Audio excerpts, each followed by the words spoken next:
What's up, everyone? We're back. Well, actually, we're not back. We're live. We're live. We're live. Hold on. We're doing it live. We're doing it live. What's up, everyone? Good to have you. I see you guys are live in the spaces. I think we're live on YouTube. We're live everywhere, bro. What day is it? We're live. It's Bitcoin Day. Dude, everything's been going by so fastly. Anyways, guys, welcome to BitBlockBoom 2023. It's going to be awesome. So shout out to everyone who's watching us from the Swann Bitcoin channel, the BitBlockBoom channel. Also, shout out to everybody who's tuning in to the Twitter Spaces, which is simultaneously being streamed through the BitBlockBoom account, the Swann account, and the Simply Bitcoin account. It's going to be a great freaking show. We have an awesome lineup of speakers today. I'm just going to read through some of them because it's going to be absolutely awesome. So starting the day, we have Guy Swann. After that, Morgan Richard, then Pierre Richard. Then you have Beauty on, the co-founder of Azteco, which is going to be awesome. You have CJ Wilson going on today, Bobby Shell, Bob Burnett, Tone Vase, Nick Bhatia, and Natalie Burnell at the end of the day. So it's going to be an awesome, awesome conference. I'm really looking forward to it. This is one of my favorite Bitcoin conferences of the year. But we got a couple more conferences coming up too, bro. We have too many conferences. We have Pacific Bitcoin coming up in about 40 days or so, and then Unconfiscatable at the end of the year. By the way, use promo code Simply for each. So it's gonna be a lot of fun, man. Yeah, I'm excited. I'm getting super excited. As you guys know, I'm only 3 coffees deep, so give me a minute to wake up, and we are going to get lit on today's stream. Super excited right now. We got Rustin in the building. Rustin, how are you doing? Dude, it's my first BitBlockBoom. I'm super stoked. Got to help Gary set up a little this morning. It's a beautiful setup here at the Austin Ballroom at the Hilton. I was blessed. I got to eat the famous baklava from Mandrick this morning. I feel amazing. Got a coffee with that baklava. You can't beat that, my friends. Looks like Guy Swann. Guy Swann has entered the building. Guy's in the crib. Come here. Come here. Say hi to the stream, my friend. Show your face. What is up? Where are we? Can you? Get him in. There's the camera. There's the camera. We got Guy Swann in the house. Oh, yeah. We got Guy Swann in the house. I gotta get up on stage. There you go. Yes. Go for it. All right, as you guys can tell, it's going to be chaotic. It's going to be hectic, but we're going to finagle all of your favorite Bitcoiners on the stream live, either right before they go on or after they go on. Actually, Nico, let's kind of break down the schedule. I know you did all the speakers, but we're going, what time is it right now? It's 9 o'clock? It's 9:03, yeah. Okay, so I think from what I remember, we're going about an hour of speakers. There'll be a 20-minute break. There'll be another hour of speakers, one 20-minute break. We'll have a lunch break, which I think we're going to do an impromptu Simply Bitcoin live from the floor. No. We're going to be doing a regular Simply Bitcoin show at 11:15. Okay. There's going to be 4 breaks throughout the day, 20-minute breaks, and there's going to be an hour-long break in the middle of the day. We're going to try to get you guys, some of your favorite Bitcoiners on here, have interviews, talk to them, see what's going on. But momentarily, it seems like Guy Swann is going to join the stage, so it's going to be awesome. The room is filling up, and it's been pretty crazy so far. Yeah, it's getting nuts. It's you can start to feel the energy, guys. The energy is starting to lift, and you can probably hear the background noise. There's some mega pumping house music right now to get everyone lit in here. The vibe is strong right now. And oh man, anybody here? Fractal and Crypt has some amazing displays going on over there. You have Scarce.City, amazing artwork. So hopefully go check that out if you are here. Incredible stuff. So guys, we're about to push you guys back to the main stage where Guy Swann is about to start his first talk. Dude, what a way to start it off. 1 minute, guys. 1 minute. We're going live. Let me see what's going on. The voice of Bitcoin is set to take the stage. I cannot wait for some Guy Swann action. This is going to be awesome. So we got Bitcoin and AI, a match made in cyberspace. All right, this guys, is going to be wicked. We're transitioning to the main stage. Guy Swann.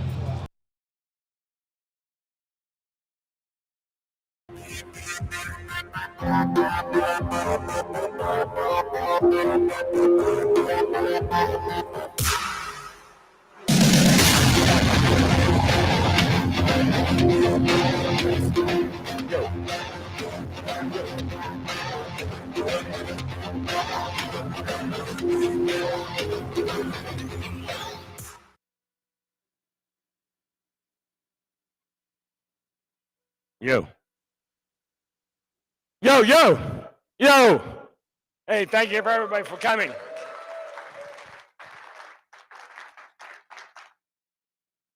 Let me see if I can figure out how to do this. Hey, first of all, I want to thank everybody for being here. I think we've got a good crowd for you this year of speakers.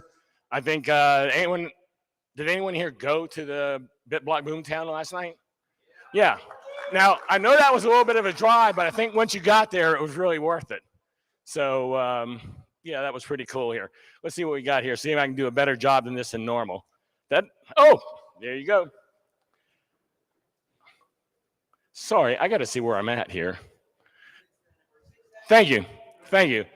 Okay, I couldn't tell. I have a confidence monitor here, and I wasn't very confident on my confidence monitor. But this is the 6th year for BitBlockBoom. That's all I'm saying. And it's really kind of amazing. We started this thing, I think the first year, if you've been here before, you've heard this story, we had about 45, 50 people here, at the first one. We were going out to meetups at night, giving away tickets, because we had Saifedean the Moose coming, and we had Pierre Rochard and all these people coming, and we didn't have any people in the audience, so we had to really build it up.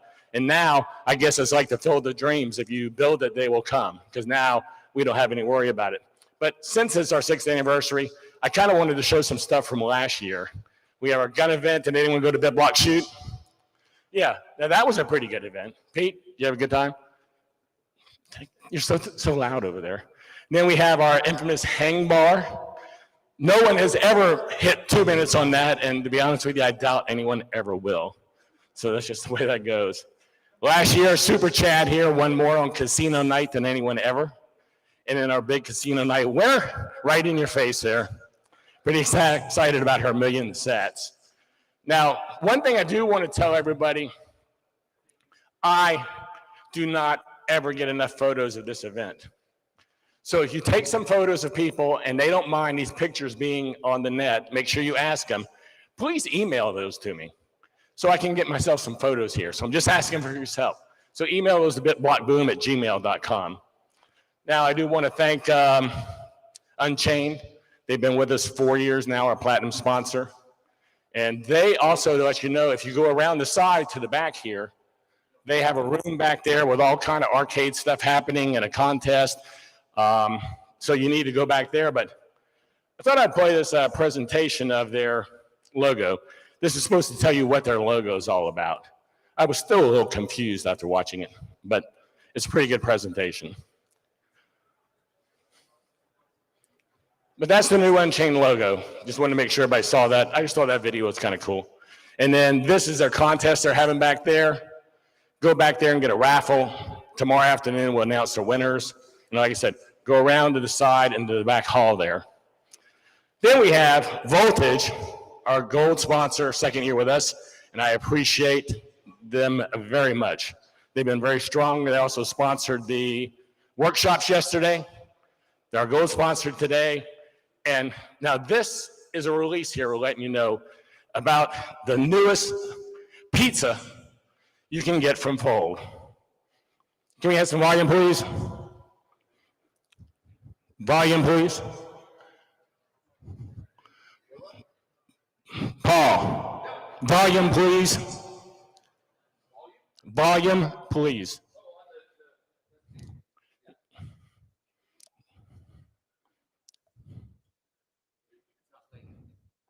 But there's volume. Sorry, guys. This is what happens on the first day. I am not Morgan Freeman. I don't have any volume here.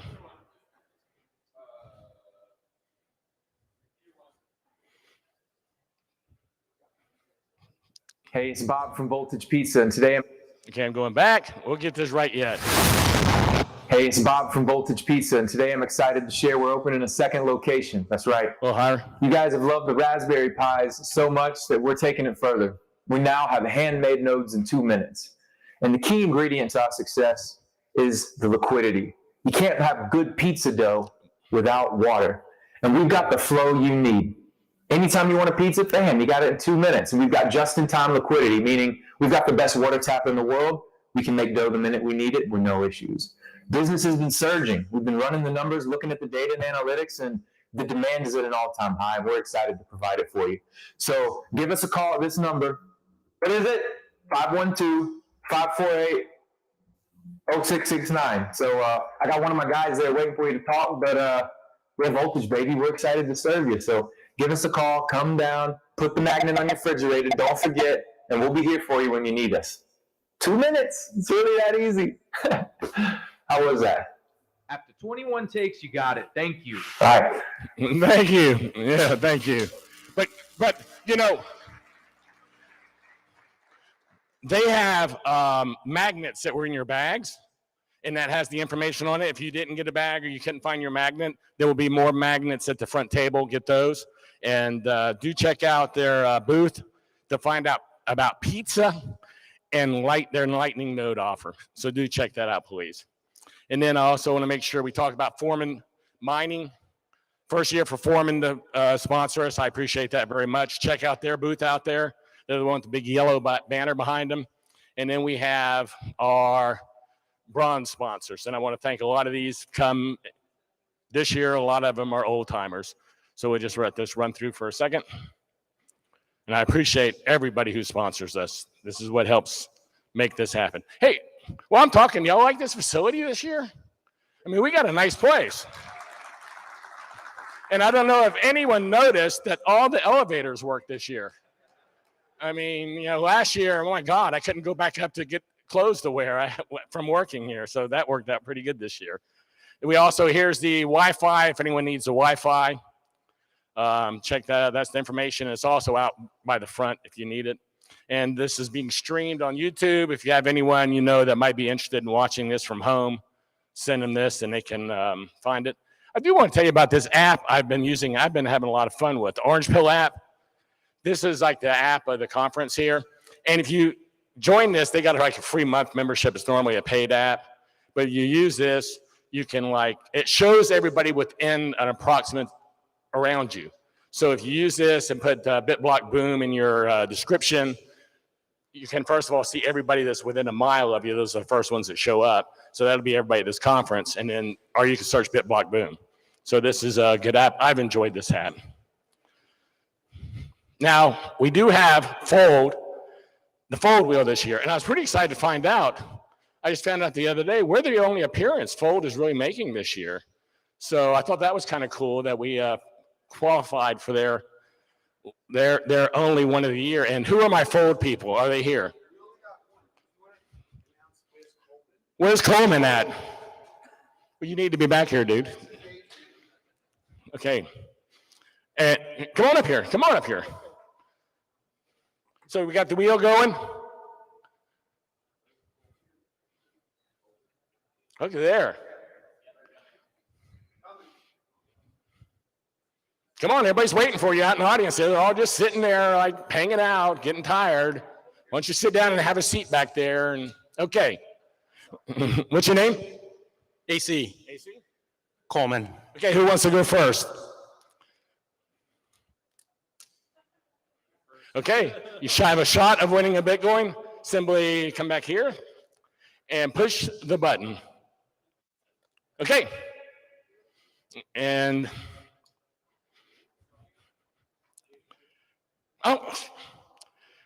Tab conference tickets in Atlanta. Jim will hand you back those. Thank you. And you're next. What can you tell them what this button says? Badass. This is my badass button, guys.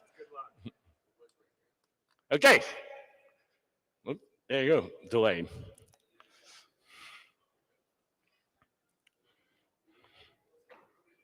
$10 million sats from Swann. Good. Okay, that is the deal for today. We're going to have Guy Swann up.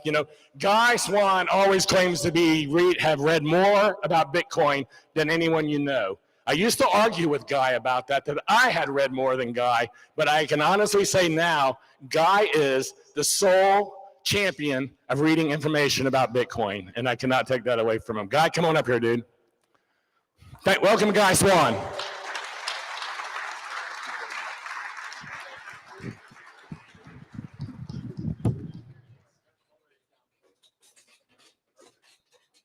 Hey, everyone.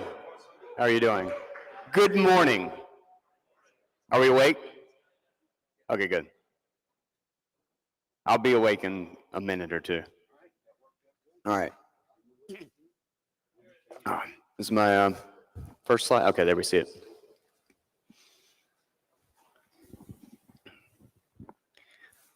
Okay. Whew. Welcome. I am Guy Swann, the guy who has read more about Bitcoin than anybody else you know. And I have the honor today of kicking this thing off. And you probably know the podcast Bitcoin Audible, but you may not know about another project I started, I guess, about 6 weeks ago now, called AI Unchained. And I wanted to talk about the marriage between Bitcoin and AI. That's why our talk is Bitcoin and AI, a match made in cyberspace. A little corny subtitle, but I'm sticking with it. I think these are the two most important technological developments happening in the world right now. And there are a ton of parallels between these two technologies that are really important specifically for Bitcoiners to understand, because the head start that we have on kind of understanding the monetary shifts of the world, I think we can actually apply and add a multiplier if we properly understand the direction and the value of AI. And I was actually chatting with Mark Moss last night, and it was funny because he used the exact same analogy that Svetsky and I did on an episode of AI Unchained. But you know, everybody remembers 2017 crypto, the height of the crypto retardation, and that basically it was, you know, Bitcoin was huge. Bitcoin was suddenly a big deal. People were making a lot of money on it. Blockchain. And everybody wanted to stick a blockchain on everything. If you had some sort of an idea, didn't matter what it was, stick a blockchain on it, and it's like innovation. It was just everything blockchain. I actually remember a company that was trading on the stock exchange, and they didn't do anything to the company. They didn't change the business plan, like nothing changed, but they added blockchain to the name, and in like a couple of weeks, the stock literally tripled. And bananas on the blockchain were literally a thing. So I use that example because AI is basically filled with that right now. It's got the crypto disease. And separating the signal from the noise is incredibly difficult because everybody's just sticking AI into their thing. AI with email, AI notes, and God knows what else.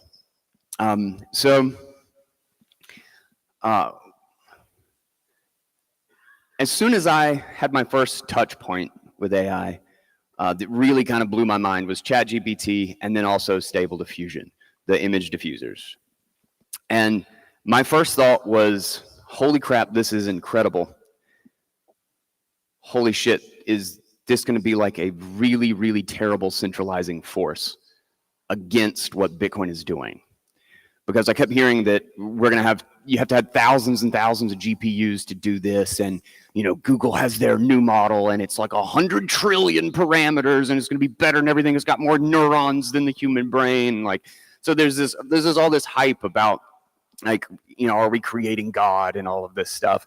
And I immediately was like, I think it's critically important that we understand this to make sure that we don't go there, because if we do, all I could imagine was that AI was going to essentially be the worst surveillance nightmare that you could possibly come up with. If only a $1 billion corporation can run these things, and this is actually that valuable, then we're all going to be plugging into it, and it's going to have a contextual understanding of everything we do on our computers, everything we're doing at all times. It's going to be able to predict where we're going to click before we click on it, and we're not going to be able to get the productivity gains without plugging into those giant servers. So honestly, that kind of scared the shit out of me. So I felt like I really needed to understand what it was. And in doing so, there's this question, you know, have we created God? We created a super intelligence. And I want to say no. No. In fact, like with OpenAI and ChatGPT, they have an OpenAI playground, which will actually just show you what it's doing, essentially. It's just a prediction machine for text. And it takes the context of, you know, the specific word, a group of words, and then the entire sentence. And it literally just has a probability for how likely the next word is. Like, you know that little thing on your phone where it's like predicts what you're about to type? It says like, I went to the, and it says store, bar, BitBlockBoom, like in the fill in the blank. And you could select one. Well, it's basically that on steroids. And so you're just guessing, and the playground will actually show you the percentage of the likelihood, like 73% likelihood that this is the next word if you go play with it. But I'm out of free tokens, so I'm not paying for that shit. So we did not create God. It is a technology, and it is a form of intelligence. But it's not some super intelligent being that's going to eat us all. With that, there is good news and there's bad news. unfortunately, there is actually a lot of bad news that we don't have time to cover, but these are the main elements that I think are relevant to Bitcoin, and I want to hit a couple of them. First is that AI is an insanely deflationary force. It is going to really change how we do things, and it is going to replace an enormous amount of menial, tedious tasks and kind of administrative. I think the administrative economy is really going to get hit hard. You know, everybody's talking about like how many jobs are you going to take? If you read any article, it's literally anywhere between like 5 million jobs are going to be taken before 2030 to literally 300 million. I think there's a Forbes article that says 300 million jobs are going to be taken. I think it's an exaggeration. You could have said the same thing about the internet, but anyway. The one interesting thing about this is that what it does is it actually takes a lot of the economic capital that we thought was not information technology and was not in the scope of the digital revolution, and it kind of aggressively shoves it into that paradigm. So I think we're going to get a sort of Moore's law in areas of the economy that we did not expect was going to be the case for potentially a really long time. In fact, the reason I put the price of tomorrow up there, if you have not listened or read the price of tomorrow, if you haven't read it at all, you have a problem, you should fix that. But if you haven't read it in a while, you should read it again, because I think in the context of the technological shift we're seeing, it's just so much more potent with kind of the framing of AI, now that it's kind of here and we can see it and play with it. Now, the other problem is that if you just so happen to have $31 trillion in debt, really a massively deflationary force is a huge problem. So we're going to have to get a lot of inflation. Like, one of the things that inflation has to do is essentially outpace, it has to erase all of the natural price deflation that the growth would enable in the money supply. And because of that, there's going to be a massive amount of money printing just to stay at baseline. And in doing so, it means that more and more capital is going to be allocated towards the political and counterfeit class. Because the more that they take our productivity gains, the more all of our economic center basically sucks around them and their projects and everything that they want to do. So that's not exactly the best news. Disruption as the norm. So if we go back kind of like a half a millennia, business models were a lot simpler, and production structures were a lot closer to from production to product, especially just in relative terms to what we have today. And but fast forward to the digital revolution, like you can even actually use like your grandparents or whatever as an example, is that, you know, they grew up in a world where you could just learn to do one thing really well, and then you had a career and you did that shit for 50 years and then you retired. That world does not exist anymore. It's done. And we're entering a phase where AI is actually it's interesting. It operates a lot like, I use the example of a 3D printer, because one of the things that a 3D printer does is it allows you to iterate. It gives you a production tool that isn't locked to any certain object. You know, you usually would have to have like a giant machine, and it has to have like some very specific tooling or operation in order to print like one gear, and then you print like 1 million of those gears. Whereas additive manufacturing will, like, the operator can now just kind of sit around and come up with a bunch of ideas and iterate on the same product like 100 times in a day. And if you've got a production line of additive manufacturing, well, you could completely change what your product is or what you're offering to the market basically overnight. You just shut them all down, download a new design into the machine, and then start printing again. AI is kind of like that for task management and software and media generation. So it's like Stable Diffusion and these things are basically like a form of media that generate media. And it's software that generates software. And the operator is just trying to guide it as to what to create. You're prompting it to give you back some sort of structure or some sort of idea. And in that sense, also, there's an interesting way to think about what AI is that I like to, it's a little crude, but I think it works, is that it's kind of like a really, really aggressive compression algorithm that doesn't actually store, like an image diffuser is a great example, is that it doesn't actually store any of the images. If you search an image on Google of like a cat, you'll just get images of a cat. If you search the same thing again, you'll find the same images of a cat. It's just recalling something that's saved. Whereas when you train a model on like 1,000 images of a cat, what it does is it stores the relationship between the pixels on the screen that give you the relative shape of a cat. So if you give it cat, what it will do is it will literally generate an image of a cat that never existed, but it will do it from all of the patterns that it stored, that it learned from all of the images of the cats that you gave it. So it's like a hyper compression that none of the images actually exist there, but the patterns that the images represent are stored and can be regenerated.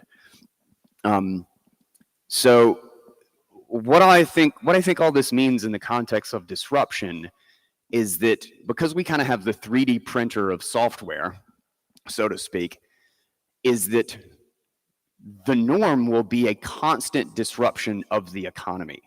And I think it will actually start happening, so it will get faster and faster. It will continue to accelerate to the point that when we start into another phase of disruption and changing how we tool and how we operate, it actually will not have enough time to seat itself properly in the economy before the next disruption stage will already be started. And that's going to be a volatility is probably the first word that comes to mind.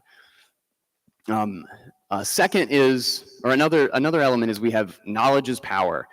And companies are realizing just how much, they're realizing that users are a massive resource that they didn't know.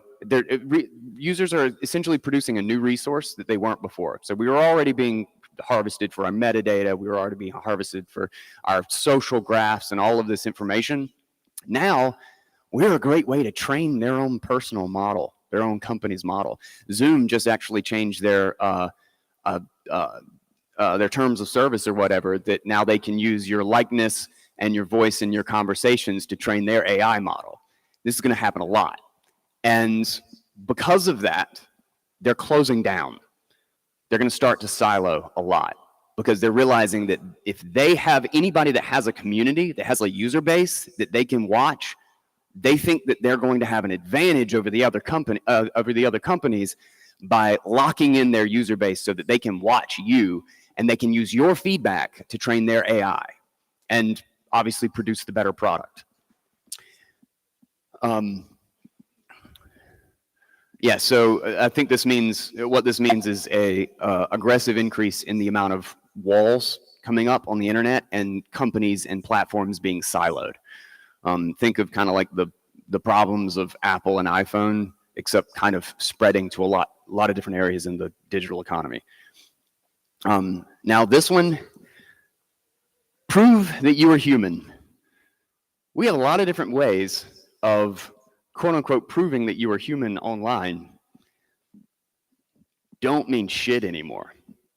They're all useless. Like, in fact, actually, you want to just play like 10 seconds of this video? We'll get to it in just a second. But all of the methods that we have to prove, in fact, the number one method that we have to prove that we are human online is KYC. Take a selfie with your ID, solve a CAPTCHA, these sorts of things. Well, if AI can regenerate your likeness instantly, it can regenerate your voice instantly. Now, actually, the newest models, you need 3 seconds, 5 seconds. If you ever get a phone call from somebody you don't know, and you just say, hello, hello, anybody there? That's all they need to train a model to turn a model on your voice, and then they can turn around and call somebody that you know and be like, hey Bob, what's up? And it will sound exactly like you. Like that's that scene in Terminator when the liquid metal Terminator kills his parents and then calls them up on the phone, sounds like him. Like that's the world we live in. That's not science fiction anymore. I can do that on this computer. And because of that, fraud is going to go through the roof. And when you have a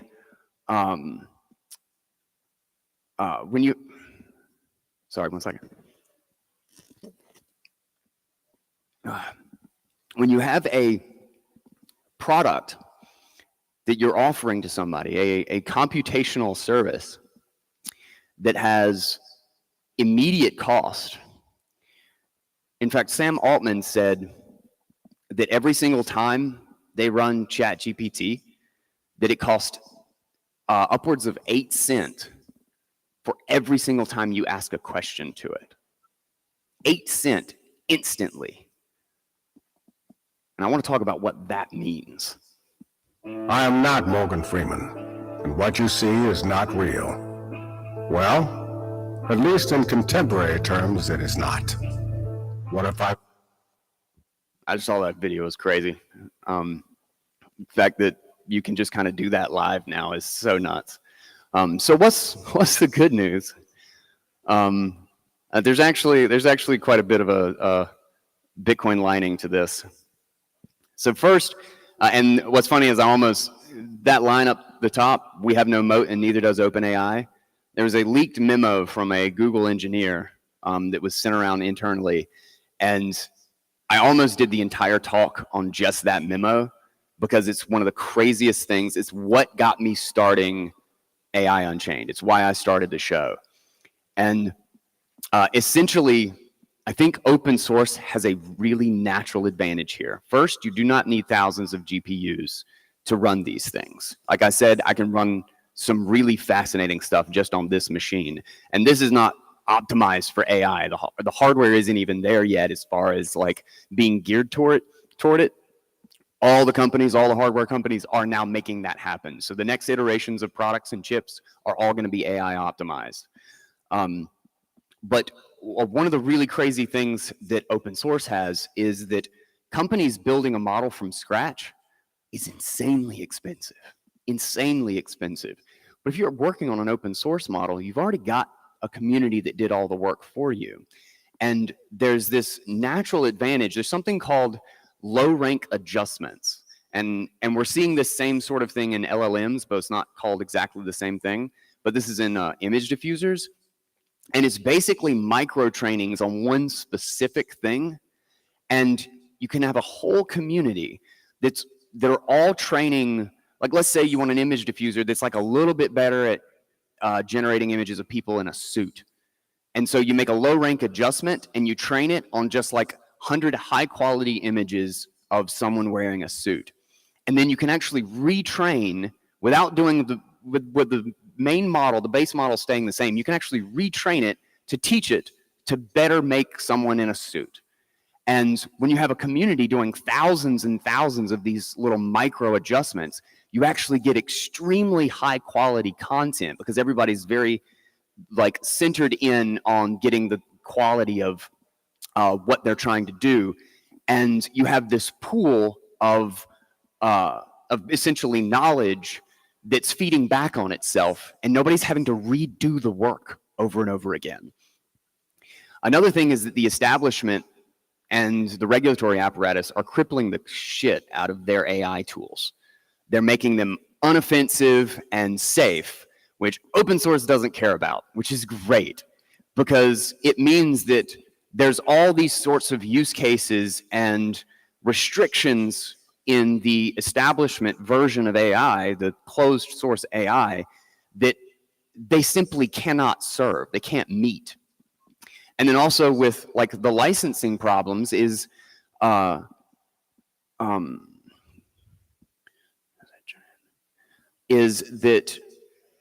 OpenAI will actually, like they're going to restrict what you can actually do with their API and how you can use ChatGPT. But with these free alternatives, the free alternatives are actually not only matching, but they're actually surpassing a lot of the closed source, like the OpenAI models of ChatGPT.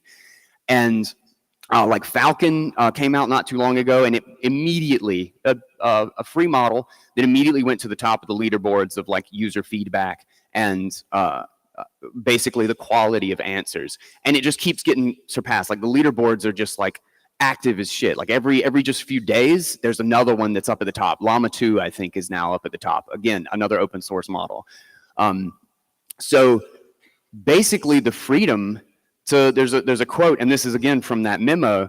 It says that people will not pay for a restricted model when free, unrestricted alternatives are comparable in quality. And this is actually what we're seeing. OpenAI is another a leaked document or whatever, that they might actually go out of business. They actually have they hold the record for the platform that has the highest growth, the fastest growth in users, like fastest to 1 million ever. And in June, they had 1.7 billion visitors to the ChatGPT service. And in July, they had 1.5. They're actually losing because people are just realizing that they don't have to pay a subscription, and they can just go off and run a free model, and they can have it for their company or their service. And I think what this is actually showing is that because they're these kind of like middling models that have outsized quality and outsized results, is that we're seeing a technology that actually greatly benefits the individual, the small, and the medium company or the medium service provider disproportionately than essentially the giant corporation. And the overhead for the giant corporation trying to train its own model is something that the smaller guys don't have to worry about. So I just thought this was crazy. The free version of ChatGPT, the smaller model, GPT-3, costs them $700,000 a day just to keep running. So that doesn't include GTP4, and that doesn't include their image diffuser. And we used to live in a world where API calls were largely costless. So going back to the thing I said about it costs 8 cents every time somebody asks it a question, is that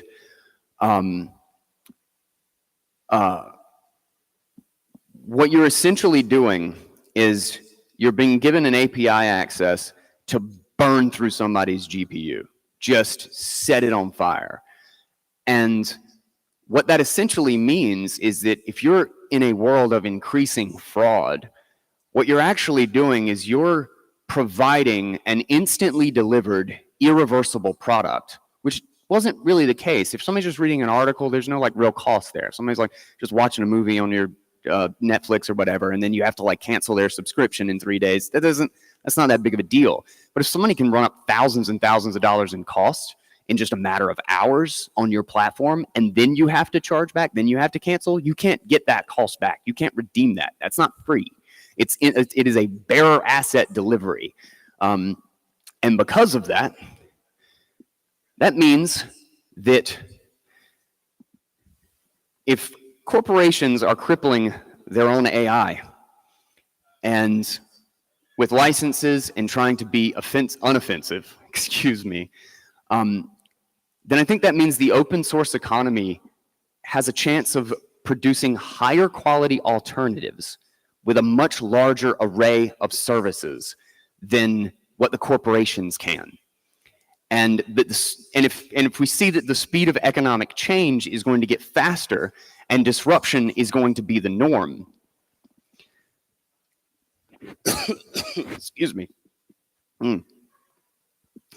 I think that means that this is actually a huge negative pressure on massive corporations. It actually contributes to the diseconomies of scale.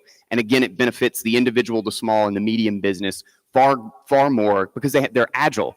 They can change. They can retool quickly. Somebody who's already invested $2 billion in their product, in their design or their production flow is going to have a hell of a lot harder time adjusting to constant disruption than somebody who's small, agile, like the 3D printing versus the big machine sort of platform.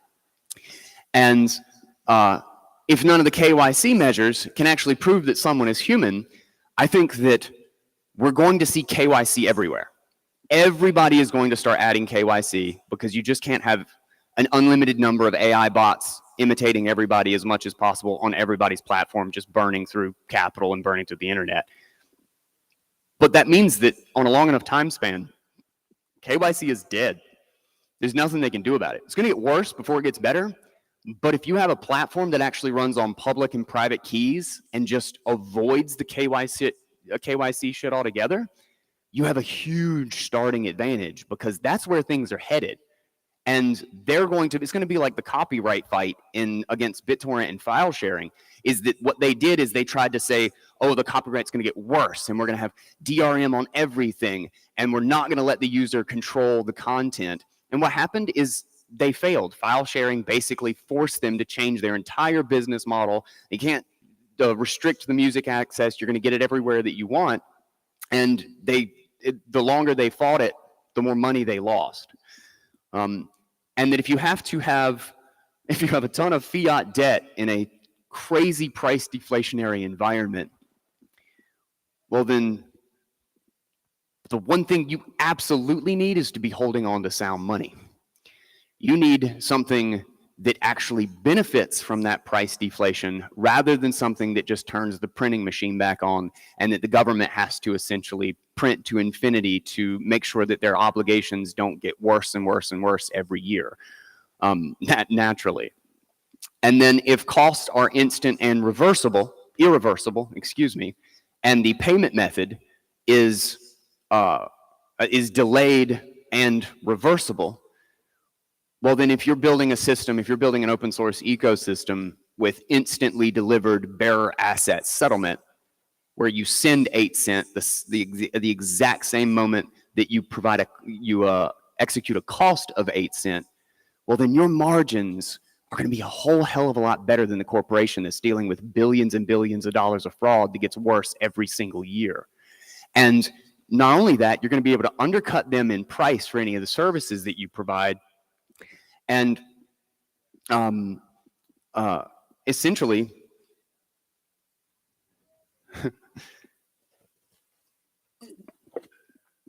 you're going to be able to undercut them in the price of the services that you provide.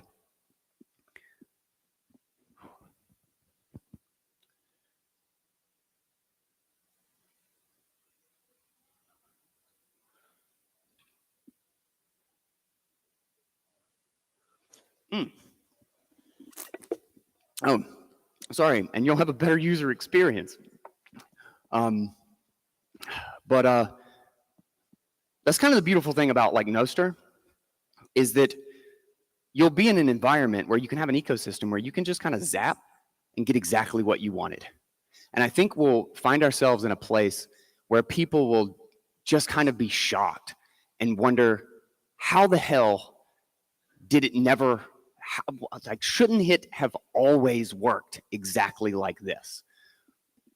But lastly, I think the path to heaven is straight through the gates of hell. And the problem here is that I think all of it gets a lot worse before it gets better. And, you know, unfortunately, that's a truth that we have to deal with, but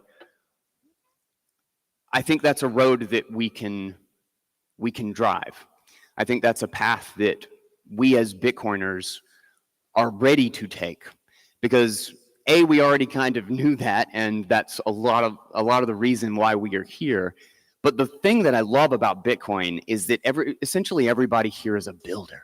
Like, it's full of builders.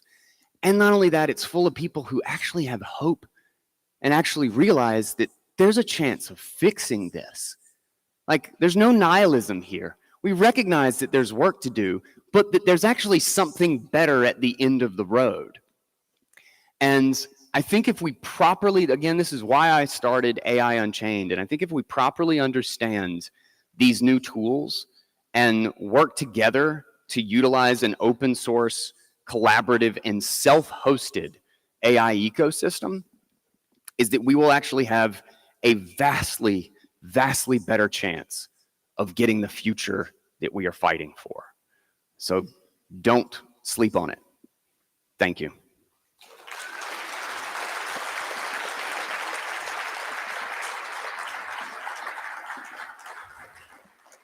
Sorry, I was a little bit over and had to skip a section that I'm sad I actually had to get to. I don't think we have any time for questions, but I'll just say with the where to go page, please subscribe to AI Unchained. Like this is really the point of the project, is to kind of unravel how important I think that is and how I think it's tied to Bitcoin. Obviously, Bitcoin Audible. I'm still the guy Swann on Twix, Dexter, whatever the hell that thing is called.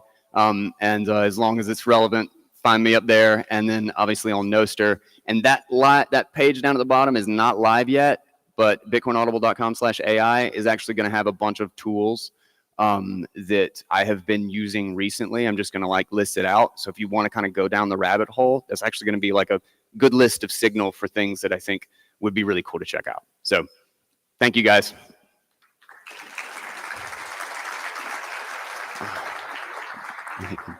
That's me.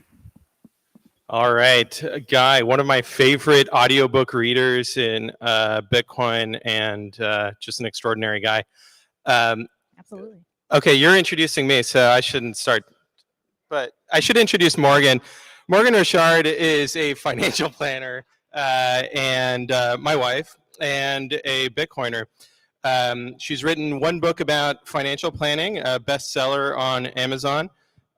Quick Start Guide to Personal Finance. It's probably the only financial planning book out there that actually has a balanced take on Bitcoin. So now I'll let her introduce me. Thank you. Yeah, I feel like I should start this with welcome to Bitcoin for Advisors. My name is Morgan Richard. This is my She's referring to our podcast. Yeah. Clarify for folks. Oh, we got chairs. Oh, we have chairs now. All right. Okay. Free chairs. This is my husband, Pierre Richard. Can y'all over there see us? Should we come up? Yeah, let's pull Pull up, baby, this side. Okay. My husband, Pierre Richard. He's been working in Bitcoin either for a company or just helping out the community since 2012. So an OG for sure.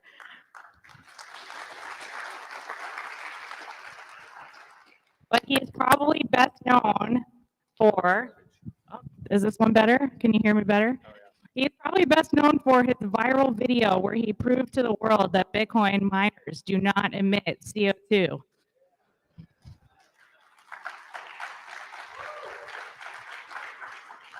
In addition to that, he is VP of Research at Riot Platforms, where he has been conducting very thorough research on Bitcoin transactions and mining, and also energy related to Bitcoin. And so it's a pleasure to have you here with me. Yeah, thank you. I had some slides ready for energy and Bitcoin, but I accidentally locked myself out of them last night, and that was a bit of a mistake on my part. But you know, I think it gives us an opportunity to sit down, do more of an interactive Q&A back and forth, just like the podcast we co-host, Bitcoin for Advisors. Subscribe, give it 5 stars on iTunes, and that way we could just have a free-flowing conversation. Yeah, that sounds good to me. So we wanted to start with how to talk about Bitcoin with your spouse, because we get this a lot from Bitcoiners, and they're often wondering, how do I orange pill my spouse? How do I make or they're spouse? wondering, how do I keep my involvement with Bitcoin secret and, you know, take money from our 401k without her noticing to put it into Bitcoin? You know, I've got advice on how to do that. For 10 years, so, you know. I'm just kidding. Don't do that. Don't do that. We don't do that. Yeah. But we often get it because people think, oh, Morgan's orange pilled. How did Pierre do it? Can you give us tips? I didn't really have to put a lot of effort into orange pilling Morgan. I think it was actually kind of, you orange pilled yourself. You were like reading things that were laying around on my desk, which I don't know. But in any case, then you started explaining Bitcoin to me, which was kind of the tables turning. There you go. Yeah. Well, I think it does start with a basic knowledge of Austrian economics. It does help for sure to be orange pilled very quickly. But in lieu of that, if your spouse is not reading Murray Rothbard and Mises and Hoppe and all the greats, What should you do to help your spouse?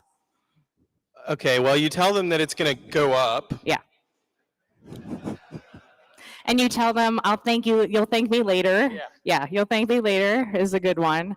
And no, really, seriously, though, the first thing you should do is actually listen to the spouse who is not on board. So I often see this in my practice. I have a financial planning firm where we do deal with Bitcoin couples.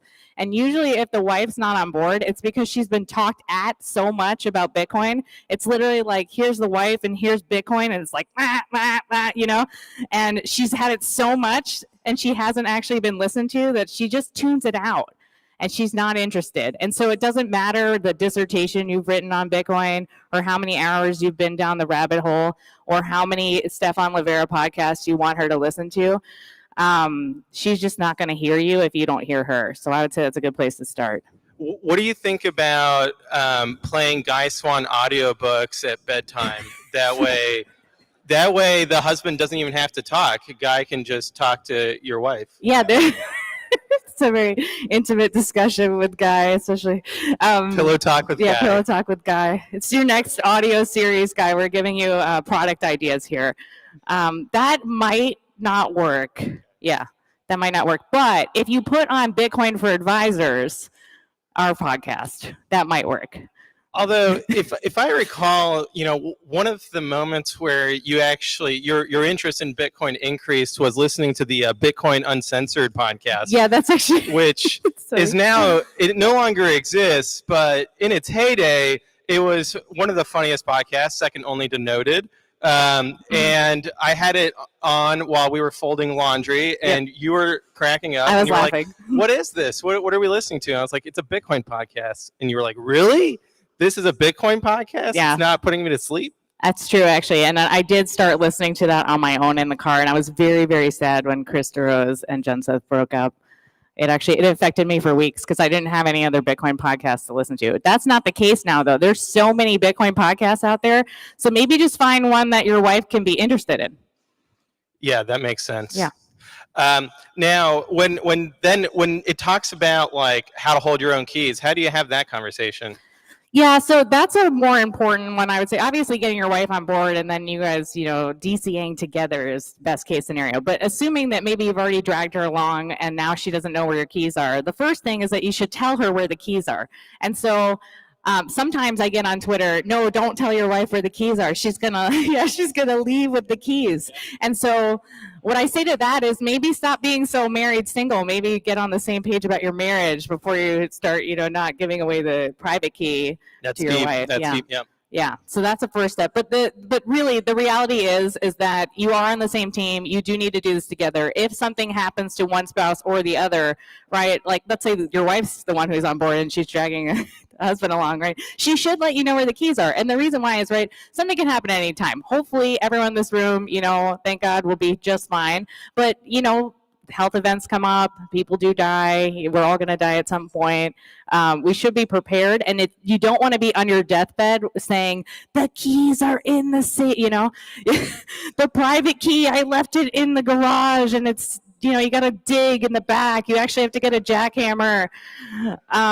You don't want to be telling her that when you're getting chemo or something, right? So it's worst case scenario, right? Best case scenario is you leave here today and you're like, yeah, you know, now's a good time to talk to my spouse.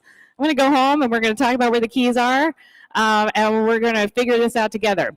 The other thing to consider, though, is that she's probably not as up on the keys as you are. So, like, she might not know what to do or what buttons to push or what a seed card is at all. So you kind of have to go through all of that together, not just, you know, the hardware wallets or, you know, at my mom's house type of a thing. And so maybe doing a small transaction together can help. I think that's also one of the other things that can actually help Orange Spouse is doing the transaction together. So, you know, sending 100 sats around on the Lightning Network or doing an on-chain transaction, making sure that your spouse can actually send Bitcoin to one place and then send it back and then send it there again is really important. And I've seen that in my practice time and time again, is that when people actually send and receive transactions, it kind of clicks in their head. Oh, this is something I can actually use. This is not just some, you know, tulip bubble my husband's making me invest in. Yeah, and I think my pitch to the guys, because the guys are probably thinking like, well, I know what I'm doing. She doesn't need to be involved. She should just trust me. I would say to the guys, when we say don't trust, verify, that includes yourself. Don't trust yourself. So setting up a multi-sig, something like that, where one of the key signers is your wife, that means that when you're following the wrong Twitter account X account, and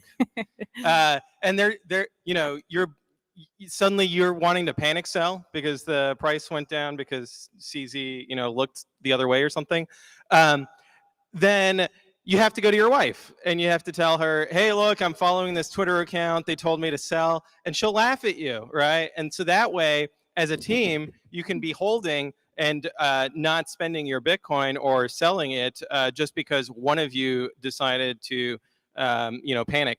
The other interesting thing about a multi-sig and kind of just having it in cold storage is that you do need both spouses involved to sell, right? To get that signature to move the Bitcoin.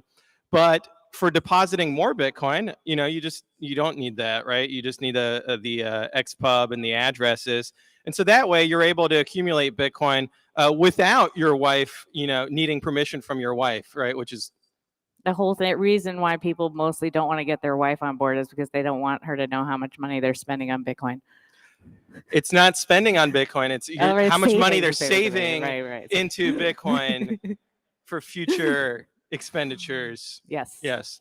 Yeah, for sure. But your wife actually can be a good backstop. I think that if you are able to get her on board, right, that she can be your biggest advocate. She could be your helpmate in this to make sure that you stay the course. So there's been actually a lot of research on this, and men are much more likely to trade more consistently than women are. Women who invest and who save in Bitcoin are much more likely to stick to a plan and stay with the plan. So if you tell your wife, we're going to hold this for the next 40 years, she's probably going to hold it for the next 40 years. The husband's more likely to be like, actually, I saw this trend and I was listening to Start to Flow and the 30-year moving average is underneath the 10-year or whatever. And now we should sell and then buy back. And she's going to say no because she's heard I should hold this for 40 years. Yeah. And I think this is a gross generalization, but I think that women are more humble than men. Men have bigger egos. They're more arrogant. And so I think women are naturally better Bitcoiners than men are. We just take more time to get into Bitcoin. That's right, yeah. Which is totally reasonable, right? You gotta make sure that you're not buying Doge or SHIB or something like that. Yeah. Do we have anything to add there? Well, what about inheritance and kind of thinking about with the kids, right? That's the next part of the equation is inheritance and estate planning. Yeah, it's so if you've got kids that are under the age of 18 that are minor children, I mean, it's kind of an interesting thing, I think, because in the fiat world, right, kids can't take ownership of funds. And so you have to have all these custodian style accounts where a parent is custody of the funds on behalf of the child. And so in the fiat world, what happens right now is if there's an unfortunate accident for both parents, usually what parents do is they set up something called a testamentary trust, and assets move from the parent's estate into this testamentary trust, which has a trustee for the benefit of their children while they're young. In Bitcoin, you could theoretically, because you don't have to have this third party involved, you could theoretically toss your child a hardware wallet. But I don't know if any of y'all have kids under the age of 18. I don't know necessarily if that's the best idea, right? Just because it's allowed in the Bitcoin world doesn't necessarily mean that you should do it. And so you should, even if you don't want to create a trust on behalf of your children, I advocate for trusts anyways. There are a number of reasons why you would want to have one. Usually it's because of probate. In the state of Texas, there's a private probate process. You don't have to worry about that as much. But in any other state besides here, you basically have to worry about privacy. So you might want to hold your Bitcoin in a trust anyways, given the way that the rules are. And you would want to do it for the benefit of your children. The reason why you would want to involve a trustee rather than just giving it to your brother-in-law for the benefit of your children is that then your brother-in-law can theoretically just run away with the Bitcoin. So there are a lot of rules that are or regulations and laws that can actually help protect Bitcoiners. And I think that a lot of the time what we think about in Bitcoin is like, Bitcoin's going to replace all this stuff. I don't need to worry about anything in the fiat world because Bitcoin fixes this and there's too many rules and regulations and none of that makes any sense. And actually there's a lot of them that are great and that can actually help Bitcoiners, and that we should be thoroughly up on, especially in trust and estates, to help us plan for the next generation rather than throwing the bathwater out with the baby, or the baby out with the bathwater. Yeah, don't throw the yeah. Okay. It's a good thing Jimmy's watching our baby right now. Yeah. All right. So if let's roll back to the wife who's skeptical. Yeah. If you were the husband, what would you tell her? Well, I would start with asking her what her opinion of Bitcoin is and what her objections are. Because a lot of the time, right, when we're, right, imagine this is wife and this is husband talking, right, and you're talking at her, what happens is that as soon as she responds, it's the other way, right, and she starts talking at you and you're totally closed down and you don't want to hear anything either.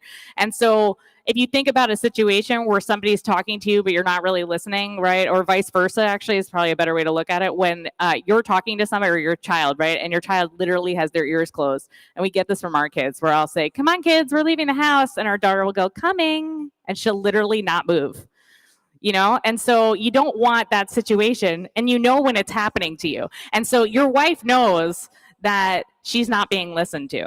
And so what you want to do is you want to actively listen to her, repeat back what she's saying to show that you're listening, ask good questions about what she's asking about, ask them kindly and with compassion instead of argumentatively because she's not on your side, right? All of these things are good ways to get somebody to come from one side of the table to the other side of the table. So it's just, if in the way that you run your relationship normally, you need to use those rules, you know, to apply this to Bitcoin, because it's just a point of disagreement, right? And you have many points of disagreement in your life in a married relationship. And so it's okay to disagree, right? It's how we react to that disagreement that makes or breaks the situation. And so for some couples, that's going to mean starting more slowly in Bitcoin. And maybe, you know, if you think the world is ending tomorrow and you want to have 100% of your assets in Bitcoin rather than fiat, your wife's not moving fast enough for you. But inevitably what can happen, right, is like you can lose your spouse over something like this, right? So you kind of have to weigh up what's more important to you. And I would say 100% of the time, right, you love your spouse, you're on the same team, you want to be on the same page. So in doing that, I think listening is really the first step, hearing her concerns, really hearing them and addressing them in a compassionate way. That's great advice. And then for the single Bitcoiners, they're in a tough situation of, how do I, you know, avoid a bit digger? And, you know, it's kind of the opposite problem. Yeah. Well, maybe don't talk about Bitcoin so much on the first date. That's usually I did not follow that. It's usually a downer. At the time you were Yeah. skeptical. So. I was skeptical at the time, yeah, and I did ask a lot of questions. That's fair. Yeah, I mean, right, you have to find somebody you have common interests with, that you could envision yourself living a long life with, and so forth. And so you want to pull money out of the equation, and you would want to do that anyways, right? If you were just a wealthy person from fiat, you wouldn't want that to, you know, muck around anything in the relationship. So I would say just focusing on what values you share is going to be more important than, you know, dangling the fact that you own a bunch of Bitcoin and you're going to buy a Lambo in 20 years. Yeah, that's true. And I mean, I think a lot of Bitcoiners, or not a lot, some Bitcoiners are broke. They just like to talk about Bitcoin. So just because they're talking about Bitcoin doesn't mean they're sitting on a Michael Saylor, you know, treasure trove. Yeah, that's fair. But I think especially if you're in that situation, you should maybe focus less on Bitcoin, right? And that way she doesn't think that she's bit digging and then get surprised later that she didn't, you know, hit the bit digging jackpot and then leave. In divorce. Yeah. So yeah. Maybe just, I say again, focus on shared values, right? Oh, that's good. Yeah. All right. Is there maybe we could take some audience questions on this topic. Anyone out in the audience? We've got a yellow shirt over here.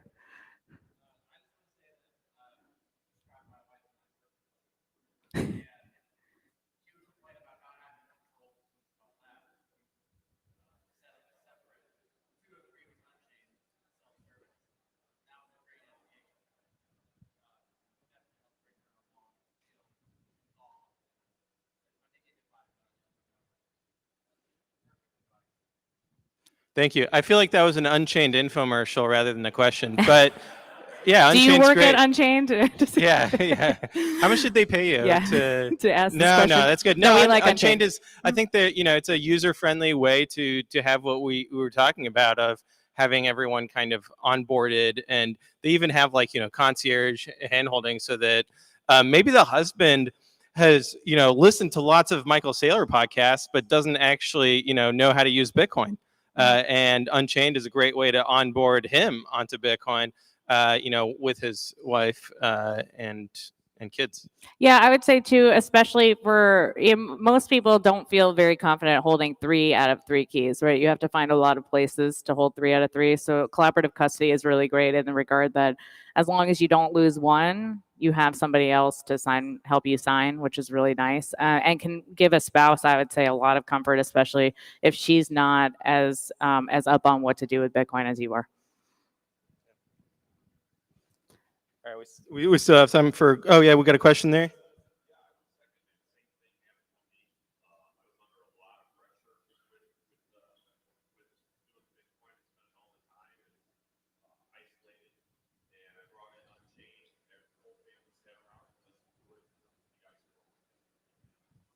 Wow, is the whole Unchained sales team here? Yeah. Is there? Raise your hand if you're not with Unchained. We should talk to Drew about how we should get some stock for this pitch we just did. Yeah, we'll get some advisor shares maybe. Yeah.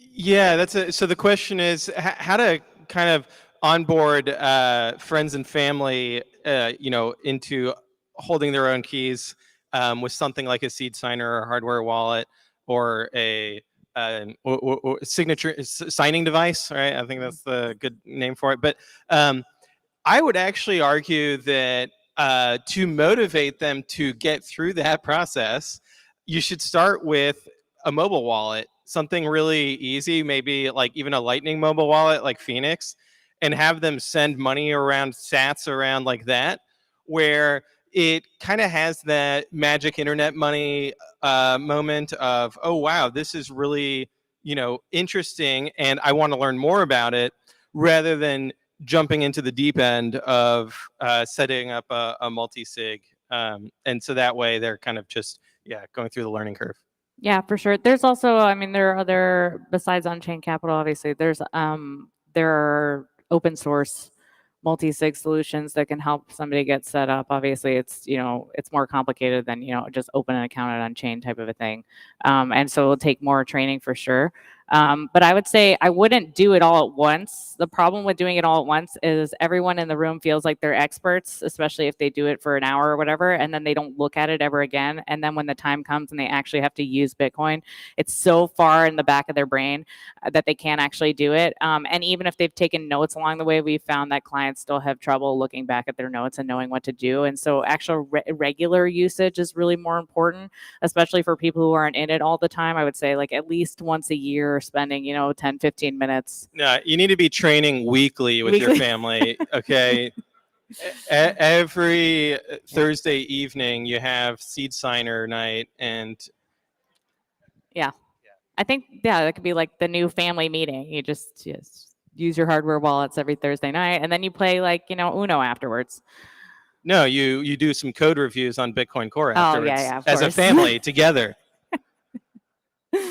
How could I have gotten that wrong?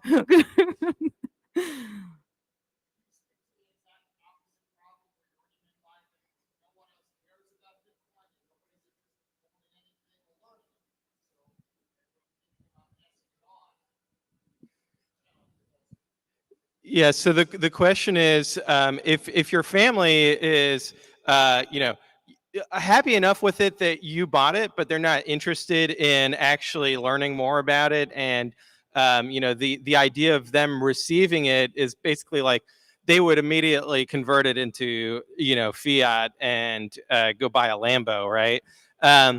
So that if they could figure out how to convert it. Right. Yeah, that's Maybe their you don't want to motivation. It's teach like, them. Just kidding. hey, when I get hit by a bus, do you want to be able to spend this money? And so that way they'll learn about Bitcoin. But do you have a more serious answer? I mean, the more serious answer is really it's long involved discussions, unfortunately, about why they don't want to get involved, and it's kind of similar to how you would orange for your spouse, in which you have to listen to their concerns about it. I would say that like probably uninterested children is going to be a little more difficult because they don't think that their parents know anything, and they're like, this old fogey wants me to do Bitcoin stuff, whatever. But at least getting your wife on board, I would say, even if she doesn't really care what you're doing and she doesn't really want to be involved, just having regular discussions about her concerns about it. I mean, sometimes it's I'm just totally disinterested, but other times there's actually a real fear there that she doesn't actually think she can do it. And for whatever reason, it just feels too technologically beyond her. And so I think also starting with what you said with the Lightning wallet to show how easy it is, and then easing into some of the more difficult aspects of Bitcoin to use is the way to go there. And that way you could just slowly get them into it. But unfortunately, yeah, it does take discussions, and it might be years of discussions before you actually are able to get a family member interested in doing it the way you're doing it. What if your wife gets too interested and becomes a crypto degen? I've actually never had that in my practice. That's crazy. Yeah, I mean, I guess it could happen. I mean, I've had the opposite where the wife's like, my husband won't stop being a degenerate gambler in crypto.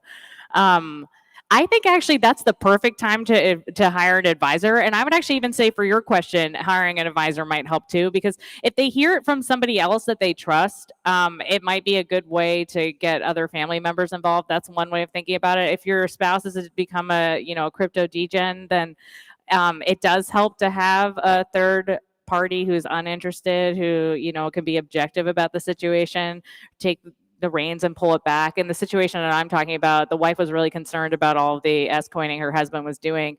And so she literally just asked me point blank in a meeting, like, why are you Bitcoin only and why is my husband not Bitcoin only? And so very respectfully, I had to lay out the case of why I was Bitcoin only and why we don't mess around with these other coins. But I think that obviously I don't know what exactly happened to them after the meeting, but and he what had they to talked go to about. rehab. But yeah. Yeah. But she felt really confident that we're working together, right? And it's going to keep her husband from really doing too much damage to their financial situation. And so I would say in that regard, if you can't pull them back from the brink, what you need to do is just set aside a bunch of money that's like hobby money, gambling, degen money, right? And you just let them go. You with said that. set aside a bunch of. No. I meant like very small, like Yeah. less than 1% of net worth money that, that degenerate gambler in your family can play with and lose. And then they will lose it, right? Inevitably. So if you're okay with, them losing $1,000, then,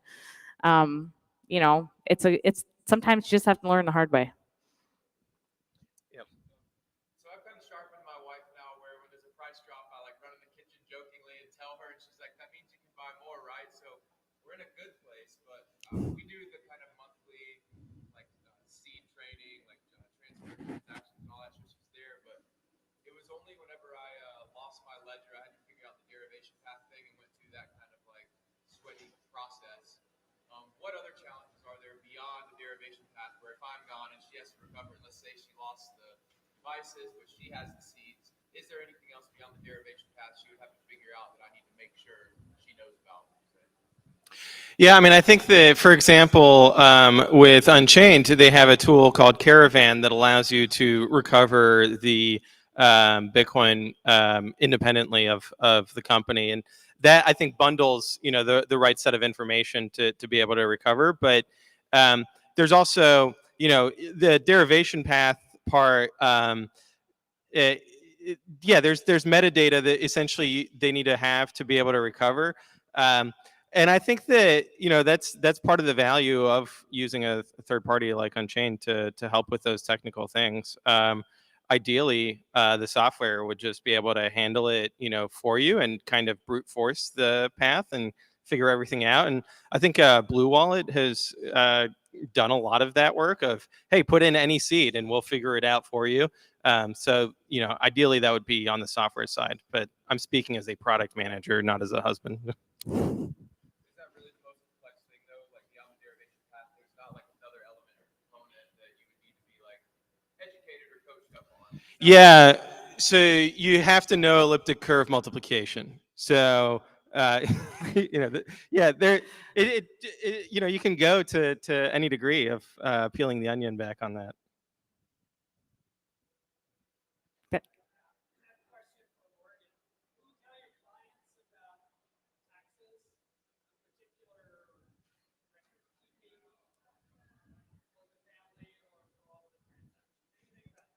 Yeah, okay, taxes and record keeping. So I know everybody here thinks that the IRS is going to be abolished in 3 years after the halving, so none of this will apply, right? No, I'm just kidding. So you have to live in reality, unfortunately. So even if the IRS is abolished in 5 to 10 years, it's not abolished now, in which case record keeping, I think, is really important. You should know your basis, which is literally how much fiat you put in to buy Bitcoin. You should at least have an average price about it.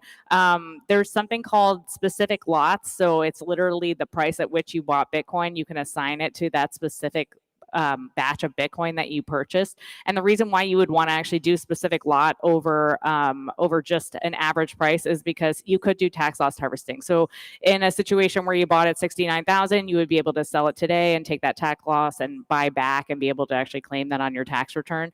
And so, obviously you want to buy back so that you're still holding Bitcoin, but it's just something that you can deduct $3,000 a year for doing so. So there's certain advantages to record keeping.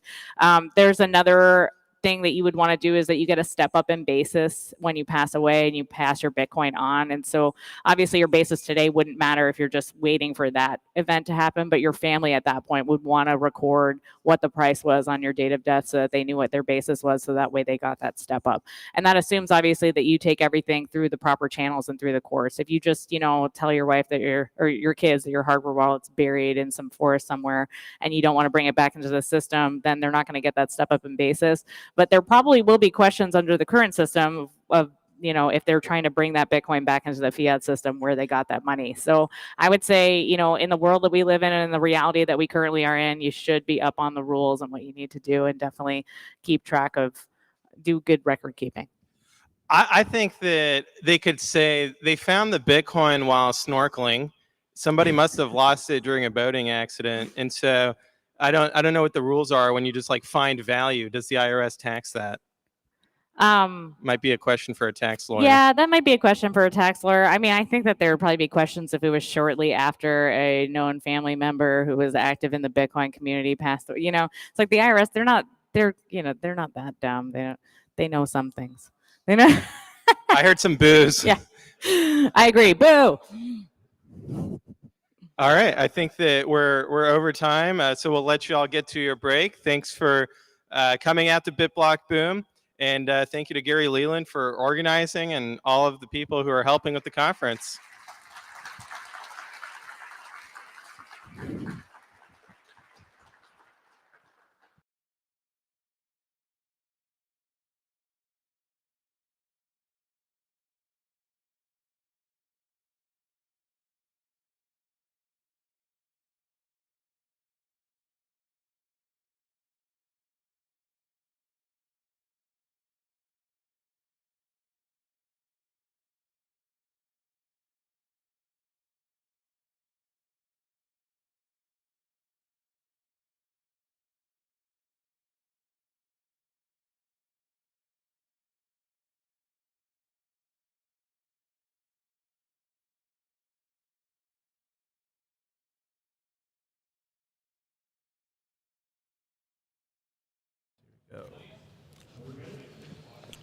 All right, guys, welcome back to the BitBlockBoom news desk.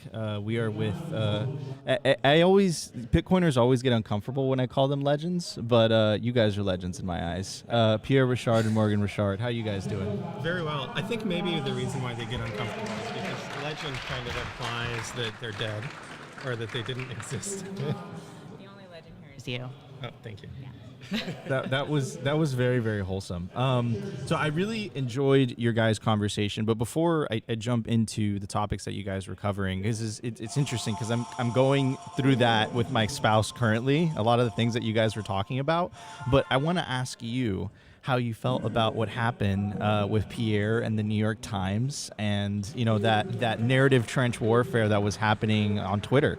Right, that was pretty crazy. And then shout out to your epic video, man. You absolutely destroyed them. That was hilarious. So how was that for you? Yeah, it was an interesting time in our household for sure because there was so much buzz about it. We were getting family members even reaching out saying, "Oh, I saw your husband's video," and so Pierre was definitely on cloud nine, and he was hard to pull back down to earth for sure. I peaked. I'll never beat that. Yeah. But yeah, no, it's nice to see, obviously. I mean, he works so hard. He's been in the community for so long, doing so many things for so many people, and really I don't think, getting that much recognition for it, to be honest. And it was just nice to see that, yeah, I'll leave it at that. So what made you, because the video was comedic in a way. It was like pure deadpan. And you're trying to make it super serious and go behind the ASICs. We can barely hear your audio. The ASIC fans were running and you're like, there is no CO2 emissions. What was your logic behind doing it like that? Yeah, that's a great question. So it really started with AOC. She was talking about how gas stoves emit a lot of particulate matter, far more than electric stoves. And I have a gas stove at home, and one of the reasons why she said they're bad is because they cause asthma in kids, and I've got kids. So I got a air quality meter and, figured that thing out. But then that air quality meter was sitting on my desk. And when I got an email saying the New York Times was writing an article about our CO2 emissions, I had that measurement device right in front of me, measuring CO2. And I thought, okay, this is ridiculous because we don't emit any CO2 anyway. So let's, and in my mind, it's really about, they have weaponized science, right? They've twisted science to basically be a way of bullying other people into believing their politics, right? Their ideology. But they've left science far behind because now they no longer even collect data, right? They mostly just do simulations from their parents' basement or some ivory tower university, and they pretend to do science. And so it leads to all sorts of weird statements like saying, oh, Bitcoin mining has massive CO2 emissions. And where science started was the scientific method, right? That you have a hypothesis, you go gather data. that part seemingly is missing in our scientific discourse. And then, you either prove or disprove the hypothesis. And so the climate ideology has decided to use this carbon accounting concept in order to pick winners and losers, right? So, we don't like Bitcoin, so we're going to say that Bitcoin has lots of carbon emissions. Now, if they didn't like airplanes, they would actually focus on the real carbon emissions that come from airplanes, but they actually like to fly to climate change conferences, right? So, if you take away their private jet to Switzerland, that would be upsetting to them. So they're not really going to talk about the carbon footprint of their private jet. They're not going to talk about the carbon footprint of the military-industrial complex because they like that. But anything that they don't like, they're going to fabricate some kind of narrative around. Yeah, it's almost as if it's rules for thee and not for me, right? And but I'm seeing a very interesting phenomenon, Pierre, which is, I call it really the great disintermediation. And I think what the internet really started that fire, right, to disintermediate information. And I think Bitcoin is disintermediating money. And their ability to control the narrative is greatly diminished. And I really saw that with that New York Times article, because as soon as you posted the video, which absolutely ratioed their original tweet and the article, they community noted it. They quote unquote fact checked it using the New York Times themselves. But what was interesting is that the Bitcoin community rallied back, and we were able to downvote it, and the community note got removed. 10 years ago, that was impossible. And I remember reading this tweet by Jack Posobiec, and it was very powerful. It said, in 2003, if social media existed, we would not have gone to war with Iraq. And it was actually the New York Times that originally released that article that said Iraq had weapons of mass destruction. So I want to get your thoughts on that and how the internet is playing in all this.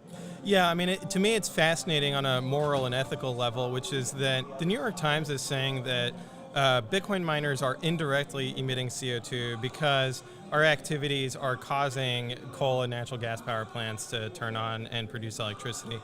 So if we kind of adopt that moral standard of indirect causes, then we could say, well, okay, the New York Times is indirectly responsible for trillions of dollars wasted in the Middle East, for murdering millions of people. And so, they should be held accountable for that. And, arguably, the New York Times should be shut down.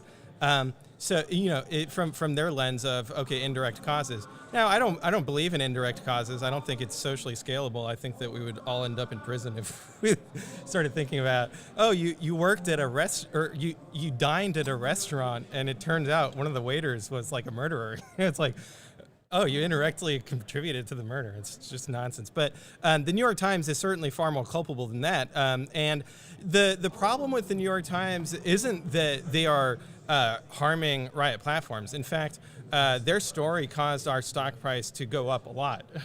So that wasn't the harm. The harm was on the readers of the New York Times, right?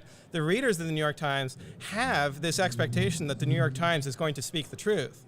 And so when the New York Times knowingly spreads false information in order to influence people's decision, that actually is textbook fraud. And so I think the New York Times readers should have a class action lawsuit of fraud against the New York Times for claiming to sell the truth while in fact selling their souls. Gotcha. Okay, so I kind of want to pivot the conversation to what you guys are talking about on stage, because I think it's very, very important. And of what tends to happen, what I've noticed, right, is that the male in the relationship tends to get into Bitcoin first. And then after a couple of years, and I'll speak in my case individually, right? My girlfriend, who's now my fiance, completely, she's just, this guy's crazy. And then, NGU technology does its thing. And then all of a sudden they start to care a lot. And then fast forward 7 years later, and now she's a hardcore Bitcoiner. But it's the custody aspect, I think, is very, very tricky.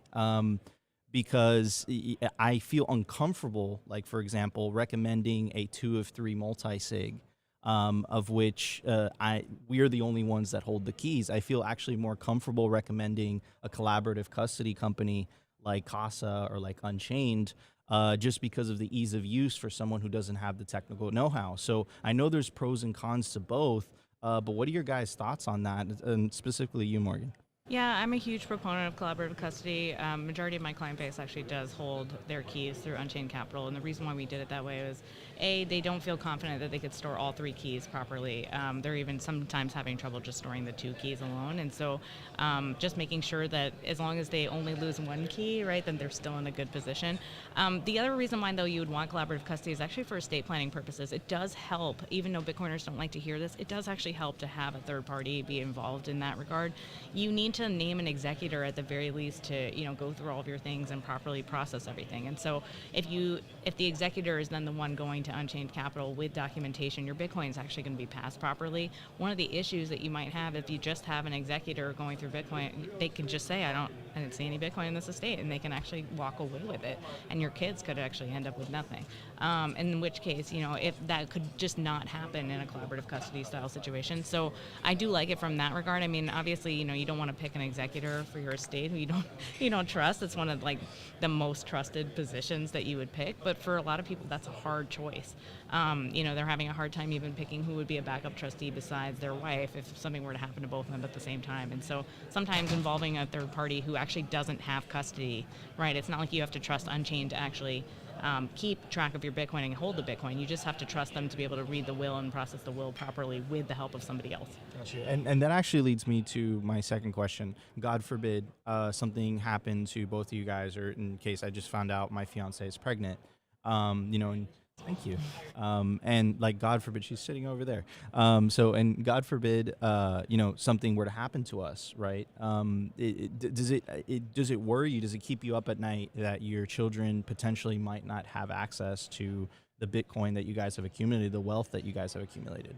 We don't own any Bitcoin. It all is Tragic in the voting bottom, accident. Yeah, but and I think that they'd be fine without it. I mean, I think that at the end of the day, what you leave to your kids that is most valuable is their upbringing, right? And that when we start hearing about these trust funds and like trying to control the kids from the grave, like I think that's far more problematic, and that money is if it's not paired with a great upbringing, money can actually cause problems for people. Yeah, there's a saying that money makes you more of who you are, and so values are the most important thing you can instill in your children rather than passing the wealth. And so if our kids were to end up with nothing, they'd be okay, hopefully, because we taught them They'll make properly. it back. I mean, the other thing I would add is that I do work with the beneficiaries of trusts, and so poor trust fund kid is often something that people say, and they don't really care about the fact that these people have issues.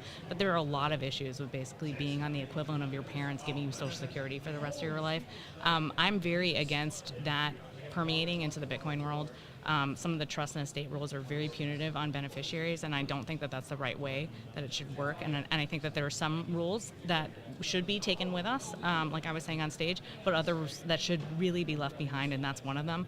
I don't think it's a parent's right to control their kid for 65 plus years of their adult life. I mean, it's negligent on the parent's part to think that if I control the money, I'll make sure that they have for the rest of their life, rather than actually teaching them what they need to know.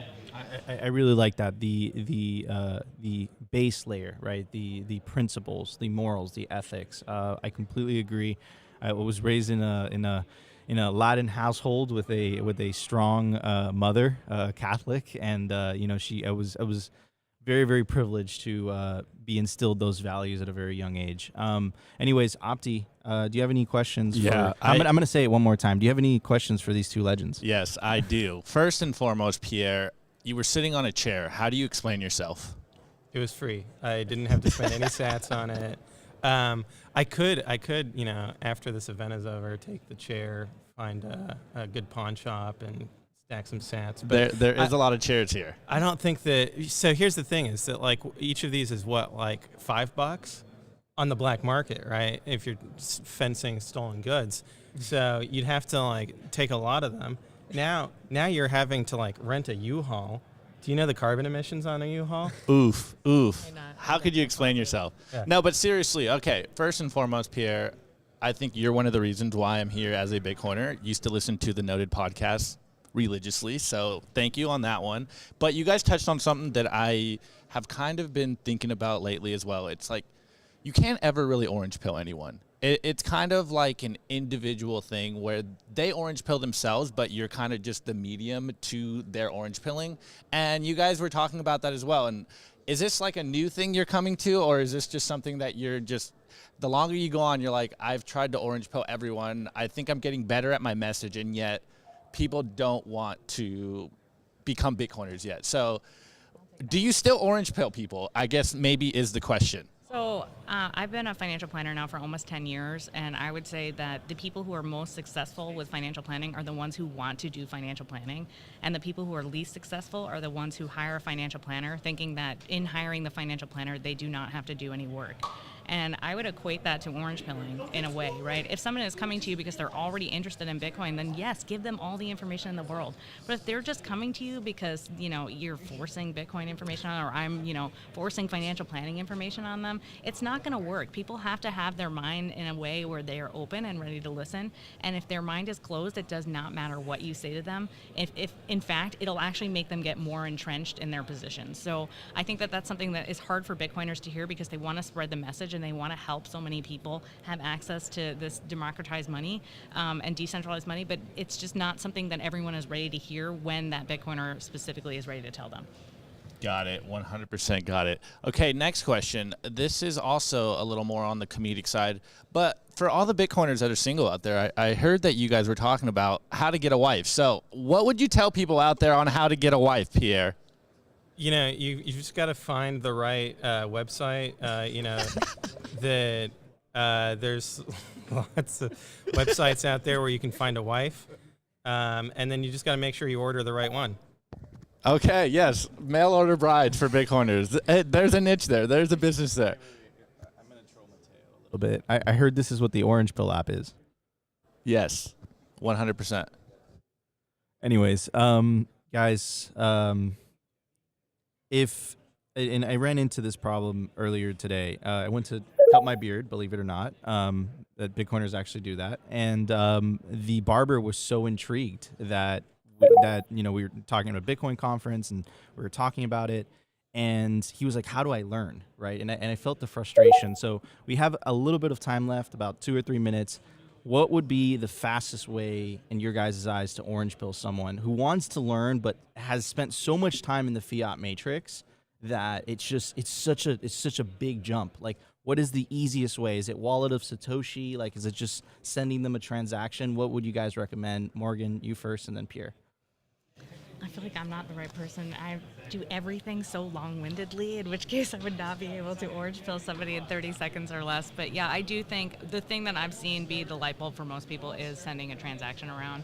That doesn't necessarily help them, though, hold this value over a long period of time, which is what you're intending to do when you orange pill somebody. But at least showing them that it's money and that it does work can help lead them on the path, and then follow that up with, hey, there are these 5 good books that you might want to read so that you actually hold on to your Bitcoin. Gotcha. Yeah, I think that sometimes people think that it's like a get-rich-quick thing, and so what I emphasize is like, hey, just and throw out like a comically low number, like $1 a week, or $5 every 2 weeks. Just set up a recurring buy on River or Swann or whatever it is. Or find a Bitcoin guy that you can give your $20 bill to for those people who don't want to do the KYC, and that way you're emphasizing that this is about long-term accumulation and building up a nest egg of long-term savings. It's not about take out a credit card, go 100% in, and it's a way of easing them in, and it's also a way of starting to change their mentality from that fiat brain to the Bitcoin brain, is just by having that steady drip of sats coming in. Yeah. Gotcha. Awesome. All right. Well, I'm going to thank these legends one more time, make them feel uncomfortable. Pierre Richard and Morgan Richard. Guys, thank you so much for joining us on the news desk. Wait. Before they go, though, could you guys plug Bitcoin Advisors and what you guys are working on? So we're working on 2 things. We have a podcast called Bitcoin for Advisors. We are hopefully recording another one next week. Well, we just recorded one. Actually. On stage here on stage here, BitBlockBoom. live BFA. And we are also working on a book. It's the Bitcoin Personal Finance book. We are writing it together. We're a few chapters in now. We're hoping that comes out later this year. Why are you making promises like this? I don't know why I'm doing that. Yeah, maybe next year. Maybe in 10 years. Who knows? At our pace. Who knows? Yeah. Awesome. All right, guys, we're going to send it back to the main stage where Mike Muzz is going to introduce the founder of Azteco, Beautyon. Awesome.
Love it. Got some people enjoying what's going on here.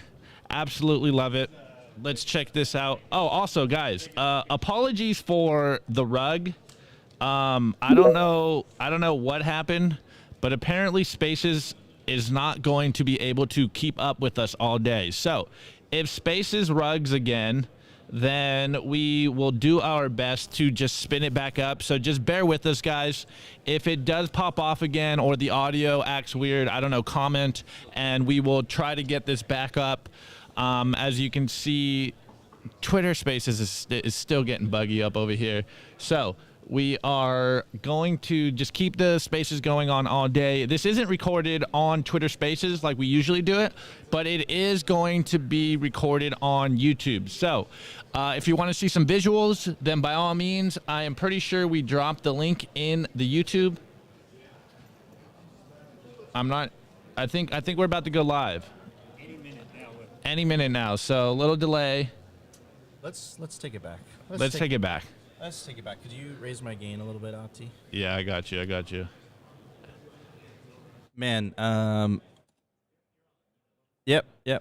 And I love Pierre. Absolute legend. Pierre's a goat. Dude, I remember how much that about that article, bro, for like gave us like 2 weeks worth of content. I mean, we're still talking about it. How long has it been? It's been months since then. All right, guys, the panel is starting. Muzz is going to introduce Beautyon from Azteco. Here we go, guys. God bless Gary. All right, so I am the privilege of introducing this next speaker. Don't let the accent fool you. He was born in Brooklyn. He probably traveled the furthest today out of any other speakers, or maybe anyone here, from across the pond in Europe. And his name is Akin, and he's the founder of Azteco. He has a popular Medium where has tons of writings, very philosophical things about whether Bitcoin is not money and is actually a database, something that he could probably debate with anyone over an adult beverage later this evening. Or some of the other things, like he doesn't really like the term Bitcoin maximalist and how people throw that around. He has an interesting take on that. He's one of the most highly intellectual speakers that I know, and he has an incredible understanding of Bitcoin, cryptography, software development. And I owe him a lot because he actually motivated me to start my company of Lightning Ventures. And if it wasn't for that very first Azteco fundraise, before we had started what we were doing, I was just helping them. I don't think I would have been able to do what we're doing now with funding companies. And I'm a proud advisor to Azteco. I love their business. They don't move fast and break things. They're slow and steady, and they've got a lot of excellent, exciting announcements that are going to be coming up in the following weeks. So he has a lot to say. He's an outstanding person. He's a dear friend of mine. I want to yield the little bit of my time so that he can have a little bit extra. He's a great guy. So give it up for Akin or Beautyon, and if you ask him nicely, he will unblock you. Give it up for him, all right? Bad man. Well, thank you for that lovely and charming introduction, Mike. And most of it's true. Some of it isn't true, but there you go. So my talk today is not showing here. So ideally, it would be nice for me to get this on the screen large. Let's have a look. It's not there. I can't see the whole slide. Oh, I can expand that. Please, thank you. So, for Bitcoin to fulfill its entire promise, it has to be used by many people. And essentially, that's the focus of my talk today. And what we're calling this inside Azteco is second generation Bitcoin. Now, the first generation of Bitcoin businesses and projects were basically about bootstrapping the whole system. And this is absolutely essential in most software projects.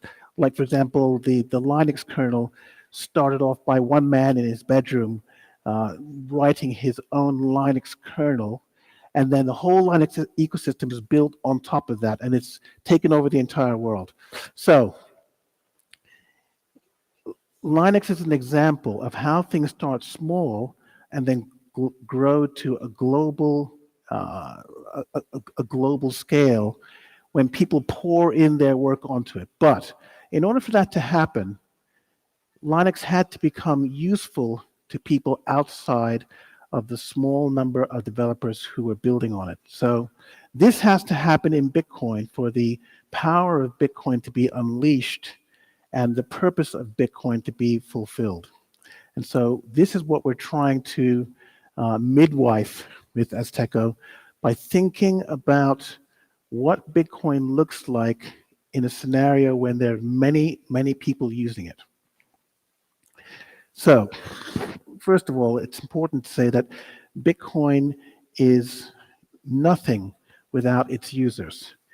It's too hard for people to understand, and understanding Bitcoin is an artificial block to adoption. So users don't have to understand Bitcoin in order to make use of it. They need to use Bitcoin. And so using Bitcoin means having users. And therefore, without you, there is no Bitcoin, because Bitcoin is about the users using it and not about the technical matters that go into making it what it does. So by removing the unnecessary requirements of understanding Bitcoin before using it, we can help spread globally. We can help it spread globally very, very quickly. So Bitcoin is about people. It's not about technology, even though the technology is super, super interesting and it's fundamental to making it work. It's actually not about technology, it's about people. And so given that, we have to change our behavior. I say we, people who want Bitcoin to fulfill its full promise, have to change their thinking about how people are made to interact with it. Now, there's some lovely theories about Bitcoin, and there's some very, very good books. I'm sure you're all familiar with this book, which is a very, very wonderful book about Bitcoin. And so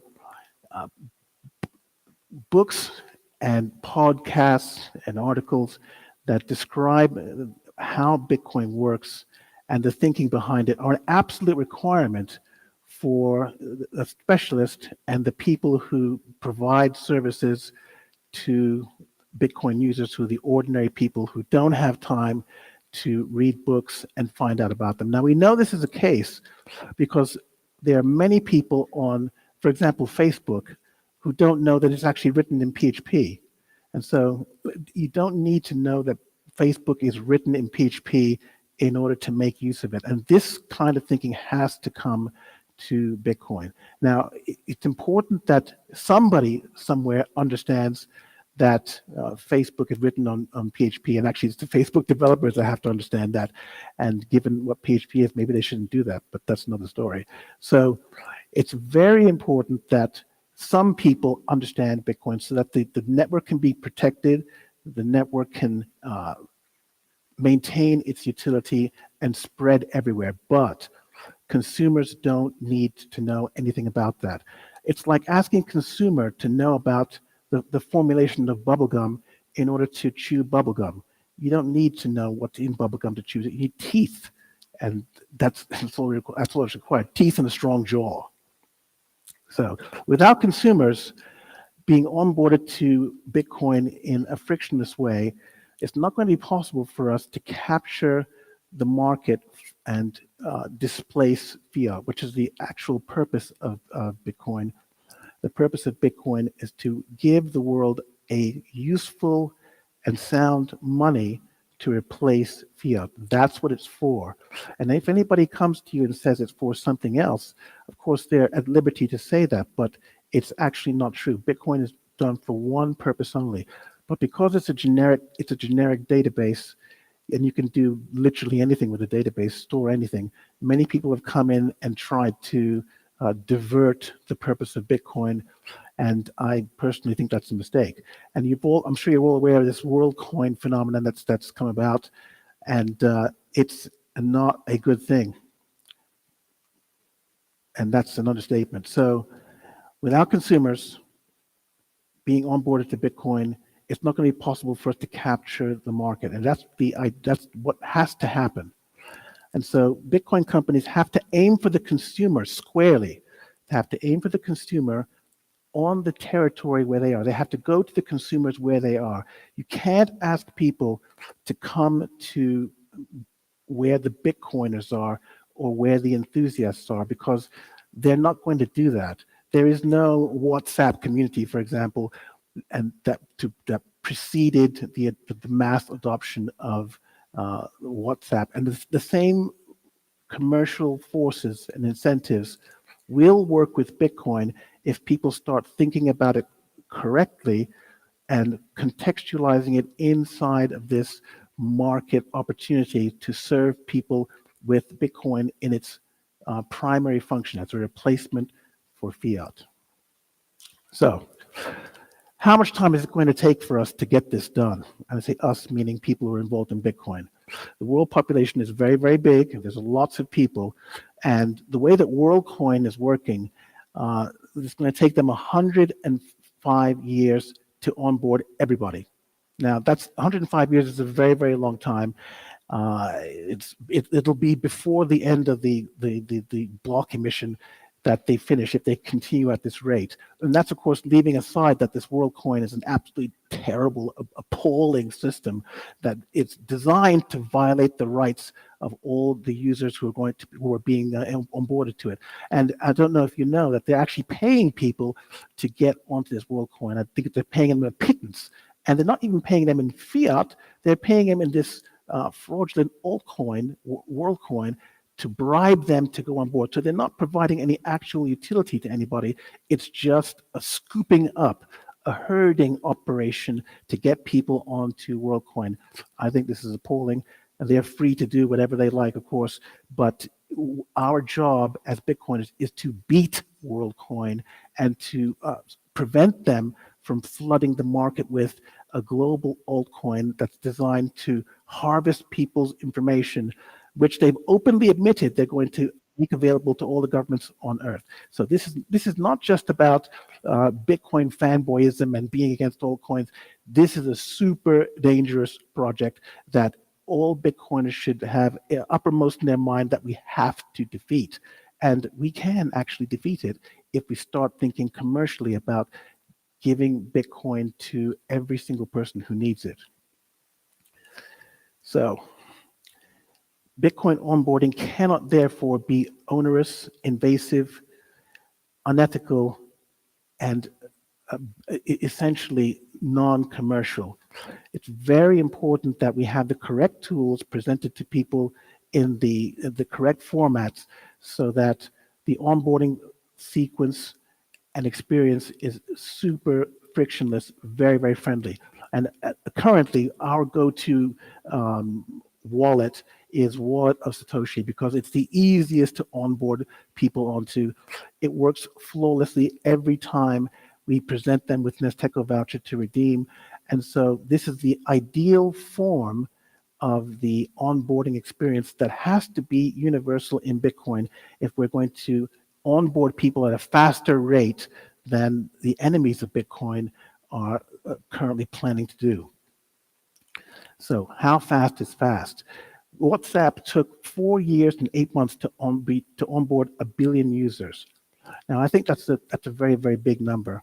Well, there's a seventh of all the people on Earth. And they did it essentially without any communities, with very little advertising. Nobody had to read any books to get onboarded onto WhatsApp. And they've reached essentially a seventh of the entire world's population. And so not only did they reach the world with a huge number of people, but WhatsApp itself has brought end-to-end encryption and normalized end-to-end encryption for 1 billion people. And this is a very big, big deal because the state doesn't like end-to-end encryption. And so this is a monumental, fantastic achievement that they've pulled off. And this is decades after PGP and other things were released to encrypt people's emails, who summarily failed to reach enough people to make it a threat to our enemies. And so WhatsApp is a very, very important example for Bitcoiners because it proves that onboarding people in huge numbers can be done, and it can be done very, very quickly. So how are we going to pull this off? We're going to have to use the best in class tools that are not invasive and that simply work. And these are examples of those sorts of tools. We have the Phoenix Wallet Satoshi, Blue Wallet, Samurai Wallet, which is one of my favorites, Moon Wallet, and Breeze, all of which allow people to get on board very, very quickly. And the black hexagon there is a tool that shall not be named today, but you'll be hearing about it very soon, and it's going to be another one of the game-changing apps that's going to be released.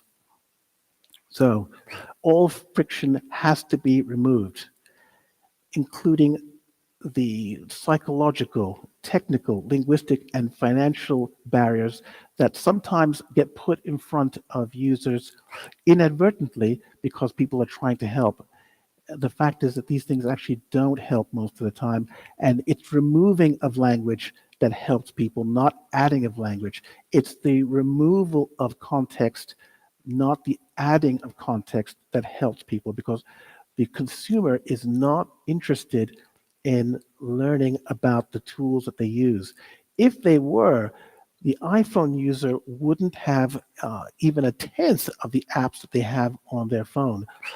These apps just work out of the box. Indeed, the iPhone and the MacBook work out of the box without any manual being shipped with these devices.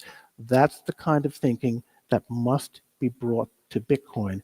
If we don't do that, we being the people who are specializing in delivering Bitcoin services, if we don't do that, then somebody is going to come and do that kind of Apple thinking for another project like this WorldCoin, or maybe even something worse.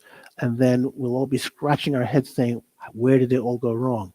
But by then it'll be too late.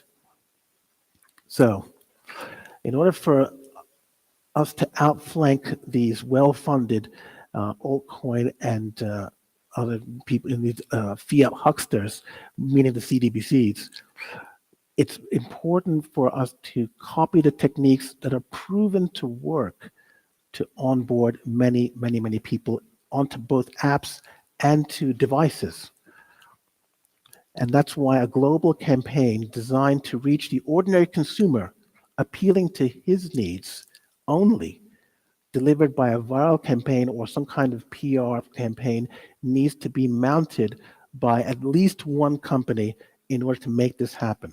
Now, WhatsApp managed to do this for themselves using the techniques that they used. And it's very, I asked people about whether or not they've seen a campaign advertising WhatsApp, and surprisingly few ever remember seeing it, but they have it on their phone. And so something else was being used to get people onto WhatsApp. And it's that kind of viral element that needs to be harnessed for Bitcoin. And that means the Bitcoin wallets and Bitcoin itself, the ability to get Bitcoin itself, which is of course what Azteco does. We make it super simple to get Bitcoin. Here we go again. It's a glitchy device. And it's glitching on my time, which is not appreciated. Okay. Okay, I'll try and press once, and press once, and press once again, and press once again. Okay, and this is an example. I put this slide in here to give an example of the counterintuitive marketing that companies have used. In this case, Apple, once again. They paid this gentleman, the Blender man. I don't know if any of you remember this. This was from 2009, 2010. And this gentleman, who was the campaign manager for the blend tech company that makes blenders, put these different models of iPhone into a blender, which is famous for being able to blend anything. Now, it's a very odd idea. Why would somebody put an iPhone into a blender. First of all, it's very dangerous because it can explode because the battery is lithium in it. But why would it doesn't make any sense. Why would somebody do this?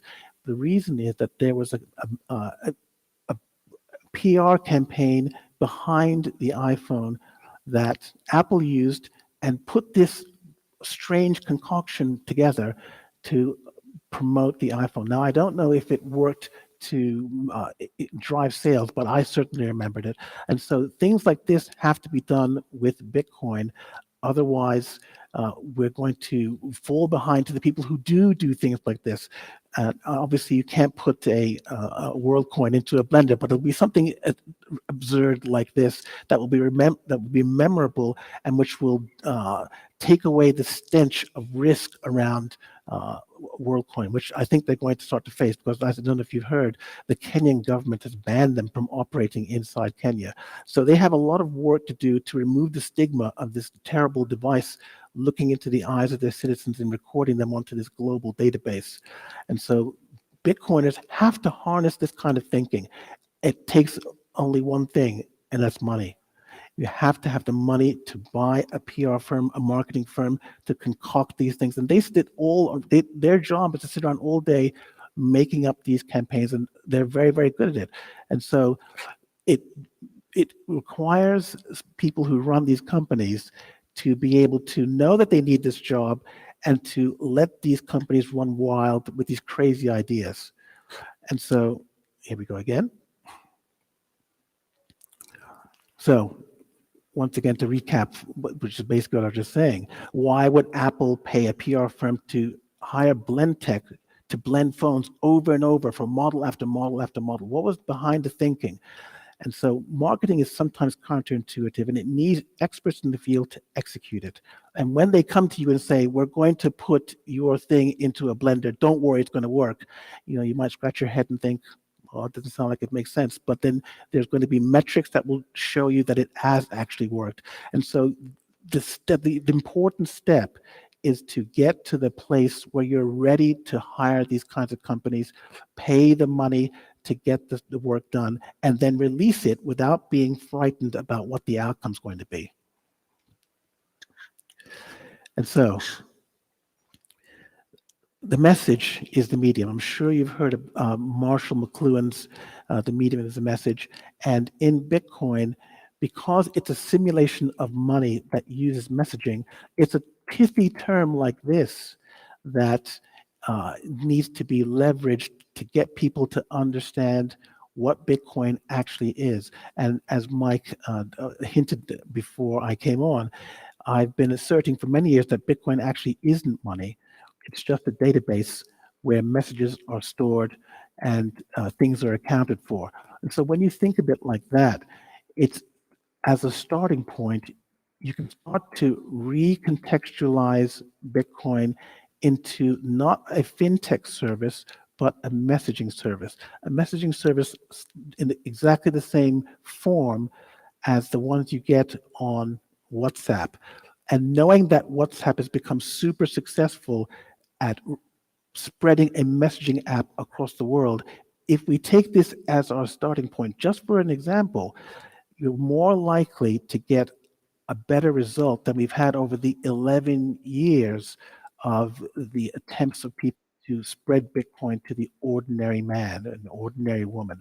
So as far as I'm concerned, it hasn't worked, and we need to change the way we think about Bitcoin and how we contextualize it so that it can become more palatable to the man in the street.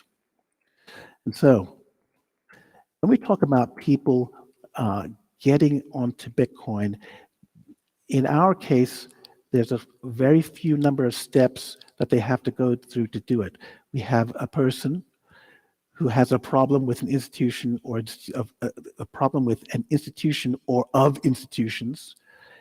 They hear something about Bitcoin, this amazing thing about Bitcoin. They'll read it in TechCrunch, wherever it is, and they decide that they want this thing. They find a site that sells them this thing. Hopefully it's us and not the bad guys.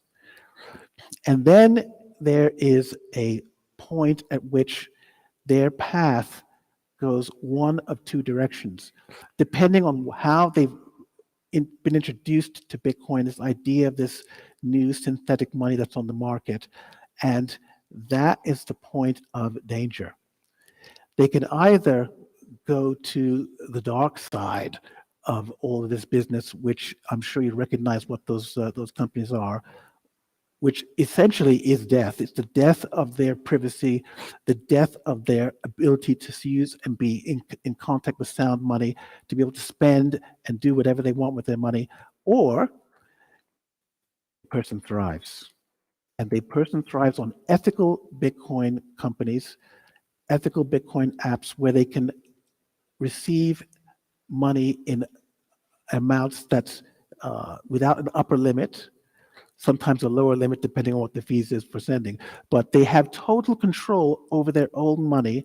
Nobody can stop them from sending or receiving their own money. They have no accounts that can be closed down because you said something rude on Twitter or whatever it is. Oh, they call it X now.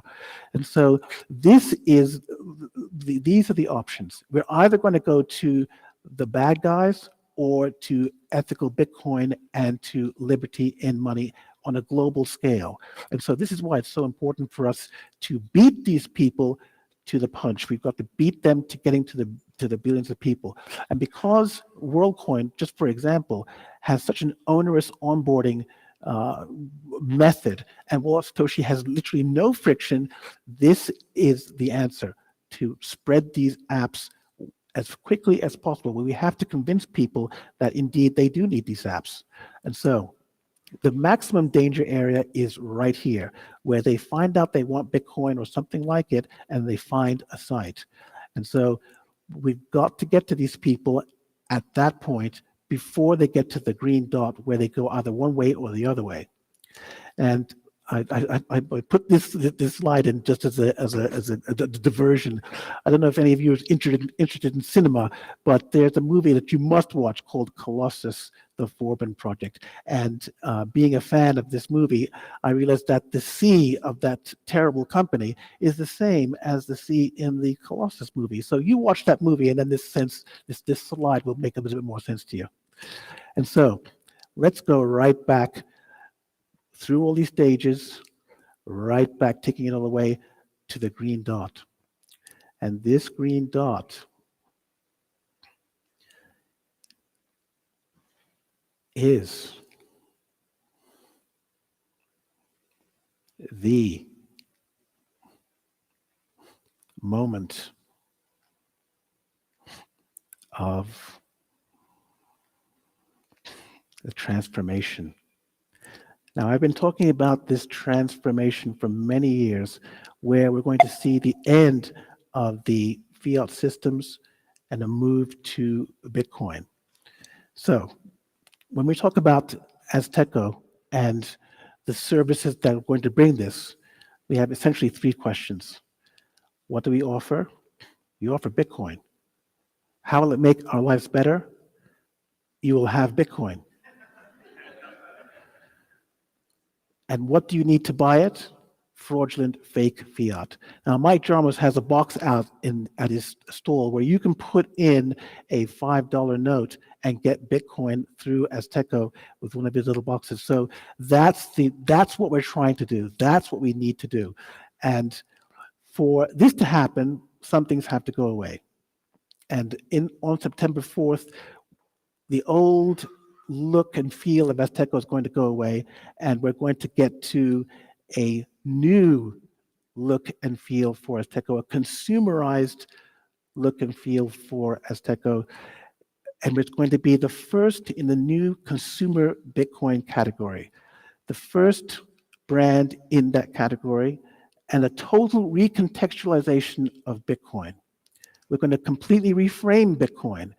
It's a second generation buying experience with a radically new user experience presentation. Now, there's some other things that are going to come along with this, and these are absolutely essential through many, many years of research on this, and we think we've got it right. We think we've got the formula right to recontextualize and consumerize Bitcoin. And I'm afraid this means the abandonment of Bitcoin culture. because that Bitcoin culture hasn't worked. And it's like Einstein says, if you keep doing something wrong, something that's not working over and over again, you're the one that's got a problem. It's a very badly paraphrased, so forgive me for that. But we are bringing this new experience with global reach in terms of distribution. It's truly borderless, which means it's all over the entire world. And we're going to reach everybody. We're going to onboard billions of people, and ethical Bitcoin is going to be normalized. People are not going to be signing up for Bitcoin wallets as they used to. We're going to normalize the idea that you don't have to sign up for a tool so you can use your own money. This is absolutely crucial and essential if Bitcoin is going to fulfill its entire promise. So we are almost at the launch point for this new consumer-friendly consumer Bitcoin experience, which is, I'm sure you're going to find to be absolutely astonishing. And the constituency we're going for is a global one. It's the people like this who are our target audience, of which there are literally billions. They all have mobile phones. They all have a need for money. A lot of these people are unbanked, and when they're in a country where they have access to a bank account, sometimes they're not allowed to send money outside of the jurisdiction because of some crazy laws. All this needs to be changed. All this needs to go away. And so that is essentially what we're doing. And this is the last slide of the talk. And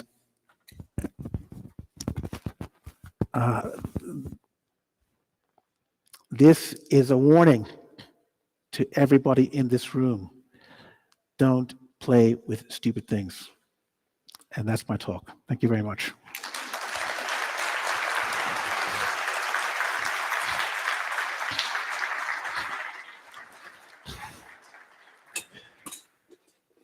Thanks.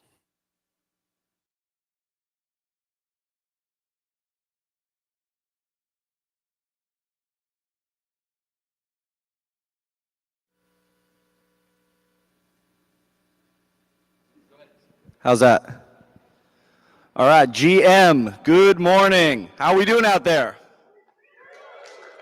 Nice. I hope you're caffeinated for this one. It should be pretty interesting. And I gotta say, it's kind of surreal to be on this stage, even just as an introducer for someone. You know, my first BitBlockBoom, I think it was 2020. I watched it remote. I wanted to be here, couldn't make it. But it was a pretty seminal moment for me in my Bitcoin journey, and I think a lot of you can relate. During COVID lockdowns, seeing trillions of dollars being added to the economy, quickly realizing that something wasn't right there, I watched a bunch of speakers present at BitBlockBoom, talk about what Bitcoin was, why we're here, why we're doing this. And it culminated into really changing my life. A dear friend of mine who is a friend, a mentor, and a colleague all at the same time, Stephen Cole, early angel investor in Bitcoin and venture partner with us at TVP. I saw him give a presentation here and followed up with him and others that reached out on Twitter and just offered to help me out, like I'm sure many of you have experienced. Ultimately led to me moving across the country, coming to Texas, working for a Bitcoin-based company, and getting to see a lot of you at conferences like this all the time. And I think that's really the impact that the education and the networking has here. It's the potential to change lives and to get people onto the Bitcoin standard, which more by the day is becoming obviously the only way out of the real mess that we sit in. Before I go further there, I do want to say a huge thanks to Gary Leland, all the volunteers, speakers, organizers, sponsors, and everyone who attends this conference. Thank you.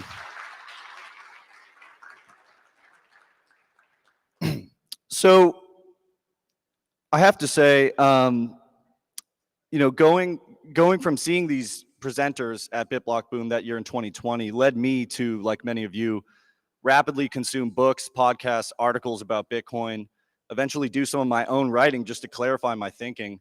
And this gave me the confidence to mentally switch my unit of account out of the dollar, out of using things like equities as a store of value, and to converting mentally to the idea that Bitcoin is now my unit of account, it's my store of value, and it's the one thing I think I have left to maybe maintain freedom in the world going forward.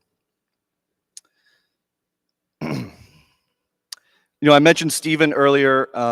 Another person who fulfills all three roles of being a friend, a mentor, and a colleague at the same time is Christopher Calicott, who I'm introducing here. He's co-founder and managing director of Trammell Venture Partners. We're a local VC firm here in Austin, Texas, dedicated to investing in Bitcoin native startups and helping them reach their full potential to usher in this new monetary order based on Bitcoin. To give a little bit of his professional background, he's an investor and board member at Voltage, investor and prior board member at StyleSage, acquired in 2022, board observer at major companies in the space that you'll recognize, like Kraken and Unchained. But outside of the professional side of things, he's a career technologist from early internet all the way to Bitcoin, a lifelong learner, a longtime follower of the Austrian School of Economics, I would say a staunch defender of freedom, and a very proud native Texan. And just real quick, one of my favorite quotes of his is that Bitcoin has already won the race for the internet's base monetary layer. It's just not broadly recognized yet. Last but not least, I promised I would mention that Christopher is a staunch believer that there is no second best. There is no second best type of dog than the dachshund, also known as the wiener dog and the sausage dog. Not only are they hilarious because they're long and they have these little legs, they're highly intelligent. They hunt badgers, they dig holes. Some of them are smarter than human beings that you might interact with. And slowly but surely, we are growing a cadre of Bitcoiners to come to the conclusion that there is no second best type of dog than the mighty noble dachshund. And now for serious stuff, here's Christopher Calicott. Thank you all.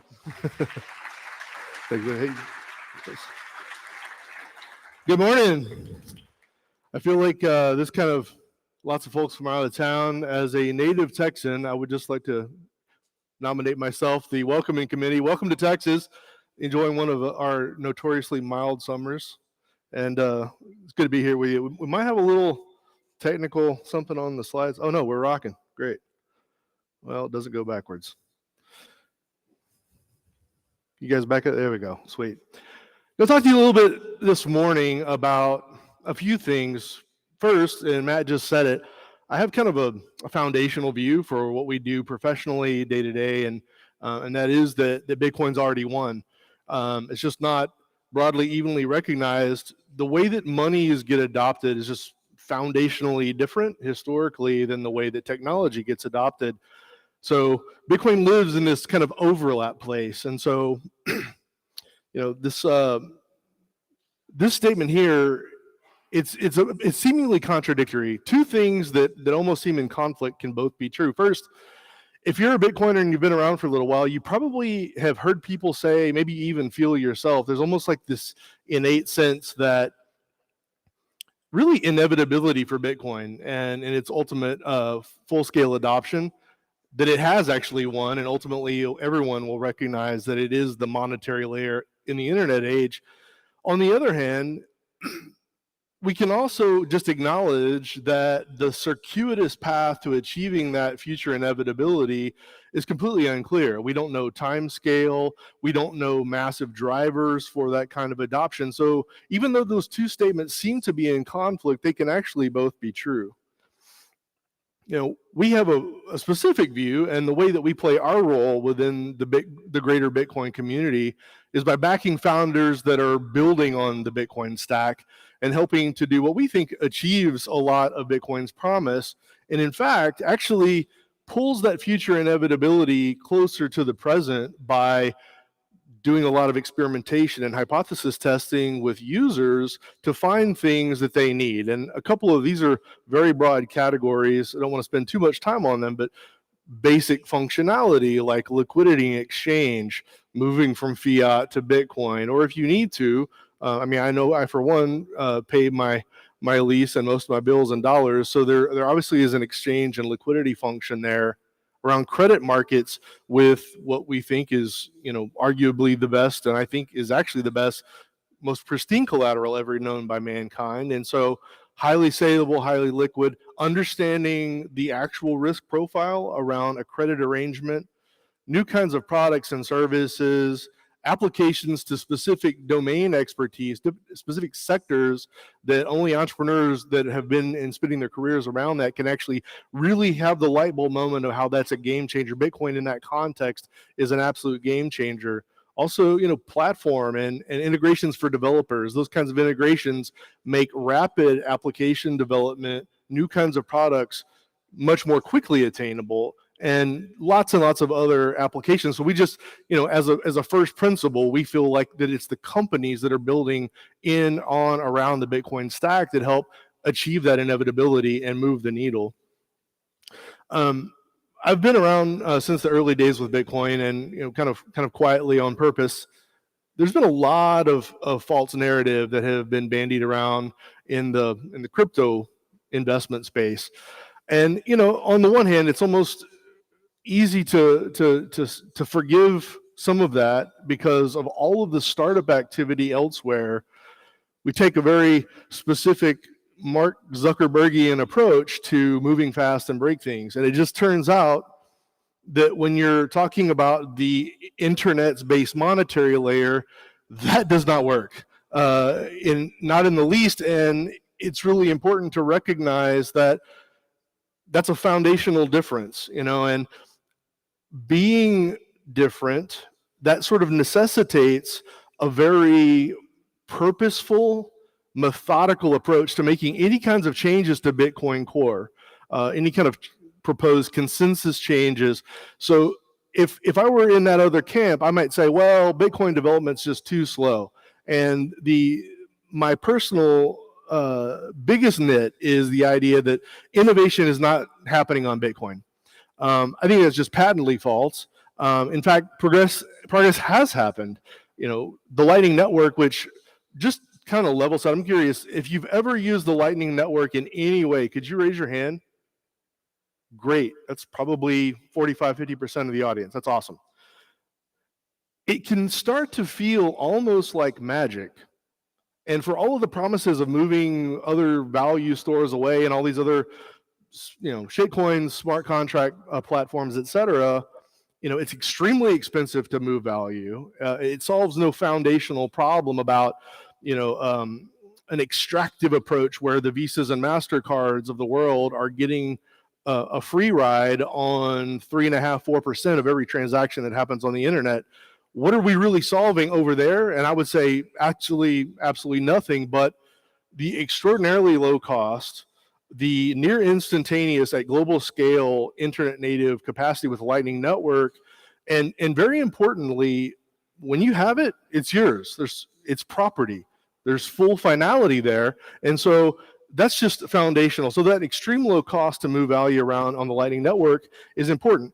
So that to say this, 2017 segregated witness was merged into Bitcoin Core. That was a technical prereq for the Lightning Network experimentation to even begin. More recently, November 2021, Taproot has been merged into Core, and that's giving rise to Taproot Asset Protocol and a lot of other experimentations that just weren't possible at that point. So these are actually going to be very powerful technical enablements that allow entrepreneurs to think, like they have their individual lightning light bulb moment of, I can actually do that on the Bitcoin stack. And 2022, 2023, 2024 is what I believe will be in hindsight an inflection point where lots of entrepreneurs that we had never even met before are realizing this is where I actually want to build. I want to build on the money because I actually see that that's a sustainable future.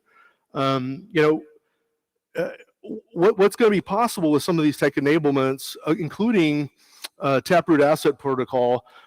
Bitcoin and the Bitcoin stack has actually had some might say a disadvantage. We've certainly not participated to date around one important and highly validated market, and that is price stable US dollar or euro pegged assets. Taproot Asset Protocol is nearing readiness to actually enable that directly on the Bitcoin stack. Why is that important? I'm a Bitcoiner.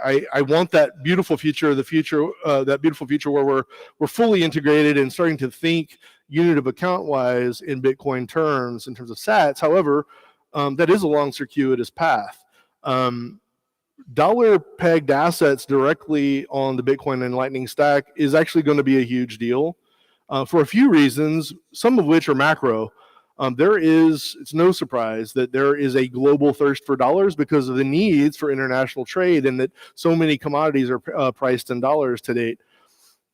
So two outcomes happen for most nation states, and we see this more recently in Argentina. There's a political candidate that says we're going to dollarize. We're going to stop what we're trying to do, which is manipulate our own fiat currency. Then, inevitably you're subject to hyperinflation or some very, very high level of inflation, or you dollarize for something that looks like price stability in your local jurisdiction. And so he's saying, let's do that. Most of the regimes like this of the world, there's a limit on the amount of physical dollars that you can get into those countries. As it turns out, a clinical assessment of every token platform that's out there, there is one and only one that's actually decentralized from any reasonable objective assessment, and that's the Bitcoin stack. So what that means is that inevitability, that unstoppability for some of these jurisdictions that actually have a thirst for dollars, it's going to probably be like a giant Hoover once we have dollars that are riding around on the back of sats. And by the way, it inherits all the promise of Lightning, that extremely low cost, near instantaneous, fully final settlement. So this outcome, which is near term, actually can lead to some strange and maybe unanticipated, some might say unwanted outcomes, where that reality actually extends the shelf life of the US dollar. Why I think that actually is ultimately a good thing is that moving in a SAT Bitcoin native context, it's very easy for someone that thinks, I just really want to save. Oh wow, I have some number of dollars in my hot wallet. I'm going to swap that instantaneously for extremely low cost, and now I'm actually saving in Bitcoin. That gets us closer to the wallets of the world, and candidly, the places that could really benefit from some sort of ability to save at low transaction costs. And another big macro impact that's going to actually make that possible, because Lightning didn't exist. Another factor that's necessary is that 5 or 6 years ago, there weren't 3 or 4 generation old smartphones where people could actually have something at an achievable price for these global markets outside the United States. It's a non-trivial amount of market capitalization. As of yesterday, there was in dollars only, excluding every other fiat in the world, there's about 120 billion locked up in various smart contract platforms in dollars. If I need dollars to pay bills, I would like for that to be living in a Bitcoin native context, and that's the reality that's coming. What's also really exciting is we're at a moment where there are a variety of different factors that are starting to move toward a flywheel. We have obviously Bitcoin Core and some of these layer 1 tech enablements. There's a lot happening on the Lightning Network. Also, there's some new business model experimentation, which I think today are still really the hypothesis testing phase, but it's really exciting. And I'll tell you a little bit more about it in a minute, but value for value being one. It's just this high level idea that when I drive value for an individual, another business, and I get consideration in real time, I'm getting value for having provided value. And this is, at a very foundational level, you might just intuit that isn't the way the internet really should work if it's possible. And so we're getting very close to that, and some companies are starting to play with it. And I have to say, this is just a whole lot of fun, which I encourage you to try. Multi-asset, first and foremost, this price stability on the Bitcoin and Lightning stack, that's coming soon. And new design primitives that are getting some early validation at the intersection of these technologies and business models, as well as things that are very Bitcoin adjacent, like Nostr, which we think social media platform, but it's actually a communications coordinating network that can do all kinds of what I think are going to look like magic, potentially in the next few years if it continues to grow and get some adoption. I want to talk a little bit about one of those design primitives right now. Nostr is really early. It's very experimental. Actually, Nostr was sort of born out of an open source project from one of our companies, Zebedee.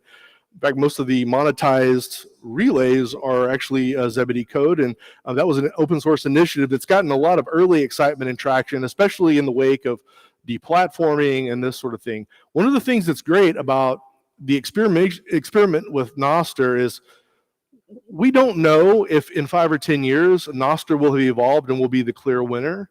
But what this kind of early robust experimentation does put a light on is some of the things that have actually gotten validation. there's this idea of a zap, and I don't want to be pedantic. Are you familiar with Nostr and a zap? Raise your hand. About the same amount. It's just very simple. If you use Facebook in the past or Twitter or some other social platform, everyone knows you can like a post. If you take a step back and think about that user behavior on the product, it's actually a really fiat sort of thing. There's zero marginal cost. You're not actually expressing value to that creator of content. You're kind of giving a thumbs up, which, I mean, it literally looks like a thumbs up on Facebook, but that's it. There's no marginal cost to do it. It can be gamed. What if there were, like, you induce some value, like even a very, very small amount? And so with Nostr, this idea that instead of just likes, you can zap somebody and send a very small expression of purchasing power to that person to recognize what they said gave value to you, and it can be a very small amount. They just call it a zap. So it's the like paradigm.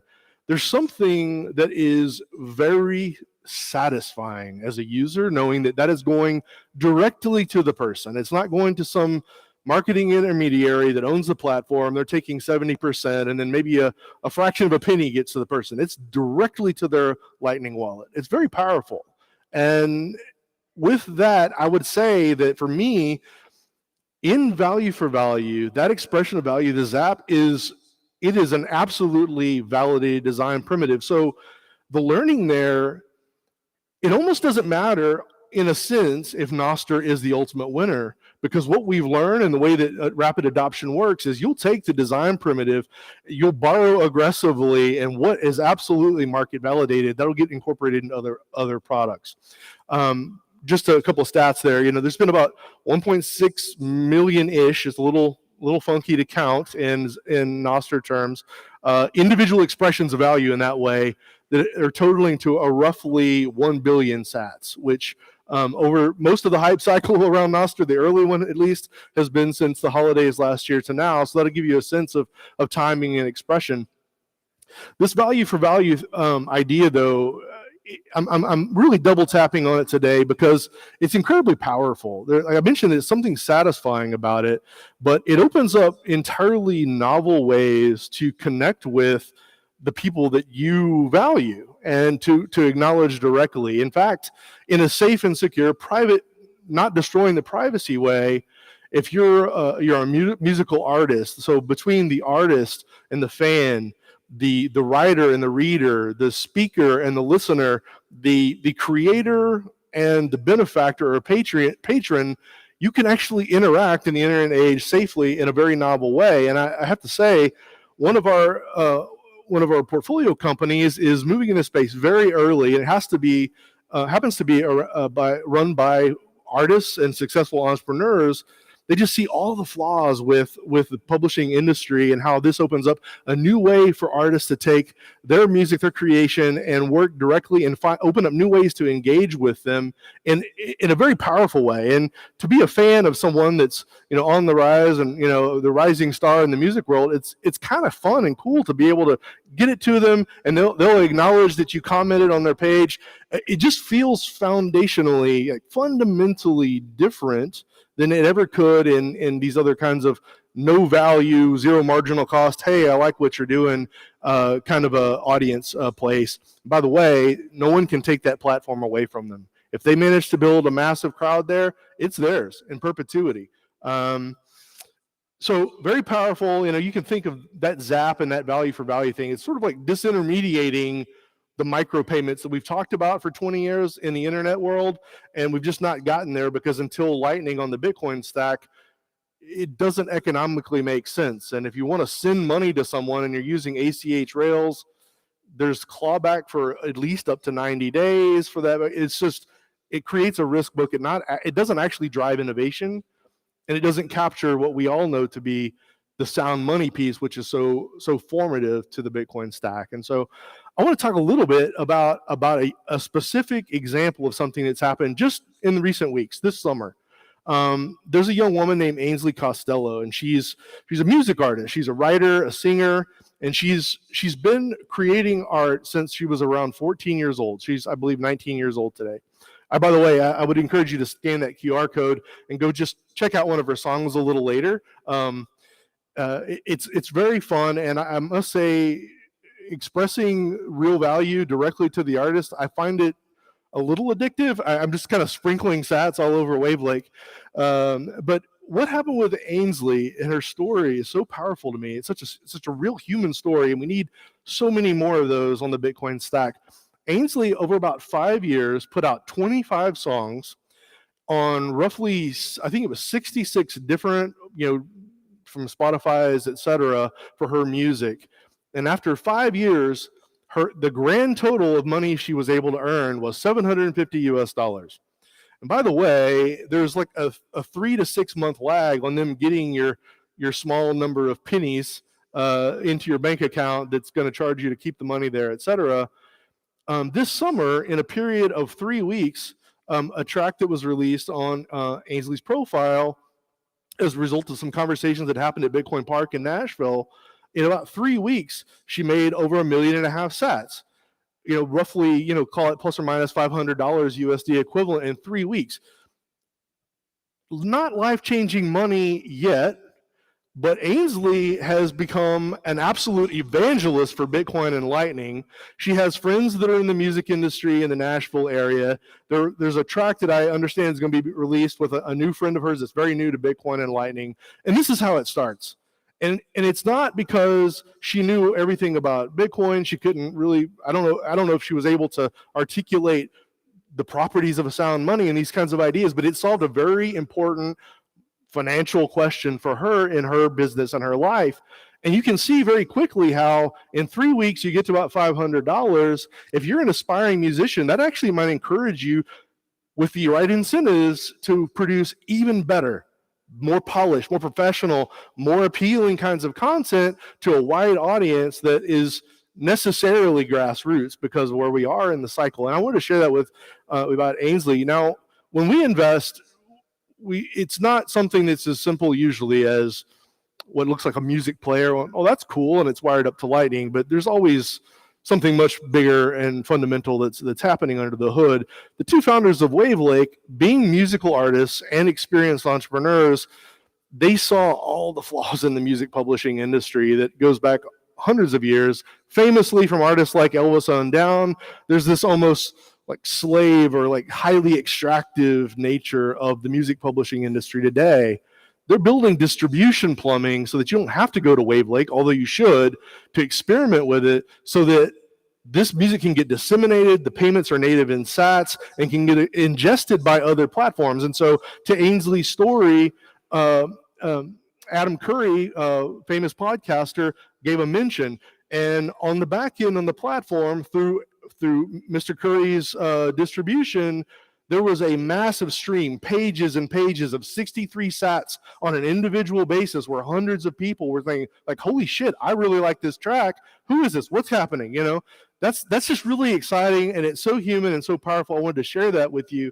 But under the hood, they're building a distribution model that at the end of the day, with a little luck and a lot of use by Bitcoiners and new Bitcoiners in the future, can actually potentially disrupt at the technology level the music industry, music publishing industry, full stop, which I think is very exciting.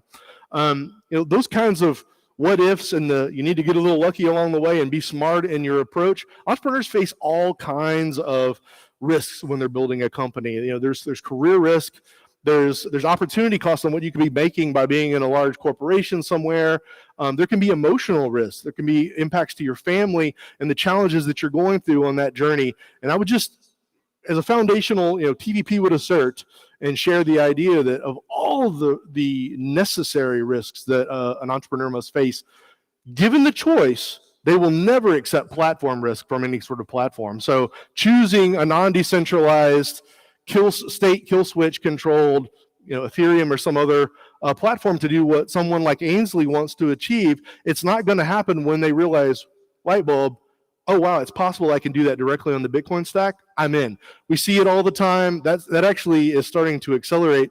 TVP is in a very unique position to be able to really instrument the universe of Bitcoin native companies up and down around the Bitcoin Lightning stack, et cetera. And so after monitoring for a couple of years, earlier this year, we published some similar research, we think, that's meant to challenge some of those assumptions I talked about with institutional investors. The innovation's not happening on Bitcoin. So no surprise, equity markets last year down big, crypto markets down bad.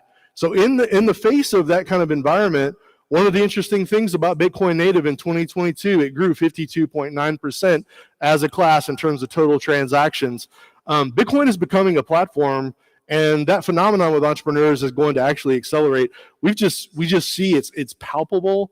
There's massive latent demand to build directly on the Bitcoin stack. In Jackson Hole earlier this year at our annual investor and founder symposium, the founders were leaning in, spitballing ideas while someone was on the stage presenting. It was visceral. You could feel it, and that's coming. So comparison. Crypto venture was effectively flat last year, and most of that activity happened in the first half of 2022. The second half, it fell off of a cliff. Another one that just really slaps pretty hard. If you added up every single value stable asset on every smart contract in the entire world, Bitcoin, the asset, is still market cap dominant. If you wanted to take that kludgy approach to adding it all up, 42.1% of all the venture dollars invested in 2022, Bitcoin native companies only got 1.31% of those dollars. There's a very clear, and this research is free to download on our website, by the way. We made that assertion that there's actually a clear misallocation of capital.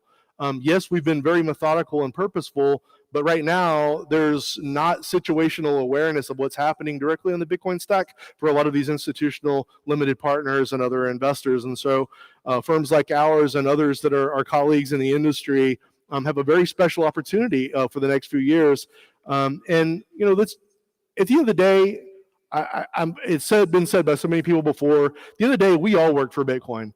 For us at TVP, we just feel like this is an area that we have some unique talent and the ability to kind of peek around corners and do what we're doing when I show up every day to work for Bitcoin. And that's why we think that backing these kinds of founders is a very important piece to kind of looking at the future and that inevitability that we all see, and in the Texas way, sort of lassoing it and pulling that line a little closer to the future, to the present. And that's what we do, why we do what we do. And we probably have maybe just a minute for one question if someone has anything. Sure. How are you thinking about AI? Great question. Did Matt plant you over there? AI has been an interesting phenomenon since all of these crypto people with no sort of like philosophical direction that they're leaning into have infamously pivoted, we'll say. TVP's first fund and kind of like foundational strategy, because we were waiting for some of these technological enablements to get to where there's more just direct and sufficient deal flow that's Bitcoin native. Our first fund back years ago explored ahead of its time in some ways, the intersection of Bitcoin technology, applied AI, and security and privacy. And right at that intersection, I've been talking about this for a few months now, and I think it's starting to get out there. Other people are seeing it now too, that if I'm a machine, I don't understand how to interact with credit. Like, can you imagine trying to open up a line of credit with another commercial trading partner? But what I'm doing is actually processing data for someone. So I think that a few things are true. Number one, artificial intelligence, certainly general intelligence, won't work with fiat. They won't understand. They're like, why would we do this? Let's just transact immediately. We think 90 days is a long time for a human. 90 milliseconds is an eternity for a machine. And so we've been thinking about that for a whole long time, and being able to actually demand a certain amount of flow, monetary flow, for a machine for the service they're providing. And by the way, they know that they can. The great learning is that they can improve the way that they learn. So as they see resources they want to acquire, they're going to need value to express to get those resources to be even more efficacious to what they're doing and what the problems that they're solving. And so I think you only get there with extremely low cost, fully final. And guess what? It's Bitcoin and the Lightning stack. And so we've been seeing that coming for a long time, and we're just ahead of where that's going to become a reality. It's super exciting stuff, but I think about out of time. I appreciate your time and attention today. Have a great conference.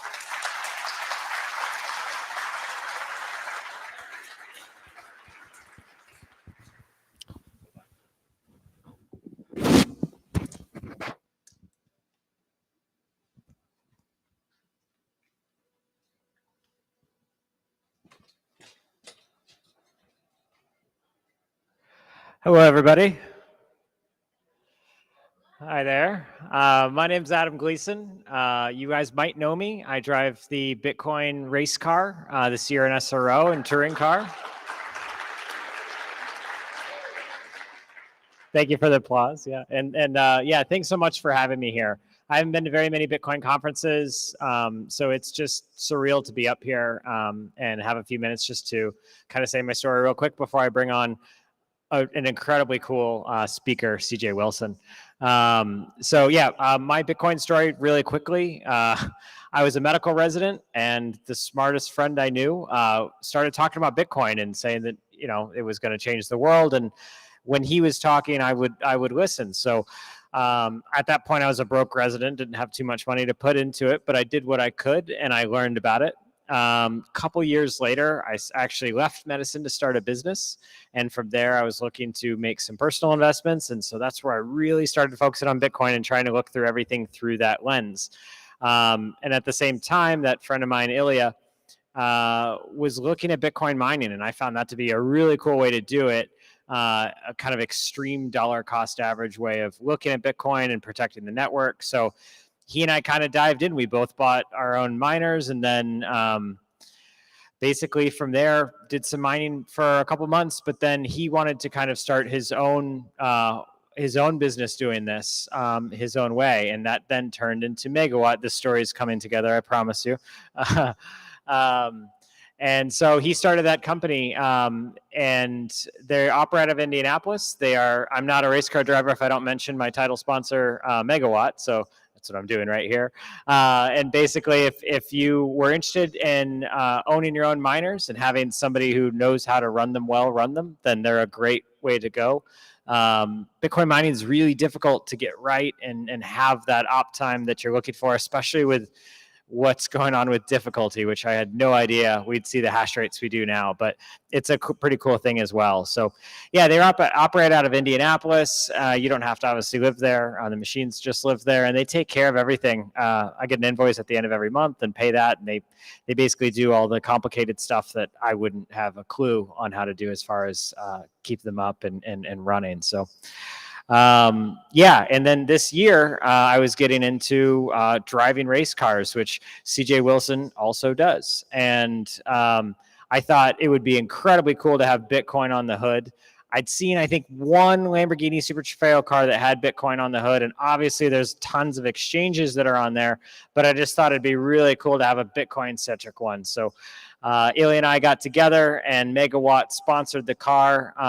If you look online or on Instagram or my Twitter, you can see it. But there's a huge Bitcoin on the hood, and a big mission there is just to make it more accessible, more friendly. So we even designed this. It's not a transformer, it's a robot, but it looks like a transformer. And we named it Satoshi, and we hand these stickers out of Satoshi with Bitcoin on his chest, and my car is a cartoon. Every weekend at these race weekends, and it's just super cool. And Bitcoiners come up to me and engage me on it, and I've just had a lot of fun this year doing that and getting to know the Bitcoin community better. And that's what lands me here and able to speak with you guys. So that's my story. That's why I'm here. We are looking for signing partners for next year. So if you are in the Bitcoin space, come talk to me, and come talk to me about anything, Bitcoin mining, Bitcoin racing. Happy to chat with any of you guys too after this. So CJ Wilson, though, you guys probably know him as a star baseball player. He was the pitcher for the Rangers and the Los Angeles Angels. Incredible career. There you go. I need more of that. Yeah, he got nearly 100 wins, multiple playoff runs, and just had an incredible career there. And clearly he is a competitive and hardworking guy. He owns a couple dealerships and even then got into racing. He owns a successful race team, CJ Wilson Racing, and they won 2012 MX5 Cup, which is they're Miatas, but they are crazy competitive, and that's what CJ races as well. So he's not choosing to do easy things, and I think he's excelling quite a bit. So he should have a great talk today, and so we're all lucky to have him, and I think that's all the time I've got. So again, thank you so much for having me. Love to introduce CJ Wilson now. Thank you. Thanks, everybody. Yeah, it's always interesting to be introduced. You never know what anybody's going to say about you. Hopefully they don't flatter you too much and put everybody to sleep. So I'm going to change gears a little bit today from some of the other presenters. My presentation is called In Broad Daylight. I think this is a very important distinction, very important time for us as Bitcoiners. But let me just give you a little background on what I do in Bitcoin exactly. I run a Bitcoin mining company in addition to my fiat life as a car dealer and all that stuff. And then I also go to Washington, D.C. as a lobbyist and meet with Congress and the Senate and various governors across different states and try to educate them on Bitcoin because they are literally the people in the way right now. And that's what we're here to talk about. What happens in broad daylight? My big goal is we must replace the corrupt people that are out there. I think a lot of people understand that Bitcoin was started as a result of people feeling the banking system was corrupt. And that was the initial kind of feel for that. But corruption is really a drain on human progress. You think about all the effort that we have to go through to protect ourselves from corruption. It's time and money and effort that we're not spending on the next thing. Whether you believe we landed on the moon or not, it doesn't matter. The point is that if we're fighting corrupt governments, then we're not designing the next spaceship. And in that sense, you know, corruption really hinders the education because you have people that are a little bit wealthier with the Cantillon effect. They can just buy a shortcut. The equality is out the window because you can just buy a position. You can just, you know, buy your kid a admission into USC or something like that. We obviously went through that scandal. And corruption's everywhere. It's rampant in governments worldwide. It's not limited to, I mean, we probably have it in some ways better, in some ways worse, because it's in the dark. So that's why I'm here to talk about what we can do in broad daylight. But it really, it all comes from bad money. If without bad money, you're not going to have corruption. And that incentive distortion is the biggest problem we have. So who's really in charge? Is it this guy? I think we all agree that this is a guy we don't want in charge. We did not elect him. We didn't elect either of these guys unless you live in one of these places. These guys either. But these people are making big decisions on what's happening globally. This is a problem, okay? They have bogus agendas, and they're taking our focus away from real problems. Virtue signaling is bad, and it leads to, you know, illogical emotions, and it doesn't lead us to logical solutions. Throughout history, we've had single-named rulers, elected and unelected.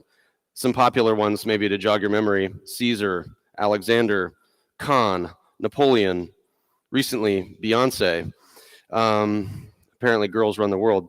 So the thing is, we have to fight against these people and put the focus away from greenwashing scams and on where it needs to go. And the bottom line is that power is zero sum. All right. If you imagine very, very simply, I guess what I like to do is take very big concepts and distill them into simple examples. There's only 10 pounds of power to go around. And in that sense, if you give the government 5 pounds of power, and they already have 5 pounds of power, they have 10 pounds of power. So we have to, as Bitcoiners, hold on to as much of our own power as we can. We have to distribute that power, decentralize that power, and make it harder to confiscate, or unconfiscatable, if you will. And as we're seeing empires in history, you know, evolve into corporate empires today, the psyops are increasing. You know, this is something that I think feel now. It's becoming more blatant, more obvious.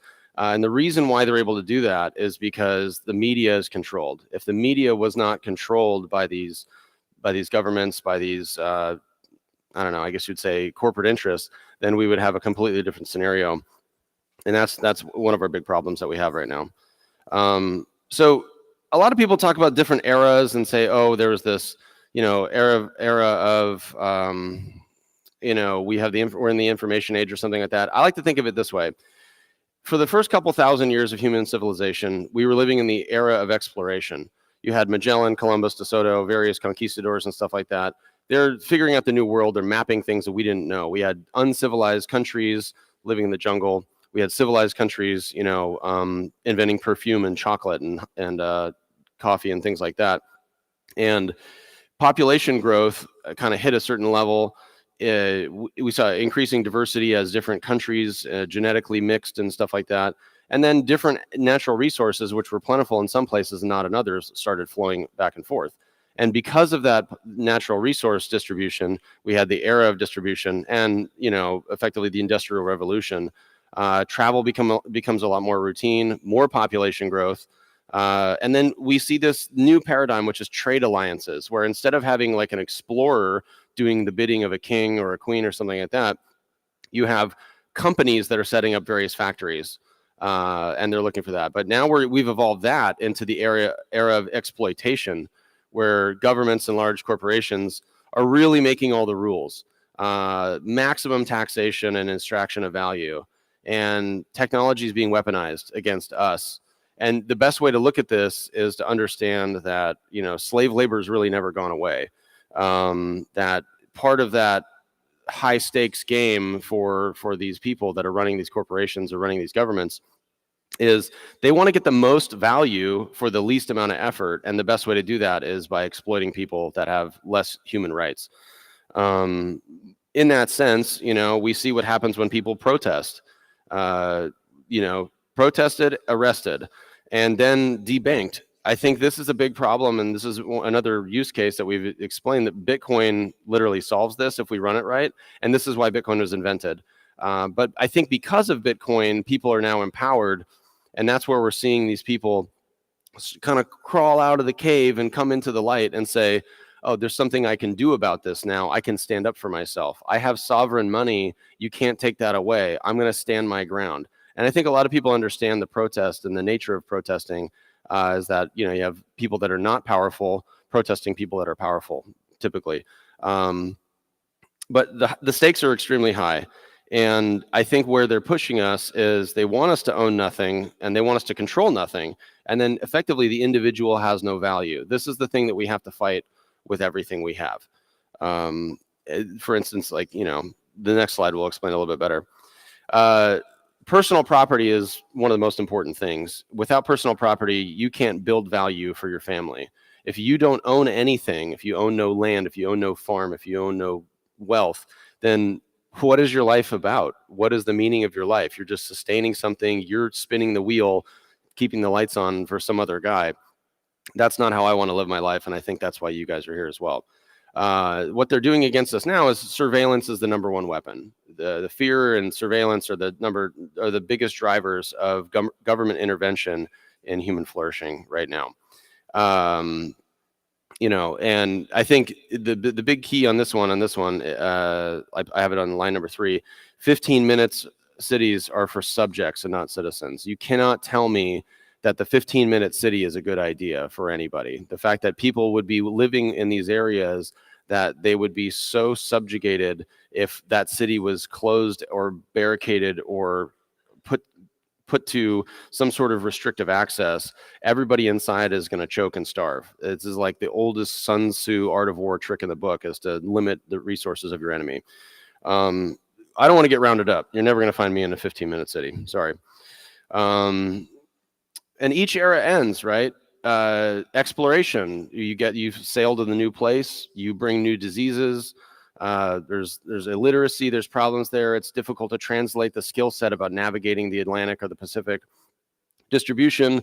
We have fights over resources. World War I, World War II, the Bolshevik Revolution, the economic collapse of the post Jekyll Island, Federal Reserve situation.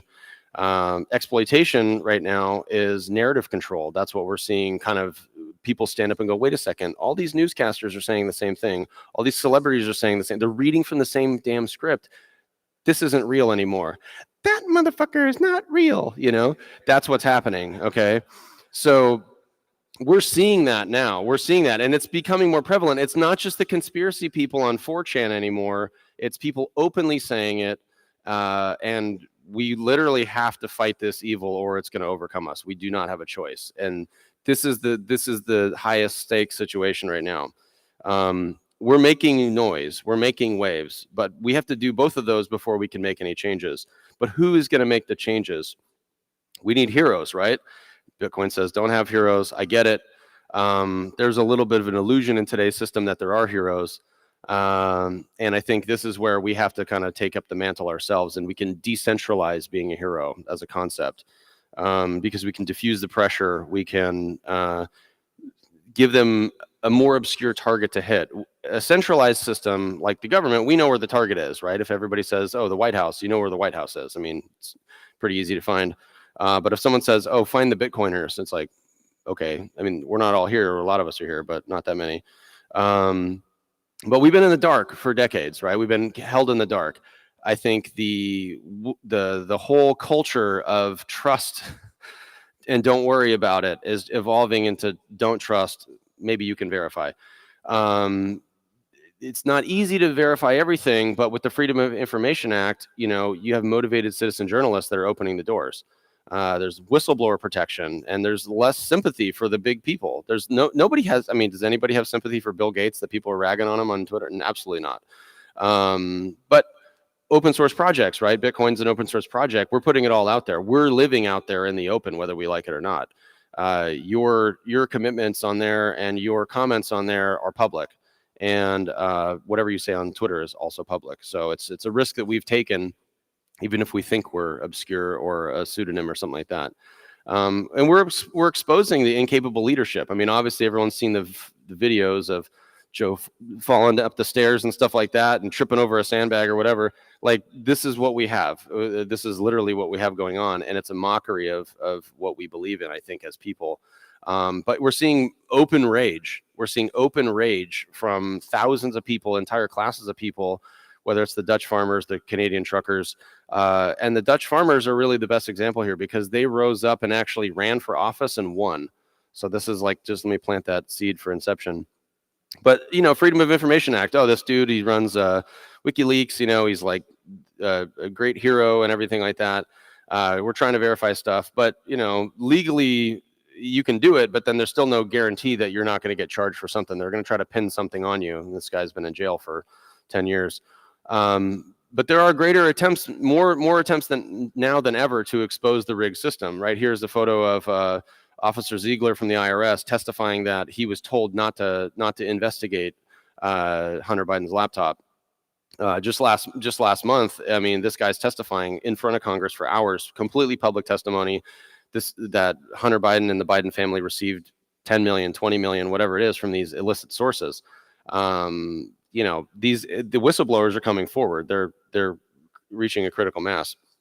But are we really there yet? Are we awake? Are we all the way awake? No, not yet.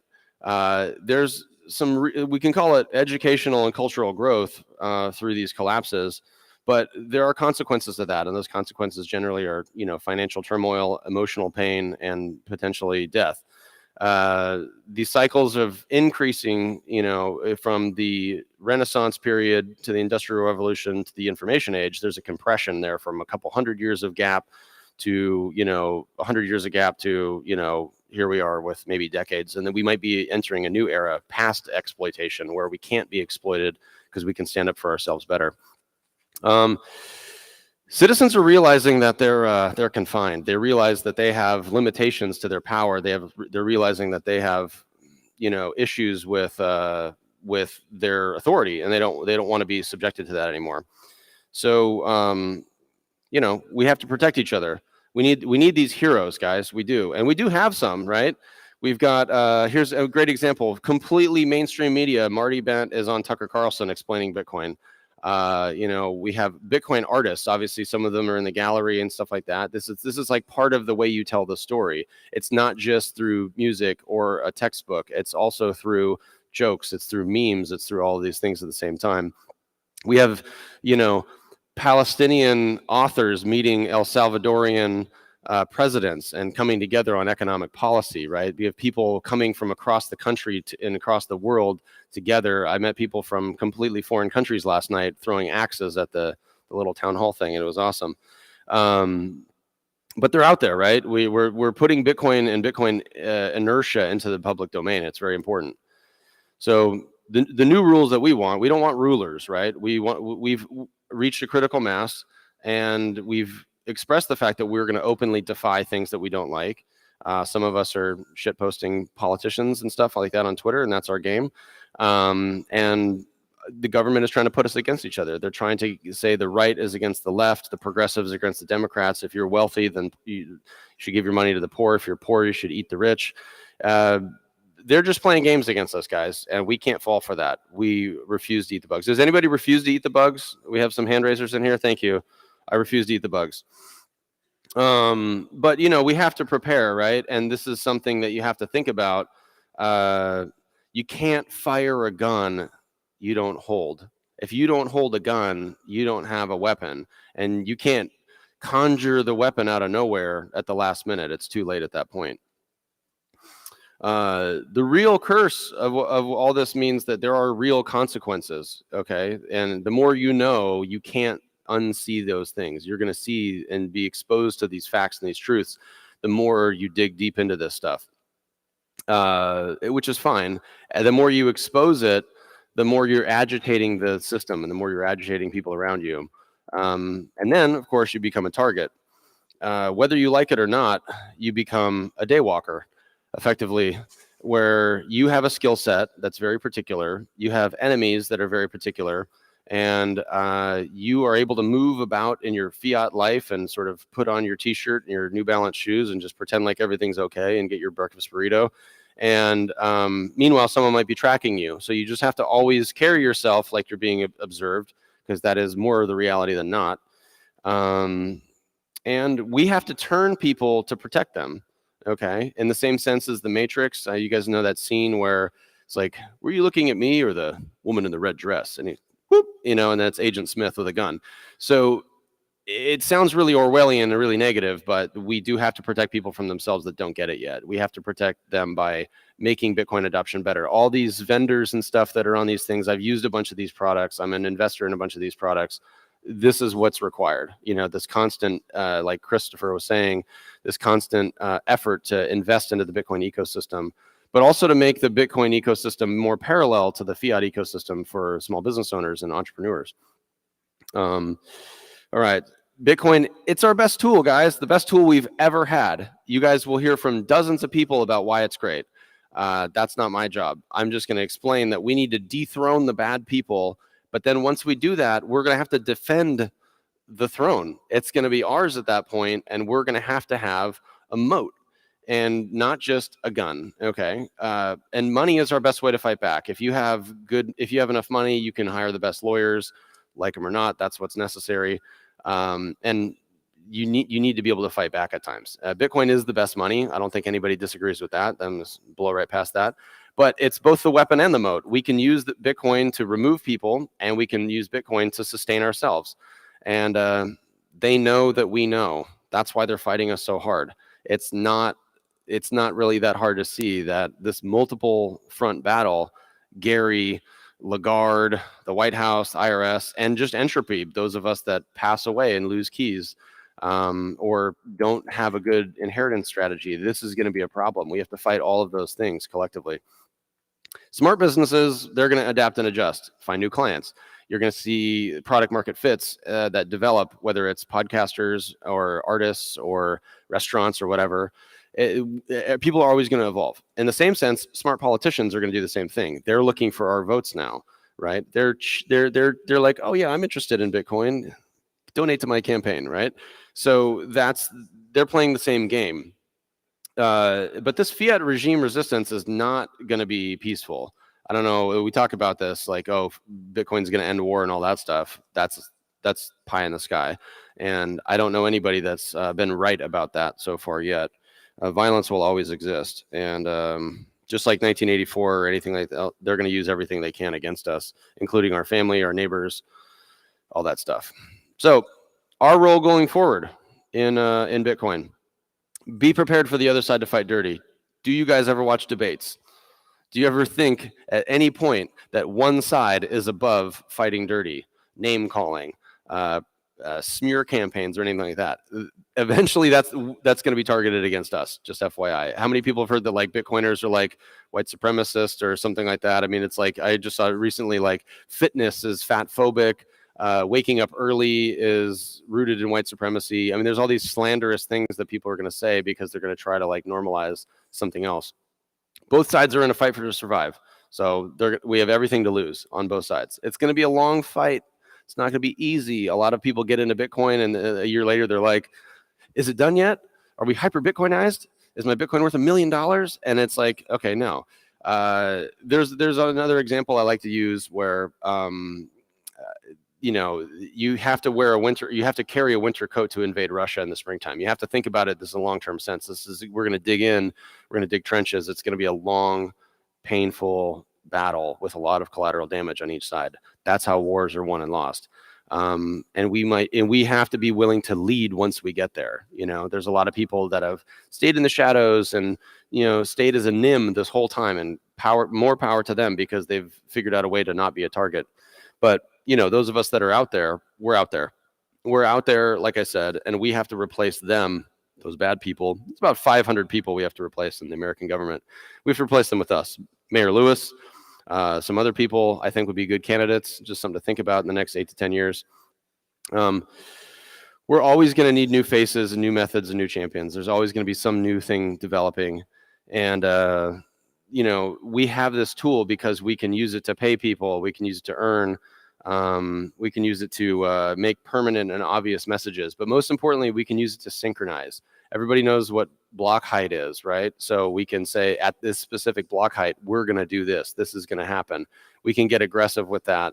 And we can broadcast that frequency across every Bitcoin node in the world at the same time because we're all synced up. This is the unique thing that we have as a tool as Bitcoiners, is that we can actually synchronize where literally nobody else can, because we have the most unique, strong, and resilient tool for that. You know, in the sense of, I mean, some homework on this one would be maybe watching the movie V for Vendetta. So once again, really quick, who are we replacing? Obviously, Elizabeth Warren, that's a target. Perhaps Gary Gensler, and we have this thing for the Bitcoin Today Coalition where we post jobs in DC. So there's job openings where, just like Project Mayhem, we can slide you into an office and you can go be a mole for Bitcoin in that normal political job. Just a thought, right? You got to be long-term strategy here. You can't just be short-term time things. I'm gonna end with a meme. I think everyone's familiar with this one. You know, do you guys know the difference between these two pictures? It's like, no, they're the same picture. Both people are fighting vampires, right? Jack Dorsey, with what he's done, is out in the open. He's a daywalker. Wesley Snipes is Blade. If you guys haven't seen that, he's a daywalker. We are all both of these people at the same time. Whether you want to wear a trench coat and carry a sword around, that's your deal, or you want to wear a questionably long beard, that's your deal as well. It just all comes down to how are you going to fight and how are you going to be here for Bitcoin when Bitcoin needs you. We're all going to have to prove ourselves, right? That's what it's about, and the value for value concept is very much in on that as well. So I think in the long war is really fiat resistance against Bitcoin innovators, and we will win. Okay, we will win because we have more to gain, and at the end of the day, the people that are more incentivized to gain more have more length, power, and progress to make, and can put more people on the boat. There's a nearly infinite amount of people that can fit on the Bitcoin boat, but because the nature of the Cantillon effect, there's a limit to how many people can be fiat rulers of the world. And in that case, that is their biggest vulnerability and their biggest blind spot, and that's why we'll win. So with that, I conclude. Say thank you to everybody. If we have any questions, I got some time. I'm going to leave this up there because I think it's a good meme. So.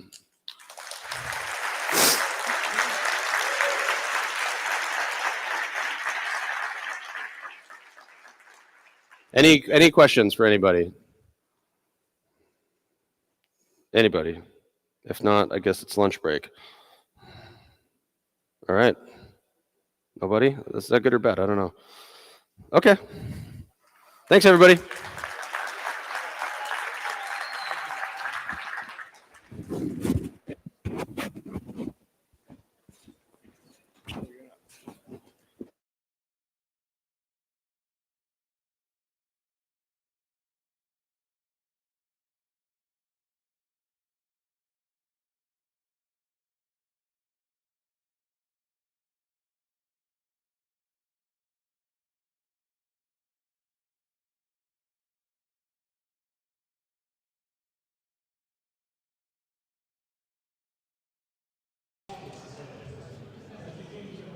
Are we live? All right, cool. All right, so I guess we're live. It looks, I'm looking over the shoulder. It looks like it might be black. Nico, we need you to turn on the, Nico, log into your computer. Log in. We need the stream. All right, we're back. All right, guys. So, what's up, everyone on YouTube? We are back. It is lunch break, so we got what, about an hour? What time is it right now? Yeah, about an hour. We got about an hour. We will be bringing some friends in for you guys. It should be good. It should be spicy. You guys are going to like this. And shouts out to everyone in Spaces. Hopefully Spaces doesn't crash on us again, and we we can keep the show rolling. So we will, I don't know what we scheduled, but I think we're going to get Beauty on in here. You're going to get Beauty on. In probably like, what, 5-10 minutes? You hopefully will come back. We're going to get Beauty on. We're going to get Pubby and Anders. Oh, Toxic Happy Hour? Matt Hamilton from Anchor Watch. So should be interesting. Okay. All right. Well, so, yeah. Let's go. Yeah. All right. Do we have a scheduled time? So yeah, producer Jacob, the best producer in the game, is currently working on it. But dude, what's been your highlight of the event so far?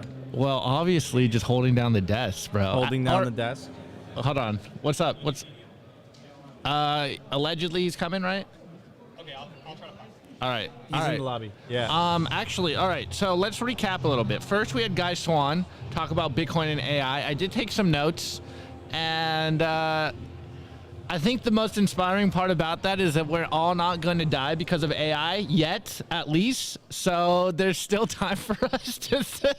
I mean, no. But what he seriously what he said that I really appreciated. And wait, let's get Gary on here. Gary. Oh yeah, let's do that. Come on the stream. We're live on YouTube right now.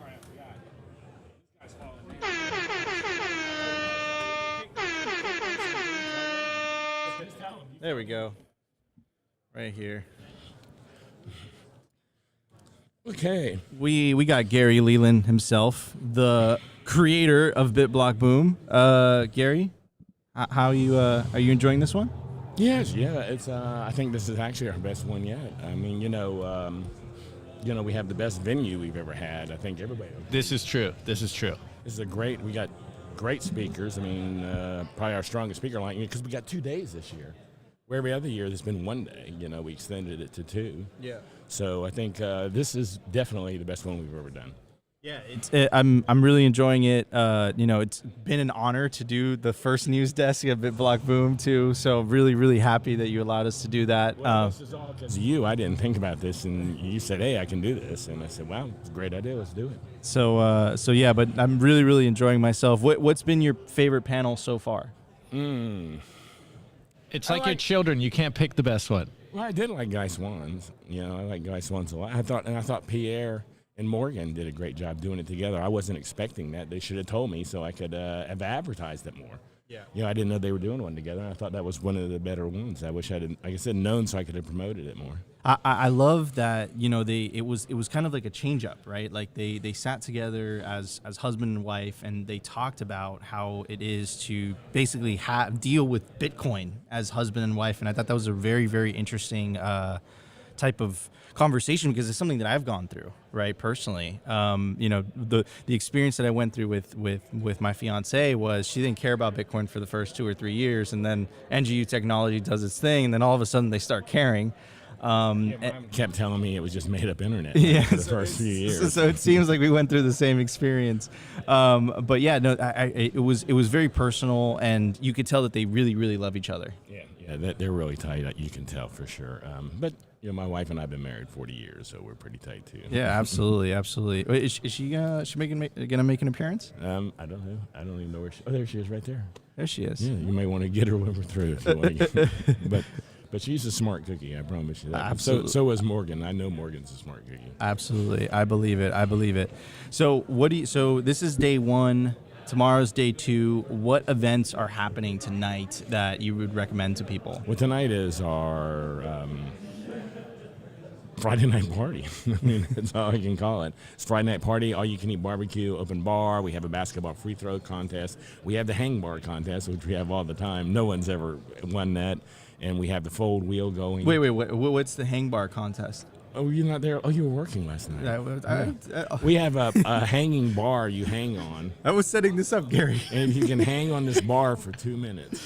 So all you got to do is hang there 2 minutes, you get 100,000 sats. And no one's beat it yet. No one's made it. Some guy made it 1:55. Yeah. So no one's made it 2 minutes. Yeah. Okay. So it's not as easy as it looks. Yeah. We have It sounds easy, but it's not. It's not. Did you do it? No, but I've done it before, and there's no way I can do 2 minutes. And then we have we have the fold wheel going, and we have something else going too. I mean, we got a lot of stuff going on tonight.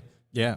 So, what is your? And I know Tone Vase is throwing a poker game as well, right? Yeah, he'll be throwing a poker game, and tomorrow night I think he's throwing a poker game. He threw one last night at the BitBlockBoom town. I missed that. I missed the BitBlockBoom town because we were setting up here. How was that like? That was great. Everybody, I think. Could you describe what it was? Yeah, What does that town. mean? I rented the town. How do you do that? Low key, just run into town. You go to the town and say, we want to rent the town. We couldn't go in people's houses that live there. Okay. But the main street there has a lot of vacant buildings that we could go in. Gotcha. There's a church there and a saloon, and we set up the bar in the saloon. There's a livery stable. And Wait, were you guys also like shooting guns or something? yeah, we had Nerf guns. We had Nerf guns okay. Now this town, if you want to see this town, if you go watch Walking Dead, season 7. Okay. It's the town the survivors are in season 7. Okay. There's a town, I don't know what episode, but there's a town that they go to that's a little western town. Yeah. And the survivors are there. And I haven't seen it, I've just seen photos from it. That's amazing. But it's a Walking Dead. And it's been a lot of, this town has rented out their town for a lot of movies and shows and stuff. It's great entrepreneurialism on the town level. Yeah, when you came in, it has, like any western town, it has those poles, and they put, like, Joy for a picnic. Except last night it said BitBlockBoom Town when you came into the main street. Man, that's hilarious. Okay, so tomorrow, it's the second day, and we have Max and Stacy. It's what you said. Like, this has been an incredible lineup of some of the most talented Bitcoiners, some of the most intelligent Bitcoiners. And it's Max and Stacy. Who else is tomorrow? I have no idea. Okay, you know what? I'll pull up the list while Offie. We got a lot of people. Well, Opti offers Let's some go. comedic relief. Well, I can't be any funnier than Gary's been today, but this has been a great event. This is my 3rd year, I think, and this is by far the best hotel. I am, a little biased because I do love Dallas. It's kind of like my nostalgia is going to the old And Dallas. speaking of that, I want to know why I do a barbecue meetup every month. Every month for 3 years, and you haven't come to one. Well, I am a 3 years. 3 I am years. a recent Dallas native. 36 meetups, and you couldn't make one. I know I'm you're recent. busy. I'm recent. I'm a new Dallas member, and Opti, I'm getting dogs. That's unacceptable. I know. I guess. When's the next one? I guess I have to commit right now. Next month. Okay. Well, then I guess I'm going. Okay. I guess I'm committing to it now. Okay, so just go to meetup.com/BitBlockBoom when you get a chance. And you guys out there, if you live in the Dallas-Fort Worth area, do that and come join us at our barbecue. We always have 30 to 50 people every month. We have a great time. Do you see this? And Gary, BitBlockBoom is the longest running Bitcoin conference, right? Yes. Consecutively. Yes. And you're going to keep that record, I'm assuming. Yes, there will be a 7th. Absolutely. So what has been the difference from the first conference? Do you see the movement getting bigger? Do you see the conferences getting Our first conference, we had maybe 75 people there, and we gave away half the tickets because we had Saifedean come in, Rashard come in, Michael go. We had all these people coming who were great, and we only had 30 tickets sold. Yeah. So we couldn't have them all show up and speak to 30 people. we were giving tickets away. And then I guess we did a good job because the next year people started buying tickets. Yeah, it's very special. Actually, Opti and I have a very special moment. It was the first time that we met each other in person. We actually got a hotel room together, and it was Bitcoin. What year was it, Opti? I think it was 2020. It was 2020. Wait, was it? Yeah, it was 2020. It was the forbidden third year. Bitcoin conference during COVID lockdowns. I'll tell you a funny story about that. And that's why we're the longest running conference. We're the only people that did one that year. But about halfway through, no one was wearing masks. And the hotel was not like that. And everybody's carrying around cups of water so they can say they're taking a sip of the water. And I come out at about, lunch maybe or sometime. And there's the lady who runs the hotel, our manager, working with us, and she goes, I need to talk to you. I said, sure, but you got to be quick. I got something to do. She goes, well, we need to go in this room. And I go in this room? Okay, so I go in there, and there's 3 people in this room from the hotel. And she goes, we got to do something. Your people are not wearing their masks. They're walking around with cups of coffee like they're drinking it, and they have to wear their masks. And I said, look, I know I look like your daddy, but I'm not that. I'm not their daddy. I know I'm old enough to be. I said, and you might want to call the police. They would just love the hell out of that. She goes, what do you mean? I said, oh my gosh, they'll all start taking their masks off, the ones who are wearing them. And the cameras I said, this hotel could go viral. That's a really good move for you. And they never said a word the rest of the day. I said, I got to go. Is there anything else? And they never said a word the rest of the day. Never said a word to anybody from the conference. And that was the end of it. Yeah, well, I remember they did tell us at first, they're like, okay, if you guys are drinking, you don't need to wear a mask. And so everyone's like, all right, let's just walk around with our drinks the whole time. They don't even care. And then I guess I didn't hear the background story. And it was early, we weren't making we were barely getting by then at the conference, and everybody was drinking cups of coffee that cost me $7 a cup. Oh, and I'm man. going, get water if you're not going to drink it. That's free. You might just pay $700 for coffee for 100 people to carry around coffee cups half full. I remember that lobby of that hotel. It was like a party. It was. I think that's where LobbyCon was invented. Exactly. It was so popular. LobbyCon was invented. So I can go ahead, and since we're going to release this information in 20 minutes, we're moving BitBlockBoom back to Dallas. Oh, let's go! So we must be in sync, because I was about to ask you that question, but I didn't realize that you haven't revealed it to other people. Well, so I'm revealing it as soon as they come back. You beat me to the punch. Okay. But the plan we're thinking now is we did it 2 years here.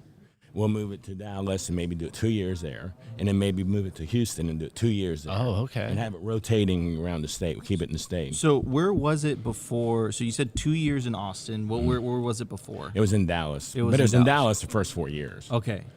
So then we moved to Austin for 2 years. And Austin is just too damn high. Yeah. It's too damn high. Like the lights out there. This hotel wanted to charge me like $8,000 for lights. I went over in Dallas and rented them for $600. Everything they wanted. I'll tell you the best one out front, Foreman Mining. They were getting a TV. They were going to rent a TV. I said, have you found out how much that TV is going to cost you? I had no idea, but I asked them. I said, no, we just told them to bring us one. And I said, you might want to find out how much it costs. And I would go to Costco personally if I was you. And this morning they're setting up their TV, and they go, thank you. The TV was $2,000 for the 2 days. And we just bought one for $199 at Costco. Yeah, it's significantly cheaper. We were actually, when we were setting up yesterday, Opti and Sophie were running missions to getting the lights and getting some stuff. Extra gear. Gary, it looks like we have our next guest. Thank you so much. Oh, wait a second. You're not kicking me off for that son of a bitch. Gary, thank you so much. I will sit down for beauty on. Gary, thank you so much. Yeah. Appreciate it. Gary, sit that down. I get a picture of you real quick. Yeah. Sorry. I gotta put my armor on. Akeen, let's get in here. Oh my gosh. Put on your headphones. Okay. I meant to get over here. I was ordering pizza. Okay. They're taking photos right now, guys. They're taking photos. Sorry about this, guys. No worries. This is live. This is part of the live I've only chaos been married to her that we 40 do. years, so I do whatever she says. This is the best way. All right. Super excited for this next one, All right, ladies guys. and gentlemen, we have Beauty on, also known as Akeen. He is the co-founder of one of my favorite Bitcoin companies. The founder. The founder. Cheeky man. The founder of one of my favorite Bitcoin companies, which enables you to stack Bitcoin the way you should stack Bitcoin, acquire Bitcoin KYC free, and that is Azteco. And you guys did it in a very, very clever way. So, Beauty on, thank you so much for coming on the show. And thank you for having me, Nico. We meet in the flesh for the second time. Yes, and it's been great every single time, and maybe let's go down this rabbit hole while we're here. I really appreciated your a lot of people on Twitter. I appreciate your sincerity, and I appreciate the way that you view the world and that you look at the world, and I see the world in a very similar light. And I think a lot of people don't understand what's at stake. And I think because they don't understand what's at stake, they either see it as a joke or they don't take it as seriously as they should. That's exactly right. And a lot of these people have never wrung the neck of a chicken or see a man killed. And so all the side effects, the beneficial side effects of Bitcoin for them are purely theoretical. That's why they can do things like ordinals, to a tool that can disempower the state and take away the state's excesses of violence out of the equation. That's why they think Bitcoin is a joke, because they don't have any experience in how bad things actually are, both overtly and covertly, both on the surface and underneath the surface. And so this is why it's possible for people to think Bitcoin is a game, it's a joke, it's a meme, it's all this stuff. And of course, there's nothing wrong with memes, there's nothing wrong with jokes. Having a joke is fun. Having a drink is fun too. But you can't spend your life only drinking. You can't spend your life only making jokes. At some point, you've got to be serious. You've got to take these problems seriously. Otherwise, the people who are taking them seriously are going to overrun you, and then you wish you never got out of bed, because they're going to destroy you. And they don't have any compunction about destroying people for their own ends. So unless you take it seriously, and I say you meaning the people who are doing Bitcoin and getting involved in Bitcoin, you're doing it and yourself a disservice. And this so-called society that people think is a real thing. These people all, universally believe in society, but then they behave so recklessly with something like Bitcoin, which can be a big boon for everyone. So I have limited patience for people who play around with this incredible tool and who don't take it seriously. You've got to take Bitcoin seriously. Otherwise, we're all for the high jump. 100%. One of the things that I say, Beauty, on, and a lot of people see it as this hyperbolic statement, is I say Bitcoin or slavery. And I really do believe that on a fundamental level. And you referenced the forces that we're up against. And I don't think people are quite awake to this. I think that if you are an Argentine and you're dealing with 120% inflation, right? Then you start questioning what is money. Then you start questioning the whole idea of the states, the whole idea of a central bank, right? And, it's actually worse than what you just described. It's not Bitcoin or slavery, it's Bitcoin or death. I mean, how do you think they paid for all these billions of shots full of poison to be injected into billions? An unprecedented mass poisoning event never been seen in the history of the world. How do you think they paid for it? They paid for it by printing the money. And so if they can't print the money, then this terrible thing that just happened could not have happened. Of course, they might be able to do it on a smaller scale, but that's better than the death on a smaller scale is better than death on a mass scale. So fiat money is literally killing people. And I know that's paraphrasing somebody who's now an enemy of Bitcoin, but so forgive me. But it is actually literally true.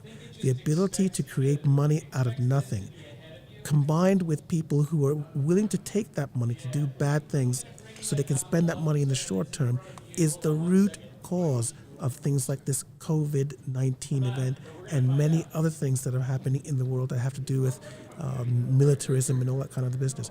So it's not just about a bad outcome. It's about literally life and death. And this sounds hyperbolic. It sounds overplayed, over-egging it. I'm afraid I'm not. And part of the reason why people are reluctant to take this seriously is because you have to use this kind of language if you're speaking truthfully. And it sounds like, oh no, this is another conspiracy theory, it's just a hysterical person, but in fact it's actually true. Yeah. I mean, the house is actually on fire. This is not somebody screaming fire in a movie theater.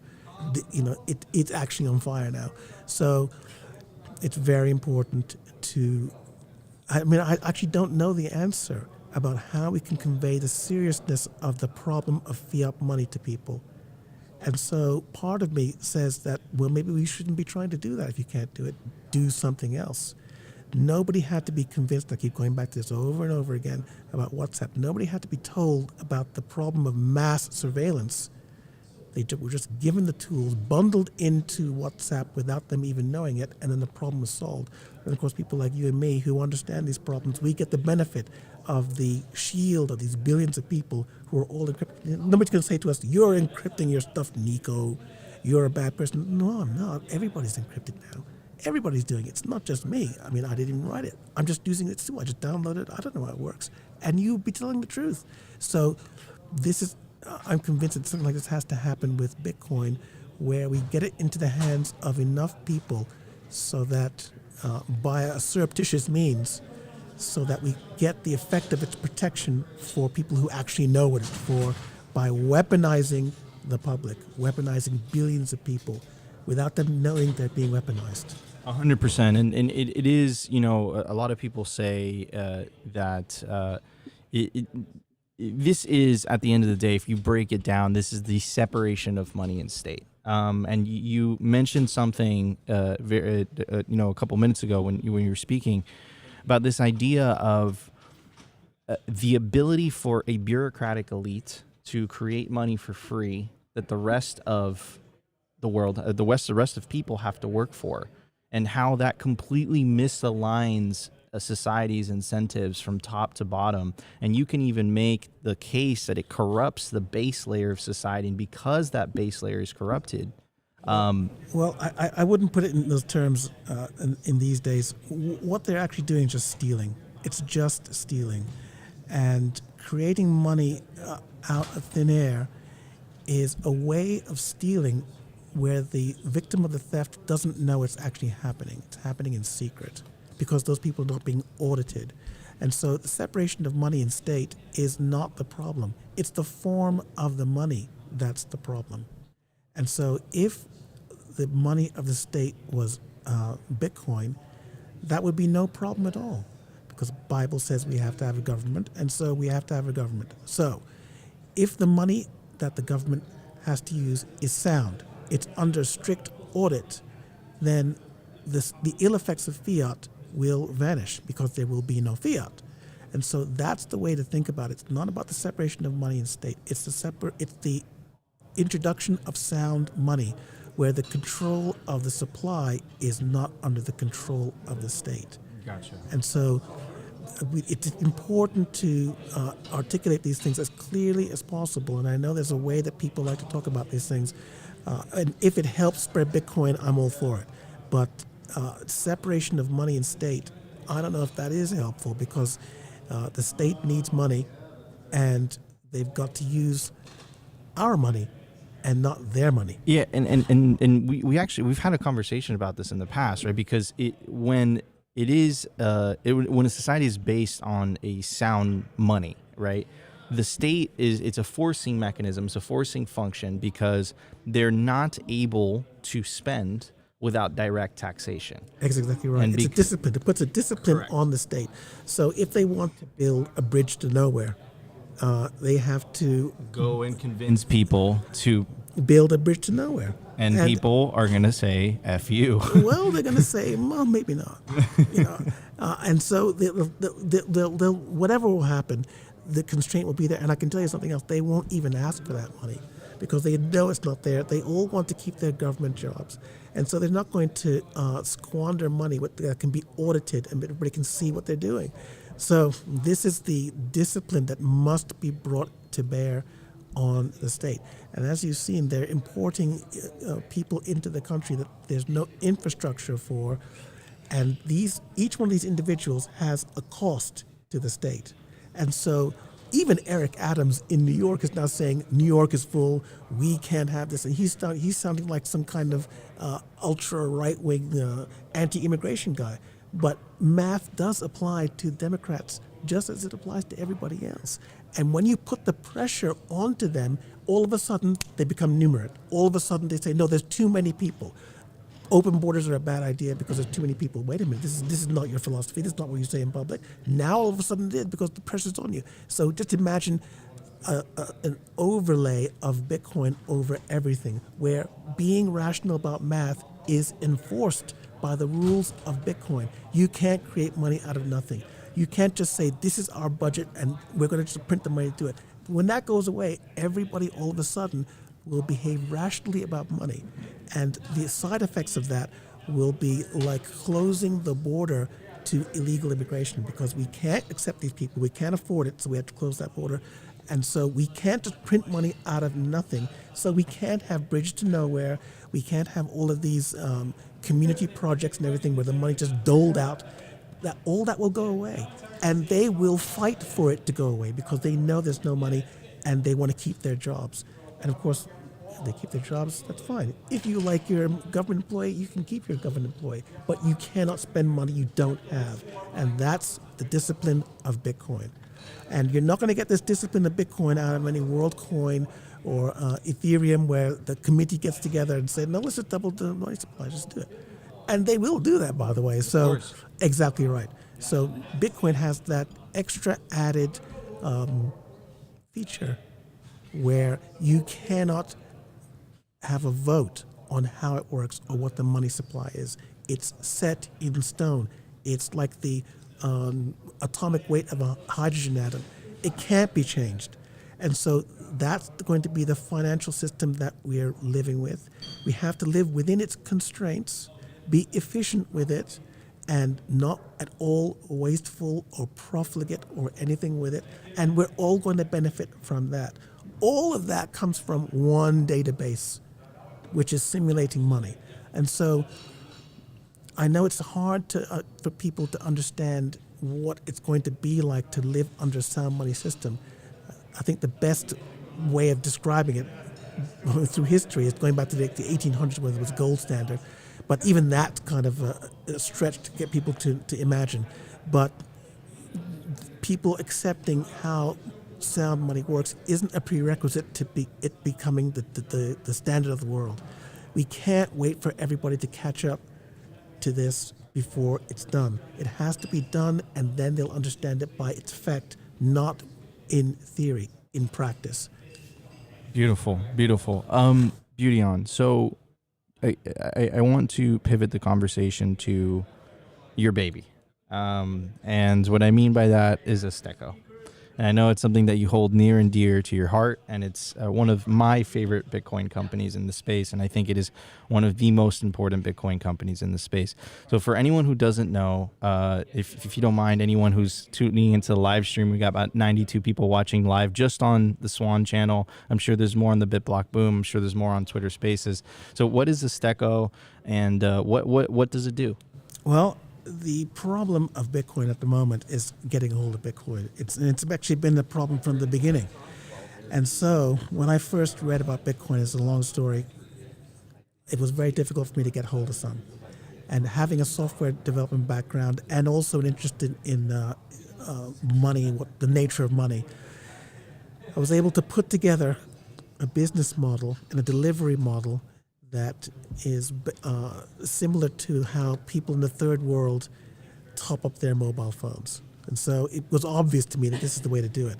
So what we at Azteco do is we produce a paper voucher with 16-digit codes on it.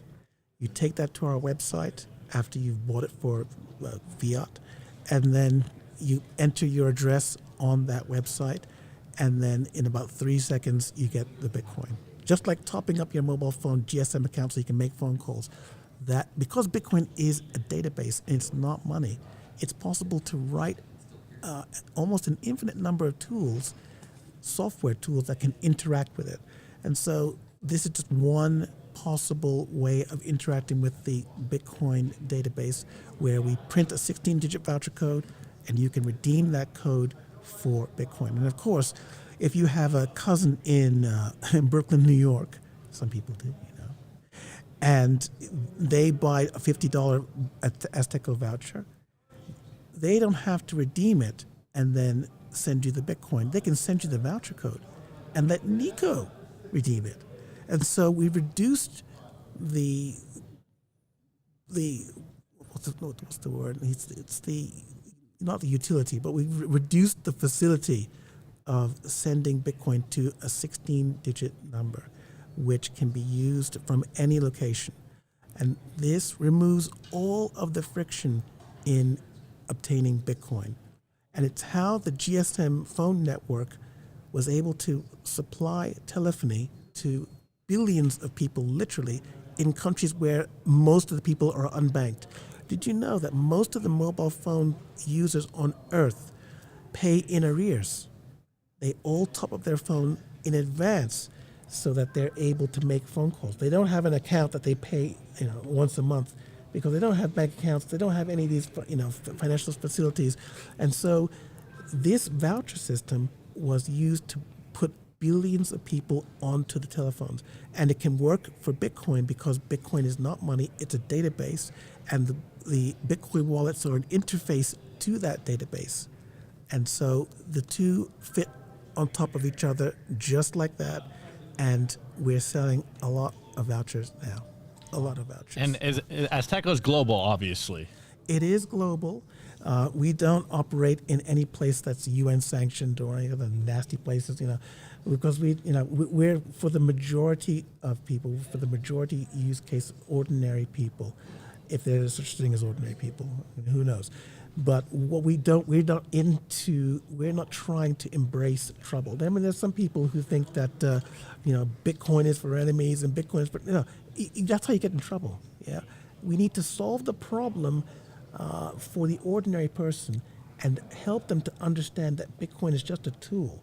And then what will come from that is websites, you name it, Amazon, whatever it is, will start accepting Bitcoin. And because Bitcoin eliminates payer fraud, the 10 or 12% of all credit card transactions being fraudulent will be a thing of the past, because Bitcoin removes the ability for people to fake a payment or to steal the credentials of somebody else to make a payment, because it's all controlled cryptographically from inside a phone. And so just for that reason alone, just for those savings alone, it should be adopted worldwide as a payment method for things online. And it will also bring into the fold the billions of people who are unbanked, who don't have access to e-commerce online, allowing them to pay trivially small amounts of money for literally anything you conceive of, whether it's a Netflix account, doesn't matter what it is. And so this is why Bitcoin is so exciting, so important, and it's not a joke. It's solving a very real world problem for literally billions of people. And what Azteco does is we give them access to Bitcoin in a trivially easy format that they can just get onboarded in literally 30 seconds. And so the hard part, well, after the software development, which is extremely hard, the next hard part was distribution. And so we now have a couple of companies that we're working with for global footprint, global distribution. There will be no place in LATAM, in the USA, in the EU, and all over the great continent of Africa where you cannot go to a supermarket, pay $5 or 50 Rand or whatever it is, and get an Azteco voucher and get onboarded to Bitcoin instantaneously. Love it. That's amazing. And also, I have friends that are Azteco vendors. So what's the process for someone to become an Azteco vendor? You have friends that are Azteco vendors? Yeah, one of my friends, Joe Rogers. He's a huge Azteco fan. Joe Rogers, yes, indeed. What's he calling his company now?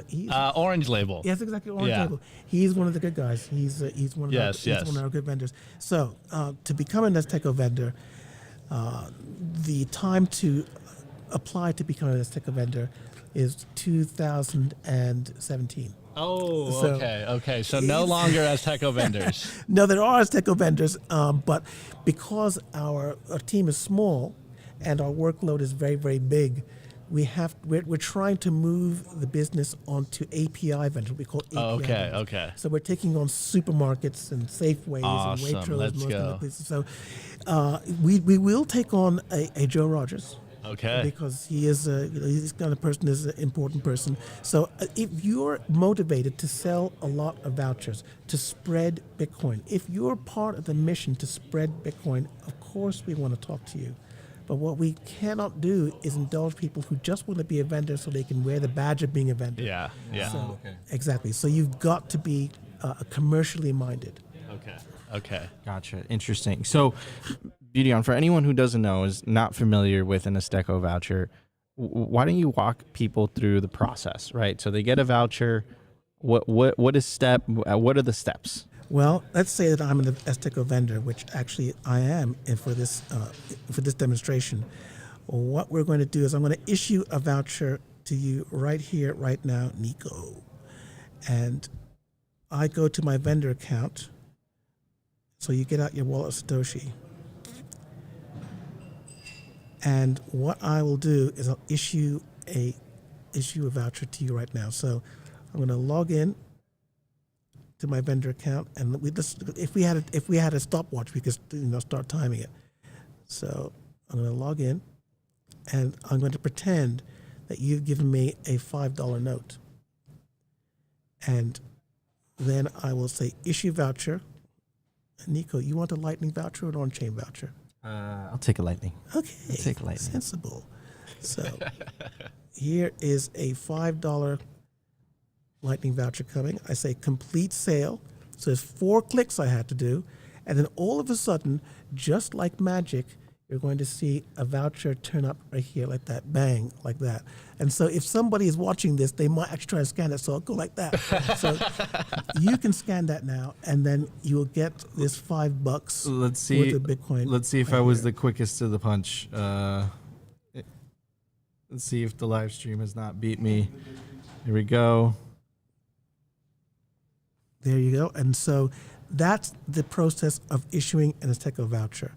So imagine it worked. Just Great. like that. So Just like that. Imagine you go into a store where you buy a Coca-Cola or whatever it is, and you say, I need $20 worth of Bitcoin. So here's a 2 10s. And then literally under 30 seconds later, you get this Azteco voucher, and then it's on your phone. And you can then send that to anybody on earth without permission, without going to talk to somebody else about sending your own money to another person, which is, to me, highly offensive. If it's your money, you shouldn't have to ask permission to send money to somebody else. Completely absurd. So that is the process of having an Azteco voucher sold to you. It's seamless. It's fast. It's not invasive. It's just like buying bubblegum. It's just like buying a top-up for your mobile phone. If you're in Enugu or Jos or any one of these places, it's exactly the same.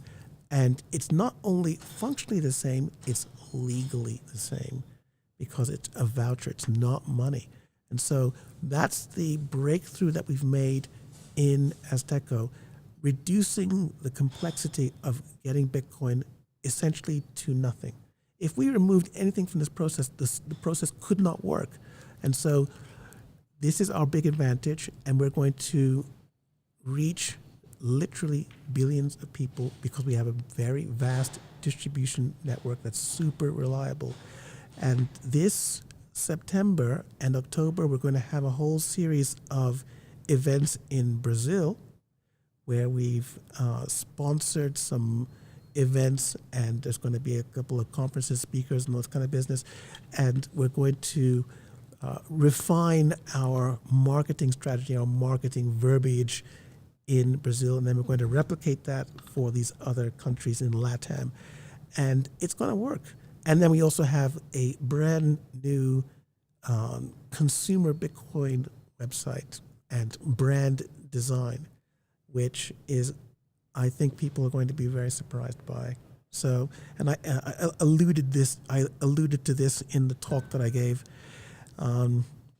This is also a very important part of making sure that Bitcoin wins.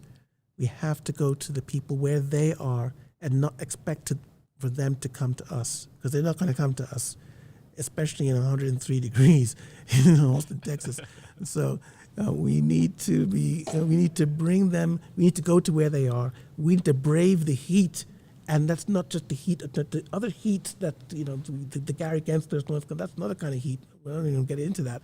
So we need to go to those people where they are, the people, the consumer, and then bring them Bitcoin on terms that they can understand and are willing to accept. I love the simplicity, and I remember this very clearly. I'm originally from Venezuela. I had the privilege of being able to grow up in the States, but I lived a lot. I lived some time in Colombia. I've lived in Venezuela, and that the what you're talking about, how people pay for their phones, right? Yeah. It's so common, right? Exactly. It's so common. And it's all about the minutes, and people start having those types of conversations. So I'm just curious, where have you seen the most adoption of these Azteco vouchers? Like, where do you see the most optimism? I don't know, but I'll tell you what my personal perception is. Let's hear it. And then I think Africa. I'm the most bullish on Africa, and the reason for that is because Africa skipped the whole hardwired phone thing, right? They have a lot of cell phone towers, and everyone has a cell phone, right? Everybody does. And Exactly right. and the continent itself is also, it's dealing with you couldn't say there's really any stable currencies. Like, there's the West African franc, right? The CFA, the CFA, the Central African franc. But am I wrong? Yes. Is it South America? Well, actually, the most traction we're getting is online. Online. Oh, so Yes. you don't know where it's coming. Well, we kind of sort of do. We can tell where the vouchers are being sold by which vendor is selling them, and so the so-called Africa, the countries in the continent of Africa, are very, very difficult to do business in.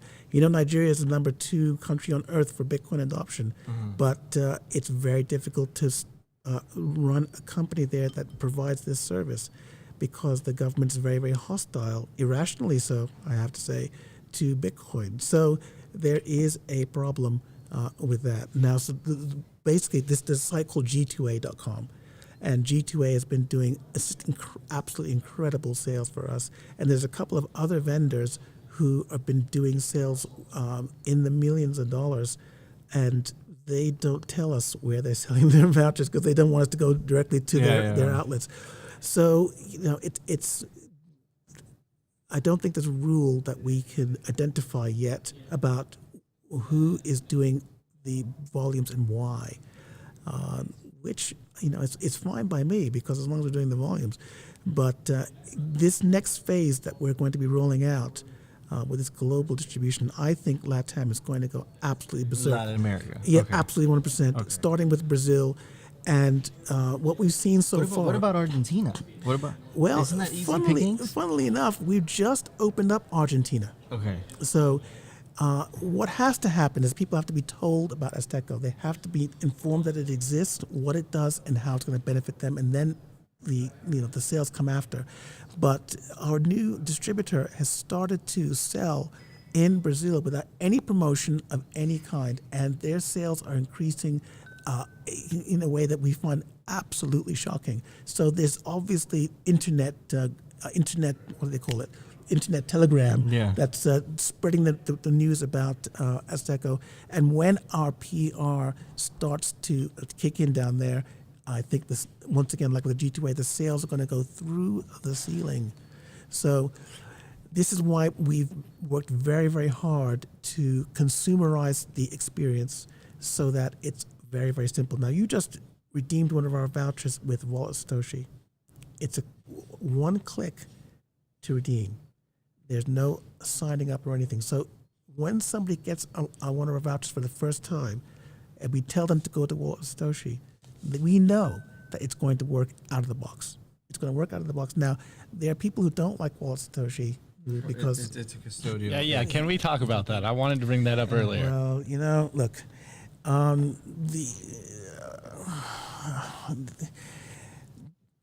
what's better? To have an experience where people get $5 worth of Bitcoin onto their Wallet Satoshi without any problems at all. We're trying to get these people to understand that Bitcoin is very useful to them. What's better for that person? To use a tool that is quote unquote non-custodial, or to use Wallet Satoshi where they get the satisfaction instantaneously. We get them hooked on Bitcoin. And when they start putting more and more of their money into Bitcoin, maybe they're going to start reading about it. Maybe they're going to use another kind of wallet. Who knows? But for the first experience, their first taste of Bitcoin, we cannot have them have an experience, no root to host. Now, you and I know what that means, but these people don't know what that means. And we can't be in a position where we have to explain, well, they have to have a route between the Lightning nodes, and because one of the servers is down or they haven't got a channel open, then no, their eyes will glaze over. That's it. So for the first redeem, they've got to have a positive experience, an instantaneous experience, just like you had. Otherwise, we'll lose them, and then losing them means they go back to fiat, or they go back to WorldCoin or something like that. And you know that WorldCoin won't present a user experience like that to their customers. They won't allow it. So commercial thinking, strategic thinking, consumer-centric thinking must enter Bitcoiners' mentality at a base level, at a fundamental level, the first precept, the first thing that comes to their mind. Otherwise, we're going to lose. And I'm not minded to lose. Thank you very much. I don't want to lose this. I don't want WorldCoin to spread all over the world like cancer that we didn't have to go and surgically remove with by attrition by spreading Bitcoin against WorldCoin. Let's get out in front of them. Let's encircle them and exsanguinate them and destroy them before they get to everybody. How can you not understand this? So don't come to me with this business of Wallet Satoshi is non-custodial. I don't want to hear it because it's going to get in the way of Bitcoin spreading. This is not a game. This is not a cult. They're real people who need Bitcoin, and we have to serve them. And also, Wallet Satoshi might not be perfect. There are very few wallets that are perfect, by the way. Very, very few. I don't think I can even name one. I wouldn't even dare name one. But if Wallet Satoshi doesn't have a lot of money flowing through it, there is zero chance that they're going to have the opportunity to fix the way that it works so that it's acceptable to the Bitcoiners. They're not going to have a chance to do that if nobody uses them. So to cut money off from them with their user interface and their obvious expertise at serving the public is irrational. It's irrational. The Wallet Satoshi of today is not going to be the Wallet Satoshi in 5 years. They're not going to keep it. Do you think that they don't know what they're doing? Do you think that they don't know everybody's railing against them about being non-custodial? Come on. These people have got to grow up and realize that Bitcoin is a very serious business. Running a Bitcoin business is a very serious business, a very dangerous business, and they need to make money in order to write the software that they need to write. Now, I know, before you say anything, I know of a wallet, yes? I'm not talking about anything. I know of a wallet that does not run testnet. It don't run testnet. They do everything on LiveNet, all development on LiveNet. Now, you know what testnet is. I'm talking about when Bitcoiners know what it is. That's crazy. And the reason why they don't do it is because it costs money to do that. It costs money to get these very complex arrangements in place. And so if they don't have the money to do it, you can't expect them to improve. We want them to improve. We don't want to kill them and punish them. You haven't behaved to the cult, and so now you must die. No. We should actually be giving more money to Wallet Satoshi. We should be sending everybody there so they become the billionaire wallet company in Bitcoin. And then all kinds of wonderful things will come out of that. I 100% agree. The onboarding experience, and it's the wallet that I recommend to people initially because you do not have to create a login. It's just you download the app and you can immediately receive sats. Exactly. Like this, right? So the convenience is key. I 100% agree with you. Now you said something, Beauty, on which you've also tweeted about couple times, and something that Opti and I have been experiencing as well is this idea of building a Bitcoin business. What I've experienced and what I've seen a lot is this collectivist groupthink in Bitcoin, and the attack on the strive for excellence, the strive for making money. I would say even the attack on capitalism. And to me, it kind of confuses me a little bit, right? Because we're all supposed to be Bitcoiners, and without naming any names or being any specific or whatever, but it's almost as if it's the demonization of success. It's the demonization of the pursuit of excellence, the demonization of wanting to be successful, of wanting to succeed, of wanting to grow a business. And I think it's short-sighted, because at the end of the day, without making money, it's exactly what you said. How are you going to expand? In the case of Simply Bitcoin, we have to make money in order to buy these microphones. We buy these microphones, we can provide a better experience. We provide a better experience, we can grow our audience. Right? Yeah, these are nice microphones. The omnidirectionals. So anyway, you're absolutely right. And this phrase that is in the so-called community, "stay humble, stack sats." Humility is virtuous, but not if it's going to get you killed. And so people should be more ruthless about making money. And obviously not ruthless meaning that you do unethical things, but there's nothing wrong with making money. There's nothing. Money is a net good for society, for people who believe in that. So the idea that people should not go for making money, and that making money is a bad thing, a toxic thing, this is immaturity. And I wonder if those people have some kind of money of their own, which means that they don't have to make money. So, because only people who have that kind of background think money is just a nuisance, when in fact it's and let's think about this also. You're running a Bitcoin company, and you know that the state is coming after Bitcoin companies like there's no tomorrow.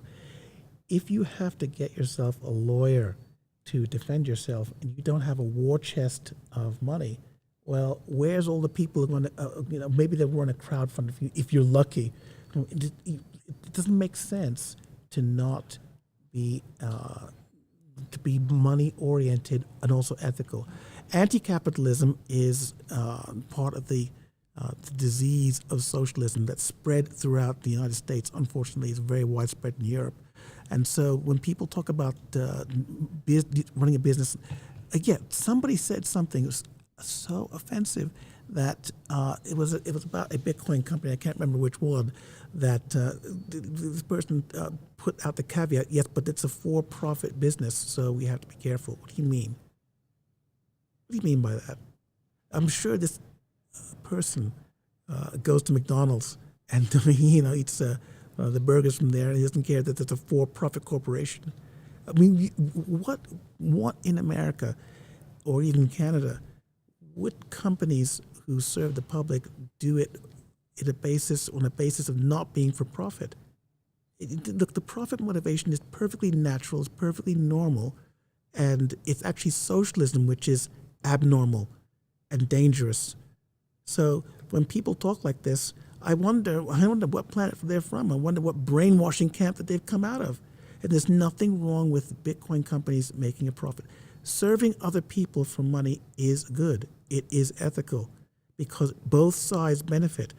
And what is the important part is that the prices are set correctly, but that's up to the market to decide, not for a committee. And so, these socialists are crazy. And they're part of the reason, by the way, that the fiat system has lasted so long, is because there's been no discipline on these socialists who are free to come up with every nonsense they can, and they get free money, not only to exercise it, but to promote it to younger people so that the bad system continues. So it's very important that when you hear this kind of socialist talk, it's rebuked instantaneously. There's nothing wrong with making a profit. Nothing wrong with it. People have to live. And of course, you find a lot of these people don't have their own children. They don't have children, they don't have wives, they don't have anything to take care of. And so for them, the incentive of making money doesn't have any real impact on other people that they're responsible for, if they're even able to be responsible people, at all. But so there's a big problem in the level of education in economics that causes people to say this kind of nonsense. And it's infuriating. It's very, very annoying. And we are going to put an end to it. The real Bitcoiners are going to put an end to it, because there's going to come a generation that doesn't understand or doesn't think about anything to do with socialism as normal.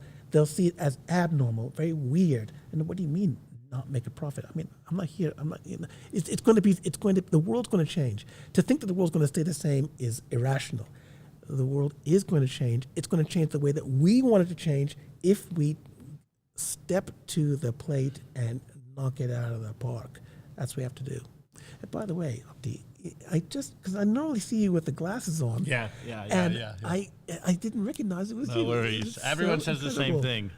But Beauty On, I have one question because you really changed the way that Nico and I do our messaging and our framing on the show. And the first thing that we always say is Beauty On will be proud of us because we constantly shill wallets every single day. Like maybe not every single day, but every other day where me and Nico will sit there and it's like, okay, this is when I run down 50 million, different wallets right now and you can make your choice.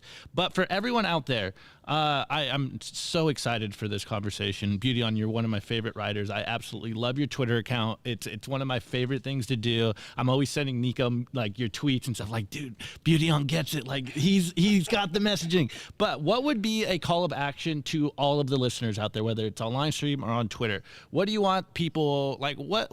How can you set them straight? I guess better yet, Beauty On. Well, loath as I am to be the person to set people straight, I bet this happens as a consequence of me ranting and raving.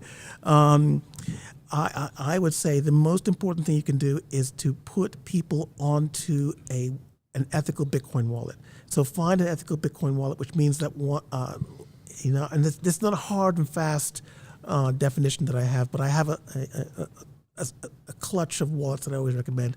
It's Samurai Wallet, Wallet of Satoshi, Phoenix, Breeze, Moon, and one other one. I don't think another one. I can't remember. Anyway, those are enough. Phoenix. Yeah, he says Phoenix. Blue Wallet, maybe? Yeah, and Blue Wallet. Yeah. Exactly, Blue Wallet. And so I think these are enough wallets for people to get on with. Ideally, you have more than one.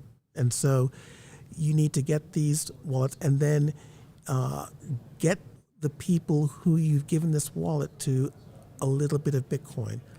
Don't try and orange pill them. You're not going to orange pill anybody. Nobody's going to go read these books. Like I said in my talk, you and I should read these books. You and I need to know about the mechanisms and background of why these things are happening. And it's our job to then distill that down into a very, very simple phrase. And I was talking to somebody about this earlier. I don't know if you know the story about the Apple Lisa. Now, the Apple Lisa was a flop. And before they released it, they did a 9-page advert in the New York Times trying to prepare everybody for this Apple Lisa. And when it was released, it was a flop. It completely failed. And then Steve Jobs came back to Apple after having been at Next Computer. And after many months of thinking about this problem, about how to contextualize these very complicated, intricate, and super value computers, you realize that you cannot talk about the inner workings of them as a means of getting people to use them, understand them. And so he came up with it with the help of his marketing people. Think different. And that replaced totally all of the descriptions of the f-stop, the condenser microphone, the gold cables. Nobody cares about that. This phrase, think different, helped to change Apple. And that's what has to happen in Bitcoin. And so when you get your friends to go onto Bitcoin, you've got to put it into a context that they will understand. Let's say you have somebody who is interested in helping people in the so-called third world, and you can put them onto Wallet of Satoshi and tell them, now you can send this $5 to people basically anywhere in the world just like that.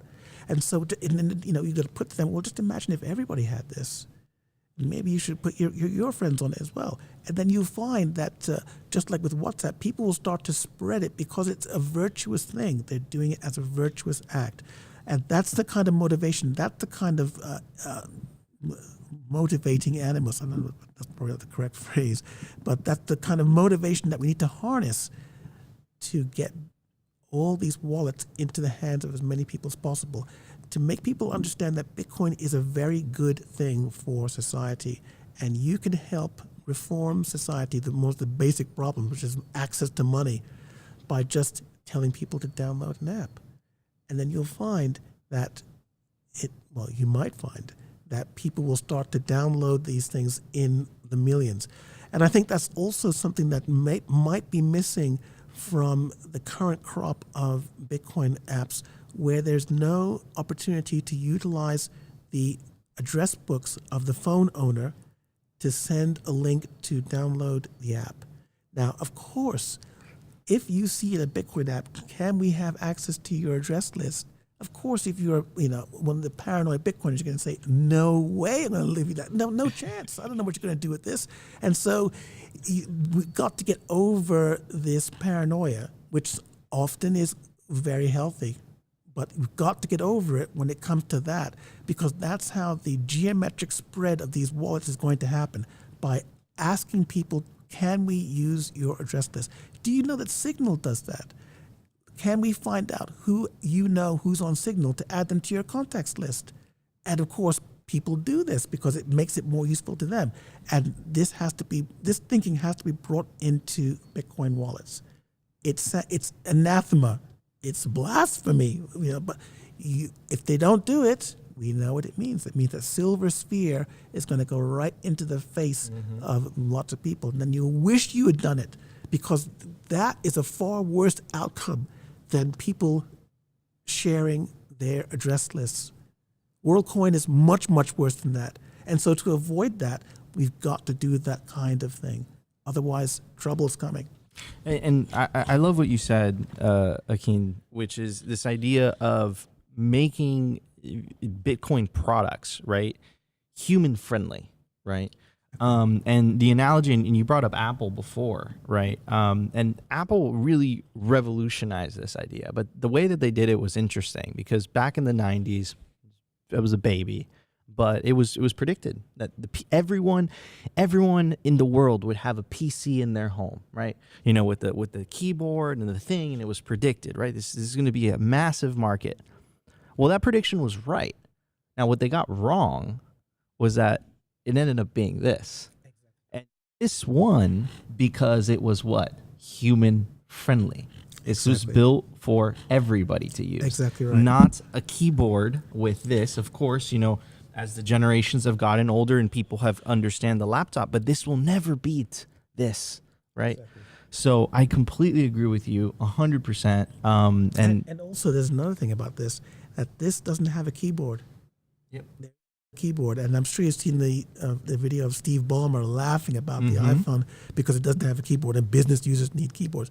This just shows you that even people at the highest level of the so-called tech industry don't understand when something new is in front of them, and that's what's happening with Bitcoin. They don't understand that Bitcoin is the most amazing, next best things to sliced bread, because their thinking is about keyboards. Business users need keyboards. We need dollars. Businesses need dollars. We can't replace the dollar. Blah, blah. The government is going to ban it. Blah. They can't understand it. And yet, it is possible. It is possible to have a phone without buttons on it that billions of people are using. And it's not so much of a far step to imagine billions of people using Bitcoin on these devices. The question is, how are you going to get it to happen? And so that's the actual problem, and it's not going to happen by saying things are impossible. And that's the battle of our time, right? And and I'm honored to be in the trenches with you. Of course, we are, Opti and I, we're in the information narrative trench warfare, like we like to call it, trying to win over the hearts and minds of people. And of course, you've been a big influence for us, nudging us to say, guys, it's not enough to do a meme review and talk about the news. You literally have to tell people the actual solution. Yeah, I'm afraid so, because the solution can't be inferred from the meme. And of course, I love memes. I like to have a laugh. So, but you're absolutely right, Nico. And I'll say it in front of everybody that I think you two are super important people. I think the work you do is also essential, and nobody is 100% right out of the box, including me. So it's important that you're actually doing it. And while you're doing it, you refine it, you get better and better and better at it. You get better microphones, you get sponsors, and don't let anybody dissuade you from getting a sponsor, doesn't matter who it is. As long as you're pushing the message out and you're being effective and you have ideally some way of measuring how effective you are, normally that's by the number of users you have, then you're doing the right thing. You're doing all anybody can ask you to do. And if anybody asks you to do more than that, well, maybe they should be doing their own stuff instead of telling you how to do stuff. So that, I mean, I am an endorser of Nico and Opti. That is a fact. Well, that is... Hold on. I need to give him some horns. You heard it here first, guys. That is incredibly humbling, and the passage that comes to mind is "Judge not the man in the arena." Right? If it's a lot easier for you to judge from the outside, from the stands, without you being in the thick of things, right? Because things are a little bit different when you're in the thick of things. Problems arise, fires you have to put out every single day, and that's how it is. But Akin, Beautyon, thank you so much for joining us today. We really, really appreciate it. It's a pleasure, Opti, as well. Thank you so much. Good to have you, Beautyon. All right, guys, hold on. Let me get the mic here. I'll mute you guys. All right, guys, we're going to pivot a little bit here. Shouts out to Beautyon. As I tell you guys, one of my favorite Bitcoiners. Hopefully, you guys aren't blocked on Twitter and you can follow him on Twitter. Oh, is one of the best Bitcoin Twitter users. All right, we got, scoot over, Nico. We're going to get Rob Hamilton in here. Guys, this might get a little more technical, but I'm gonna have him TLD armies because like I'm 5 years old, so that we can get down to the bottom of everything going on the Twitterverse. Okay, guys. So if you follow us here, if you're a Simply Bitcoin listener, Nico and I are more geopolitical. We kind of shy away from the technicals, but this is why we bring on smart guys like Rob. So let's just tee it up. What is MiniScript and why is this all the rage right now? Yeah, sure. Thanks for having me on. Wait, actually, tell them who you are. Tell them who you are. Back up a second. First of all, nice to see you again. I think we were on the news desk at Bitcoin 2023. Yeah. Also, I heard you and Steven Lipka. You guys are good friends. Yes, absolutely. Steven, love you, brother. Good to see you, Steven. The Sun Master. I walked by the Swann booth and I made sure everyone was getting their steps in and they were getting their sun. You know what? Had good posture. Absolutely. I have to take a selfie on screen right now for Steven. There we go. All right, Steven. But yes. So, Rob, why don't you introduce yourself and why don't you tell everybody what is AnchorWatch? Absolutely, yeah. So, hey everyone, my name is Rob Hamilton, co-founder and CEO of AnchorWatch. AnchorWatch is a business. We are standing up an insurance business around assets in Bitcoin specifically that are being held in cold storage, which kind of turns into the conversation around MiniScript specifically. And to talk about MiniScript, we can just take I'll keep it very straightforward. And if anyone's interested, I just did TFTC with Marty a couple days ago. It just dropped. So if you want to get deep in the details, there'll be plenty to look at there. Also, I did a Citadel dispatch back in February with Odell. So if you want to get super technical, there's resources out there. All that to be said though, Bitcoin script is a language that Satoshi invented when he created Bitcoin. And it's basically the rules in how you lock an address, a UTXO, and how it can be spent. And everyone knows the straightforward things. You have a single sig, maybe you have multi-sig. What MiniScript unlocks, and huge shout out to the team at Blockstream, it was Andrew Polstra, Peter Whale, and Sanket who put this together back in 2019. The idea is, how can we have more advanced custody solutions when it comes to how Bitcoin's being held? So let's take a really simple example, right? Let's say Nico has some Bitcoin. The three of us each have a key and a 2 of 3 multi-sig. Nico's concern is that we're going to go run off with all the money, right? Yeah, I would. In a heartbeat. So with MiniScript, this is a cool thing that we're using called a key hierarchy. We can have it so Nico's key must sign. Then it's one of the two of us, right? Because in an individual setting, I view Bitcoin, the design set and the core thing it's solving is this: as a sovereign individual, how do I hold on to my wealth? But when you're thinking about this maybe in a company setting, you don't want to have all of the keys be equal to each other. You may want to have people who have seniority with a key if it's a corporate governance, right? And so that's what MiniScript starts being able to enable this tooling. Now, the immediate follow-up question you should be asking is, okay, what happens if Nico drops his ledger in the toilet, or if he gets hit by a bus and he disappears? That's where the next element comes in, and it makes time locking very accessible. So you can actually say, hey, if the money hasn't moved in 6 months or the money hasn't moved in a year, add new spending conditions, right? And you can have this, I call it making Bitcoin programmable money, actually making it better than a bar of gold, because we can add all of this governance to be able to actually distribute risk in really intelligent ways and mitigate different risk factors. And just the one last thing for like an individual, I think would be a really interesting concept that we're going to be putting out with our wallet entering open beta next week, Trident, is it's going to be locked to testnet for messing around. It works right now with the Ledger, works with the Cold Card, works with the Spectre DIY. The BitBox 02 just dropped the MiniScript firmware like 2 days ago, so I have to go run home and integrate that. And also, I think very imminently, the Blockstream Jade is coming. So it's 5 signing devices. You could have it be a 2 of 3 multisig, and if the money hasn't moved in here, it becomes a 1 of 3 multisig. And the other team that's been working on this is the Wizard Sardine guys with the Liana wallet. But like, this is the idea of just making it more programmable and accessible to be able to use your Bitcoin in more interesting custody solutions. Of course, and this applies. This applies because people don't realize, but Bitcoin businesses in general, they have a massive custody problem. Like custody it's an issue. It's going to be solved. Multisig plays a role, but what you were saying, it's not just multisig. It's multisig with all these different functionalities added on top. That's going to allow business owners, right, to assign different privileges, so to speak, right? Absolutely. Yeah, you can have this whole distribution where you can have your executive team or your investors, whoever, can all hold keys. And it's a threshold of thresholds. So I could have my 2 of 3 plus your 2 of 3 to sign, right? You get to have more interesting custody government arrangements. And what I love about this, no fork required. It's using everything out of the box already that how Bitcoin already naturally operates today.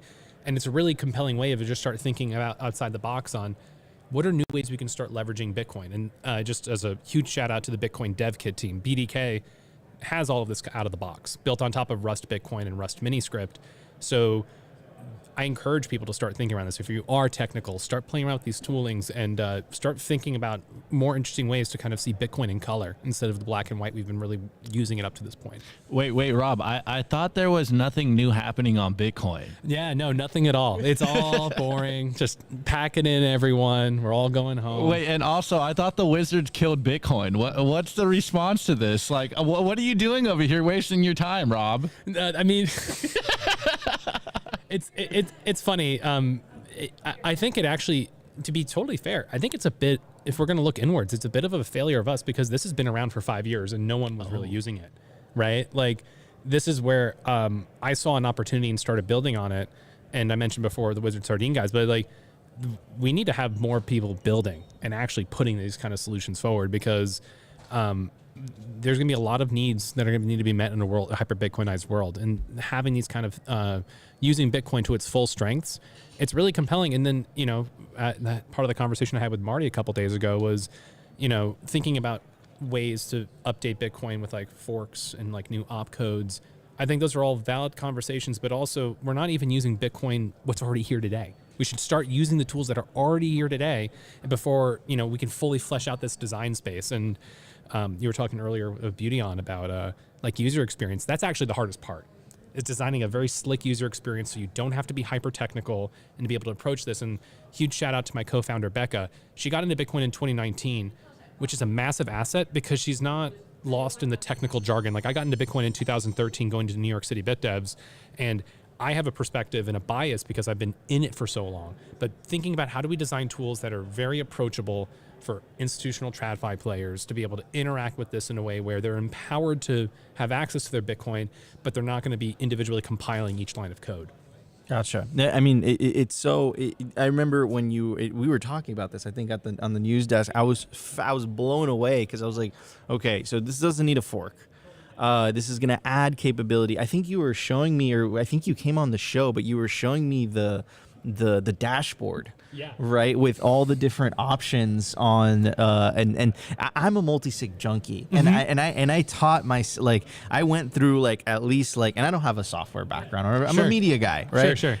So I went through a 1.5 year trial and error, building it on Electrum, downloading, using Casa, using Unchained, recovering it on Electrum, recovering it on Sparrow, going through that and really getting used to multi-sig and Absolutely. really, and once you kind of get accustomed to it, you realize this is the future of custody, right? But what I love about what you guys are working on is the fact that it adds another level to it and it adds more capability. Absolutely. Yeah, no, it's really exciting having been building on this for a while, and I'll definitely show you a demo after the fact because the whole UI has been fully refreshed since I showed it to you last time. You get to really, there are new things you have to consider, right? You now have this time element, so maybe if you deposit Bitcoin, maybe you have 1 Bitcoin in an address, but maybe only 10 million sats of that are actually accessible because they've been sitting there for 6 months or a year, right? So there are things to consider, but ultimately it's designing your money in such a way where you can distribute this risk so you can have comfort, right? And what we're doing on the insurance side is an interesting use case of this is we call it this concept of negative control. At no point ever is AnchorWatch a unilateral custodian. For the length of your insurance policy, though, we're required to co-sign, which starts mitigating a lot of things like a $5 wrench attack, right? If someone comes to your house and steals all of your keys, we're not going to just randomly sign your entire net worth off at a random moment's notice, right? So we're able to take these governance checks and actually embed it into the Bitcoin protocol. And then here's the great part. When the insurance policy expires, you don't want to work with us anymore. Instead of a custodian being like, hello, Mr. Custodian, can I get my money back? We just degrade and we disappear. Just expires. And we're no longer required to be participating. That's amazing. Wow. And I'm flabbergasted as to why, if this didn't require a fork, because that was the question I was going to ask you initially before you brought it up yourself. Why has no one thought about this? This is why I go to before is that, you have to, it's a massive shout out to the team at Blockstream. They started building this in 2019. It technically worked, but you had to go mess with it yourself. Bitcoin Dev Kit really supercharged it to use it as a Swiss Army knife to be able to start tapping this stuff and using it, out of the box and having it work seamlessly. This is why I just encourage anyone to start really thinking and exploring the design space of Bitcoin and don't wait for someone else to build something. You need to get your hands dirty, get in there, find whatever your niche and your skill set is, and you want to be able to, find your way or to contribute that value back. Gotcha. That dude. Yeah, dude, that is that's absolutely incredible. And I really think it's going to give a tremendous amount of capability to entrepreneurs and business owners. Yeah. So talk to me about where you see the next 5 years, 5 to 10 years in Bitcoin custody, because that is a problem that needs to be solved in the space currently.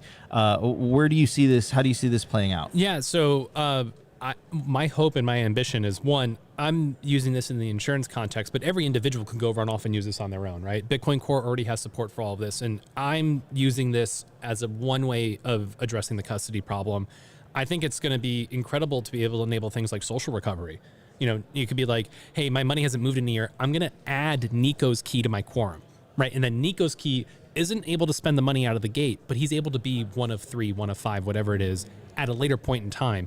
And we're going to be able to build, trustless solutions that allow everyone to be able to access their Bitcoin on their own terms. And it's a really compelling opportunity for the future. I think there's going to be a Cambrian explosion. At first, no one was using MiniScript. It's going to start coming in. More people are going to build wallet and tech solutions on top of it. And a lot of it's been plowed out now. There's now 5 signing devices that support it, which is so much further where we were 6 months ago. Yeah, it's like I said, it is absolutely incredible. I'm so excited.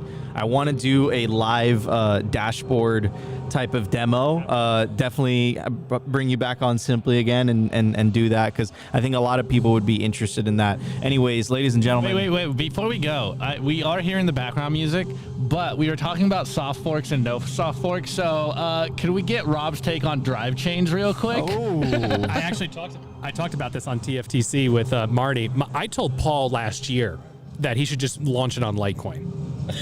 And the reason why, like, we did it with SegWit, and like, you want to actually be able to provide an ecosystem for builders to do things, so that, like, here's the thing, like, Taproot, we're just starting to use Schnorr signatures for MPC, and we're just starting to use tap scripts for more advanced custody, and it took 2 years. I think that the protocol devs, it's incumbent on them to be able to provide a gap so application level developers like myself can actually build tools so we can actually use these things in a way that actually yields value. And that's like, independent of, I think drive chains, I think they start messing around with like the game theoretic outcomes, but to be fair, I haven't fully read through all of the BIPs, so like I try to be neutrally agnostic on it and not pass final judgment.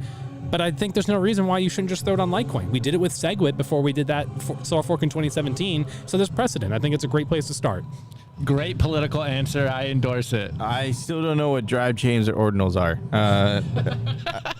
I was like a main chain guy, and then Wallet of Satoshi just made it so freaking easy that I was just like, all right, I like Lightning now. Maybe I'm just a convenience guy. Dude, Bitcoin Luddite. Bitcoin Luddite. I just like making content. I'm a simple dude. I call myself a proud layer 1 boomer when it comes to Bitcoin. Let's go. Well, Rob, I think we stole you from lunch, so maybe you need to go get some lunch real quick Rob, before it gets rolled out. Thank you so much, guys. Rob Hamilton from Anchor Watch. Definitely pay attention. So exciting what he's working on, and hopefully we'll bring it on Simply very soon. Thank you, Rob. Appreciate it.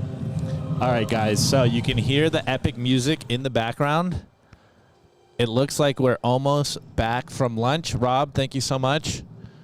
Good to see you. Good to see you. All right, guys. As you can see, we're getting back into the stream. Yeah, we're about 7 minutes, and we'll be jumping straight into it, guys. I want to give a very special shout out to one of Swann's new products.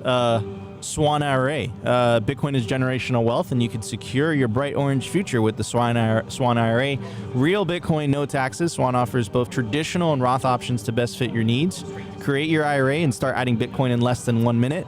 Transfers and rollovers are available. Swann's Bitcoin experts will get you set up with no transfer fees and no minimum balance requirements. This is the real thing, not an ETF or other derivative. Get the real thing and get it at Swann. Go to swann.com/IRA for more details. Build your legacy your way. And of course, if you have any questions, doubts, or concerns, you can reach out to any of the Swanns on Bitcoin Twitter or on Nostr.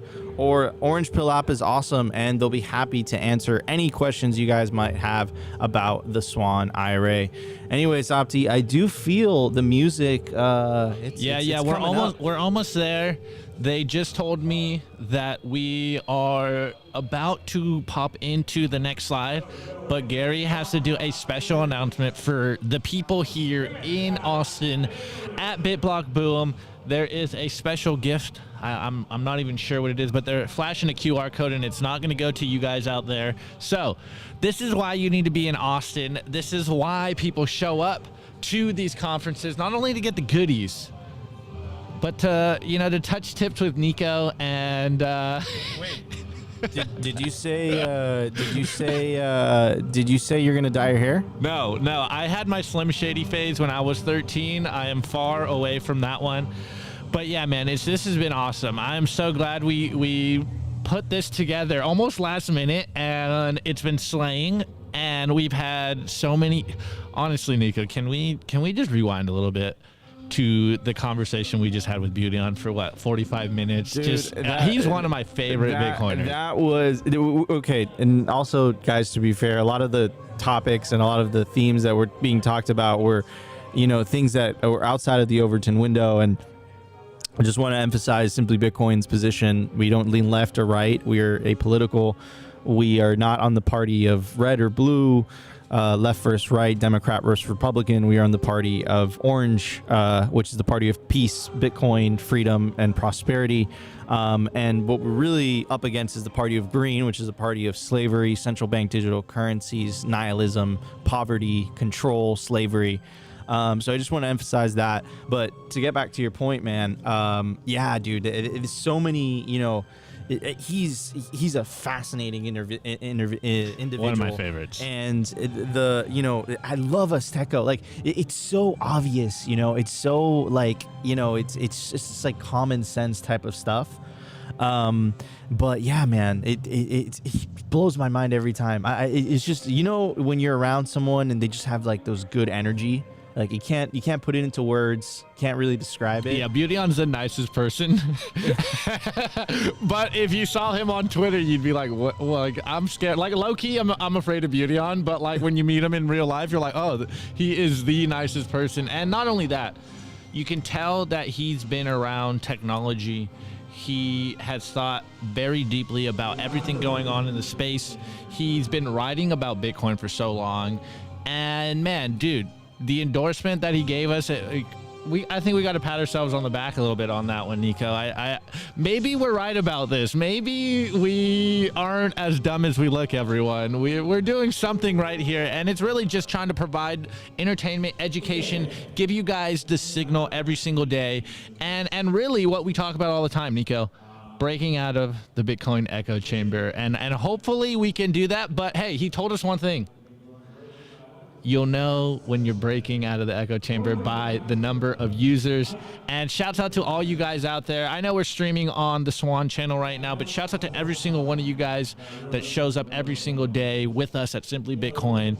And not only that, but supports us, that loves us, that spreads the signal, man. Hold on a second, though. We're not just streaming on. We're streaming, we're on BitBlockBoom. We're on the Swann YouTube channel. We're on the Swann Rumble channel. We're on the BitBlockBoom YouTube channel. We're also streaming live to the Swann Twitter account, and we're all hosting a Spaces together on Twitter right now. Anyways, guys, I'm gonna push it back. No, hold on. We got a little bit. We got a little while. This is the announcement, special announcement, guys. But this is why you got to be here at Austin. So we got probably about a minute before we go live again. Pull up on what's the schedule? What do we got next on the schedule, Nico? Yes, sir. So next up we have Michael Atwood, and he's introducing. Let's go! And he is introducing Justin Avedon, right? So that should be a really good panel. And then we have Bobby Schell introducing Bob Burnett. Then we have Neil Jacobs introducing Tone Vase. And then we have David Hogan introducing Nick Bhatia. And then we have Katie the Russian introducing Natalie Katie, Burnell to end the day strong. So it should be we should finish off what time are we at? We're at 1. We should finish off day 1 of BitBlockBoom very, very strong. And yeah, man, this has been a lot of fun, dude. Yeah, 100%. To be honest, Nico, I thought I would be a lot more worn down by now, but maybe it's all them coffees that are keeping me going. But maybe I need to go get some more coffee. We good? Good to go?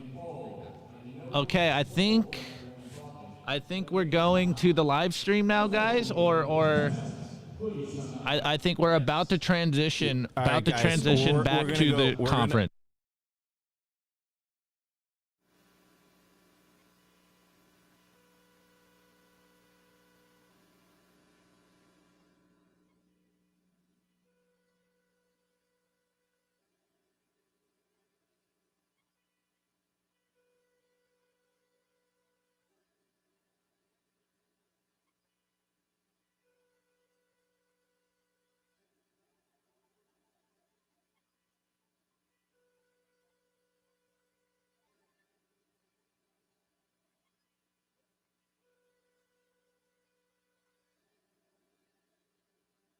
The Spaces.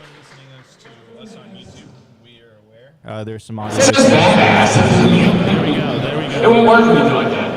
Okay. And the prize is from Minnesota. Oh, Azteco 500,000 sats from Azteco. Thank you very much.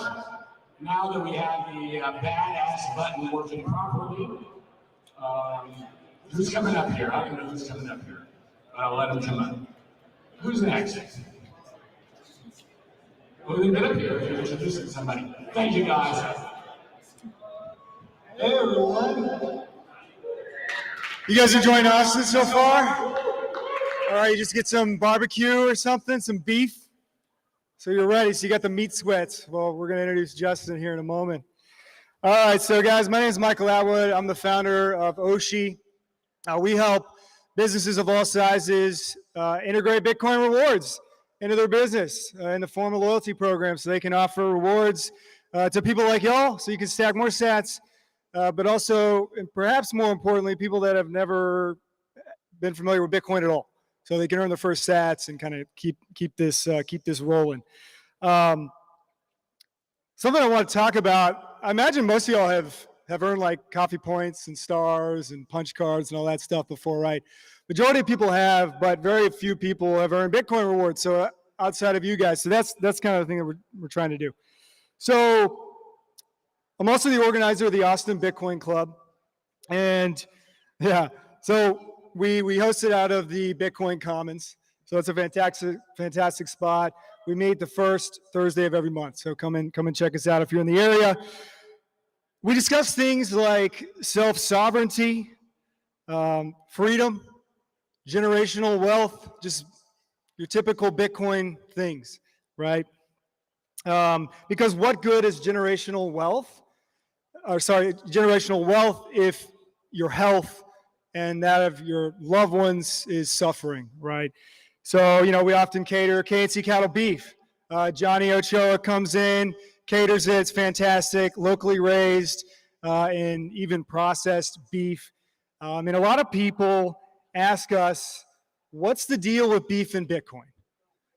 I don't get it. Is it some weird Bitcoin cult thing, right? And maybe people who know, but those who don't and are just swinging by to the meetup for the first time find it a little, off-putting, let's say, initially.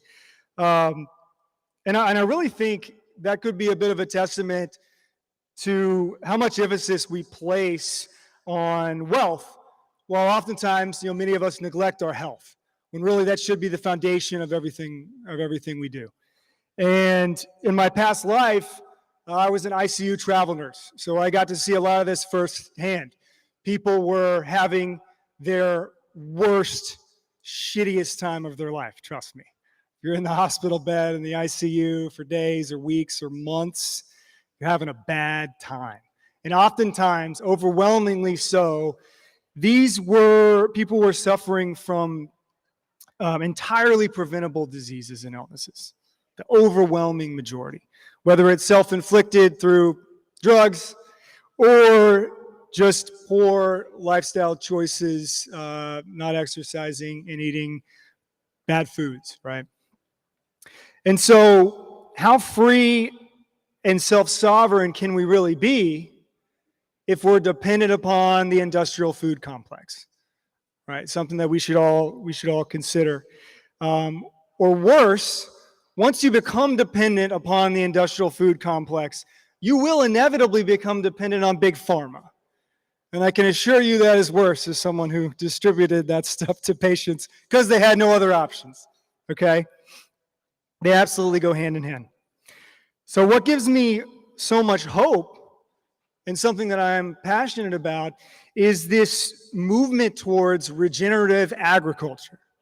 This movement towards shaking your rancher's hand, consuming nutrient-dense foods, an absolute hatred for seed oils, which is fun, just dunking on the seed oils every now and again.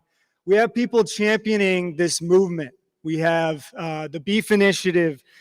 We have the Meat Mafia. We have the Regenaissance, right? This shirt here, proud to wear it. And this rabbit hole goes really deep.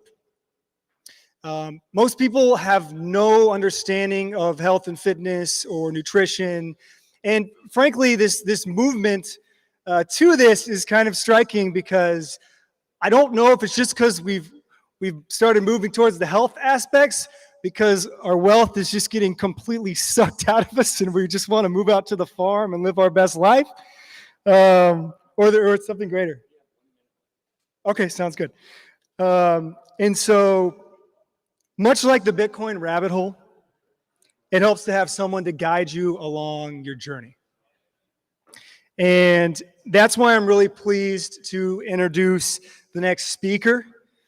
He is a product manager at Unchained Capital, where he is focused on securing generational wealth for his clients. But in his off time, he is the creator of a fantastic Substack called the Primal Cut Sheet, and which is focused on generational health. And if you haven't already guessed, it naturally has a large emphasis on beef. So without further ado, Justin Evident, everyone.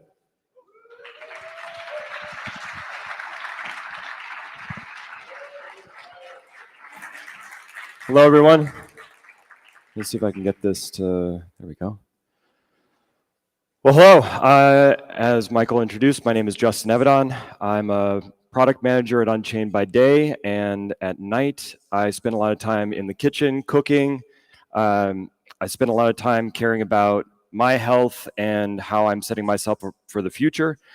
And it's been a bit of a journey for me in coming to realize that there are a lot of things that we can do in terms of our health that we can take into our own control that are otherwise intentionally designed in our society today to be taken away from us.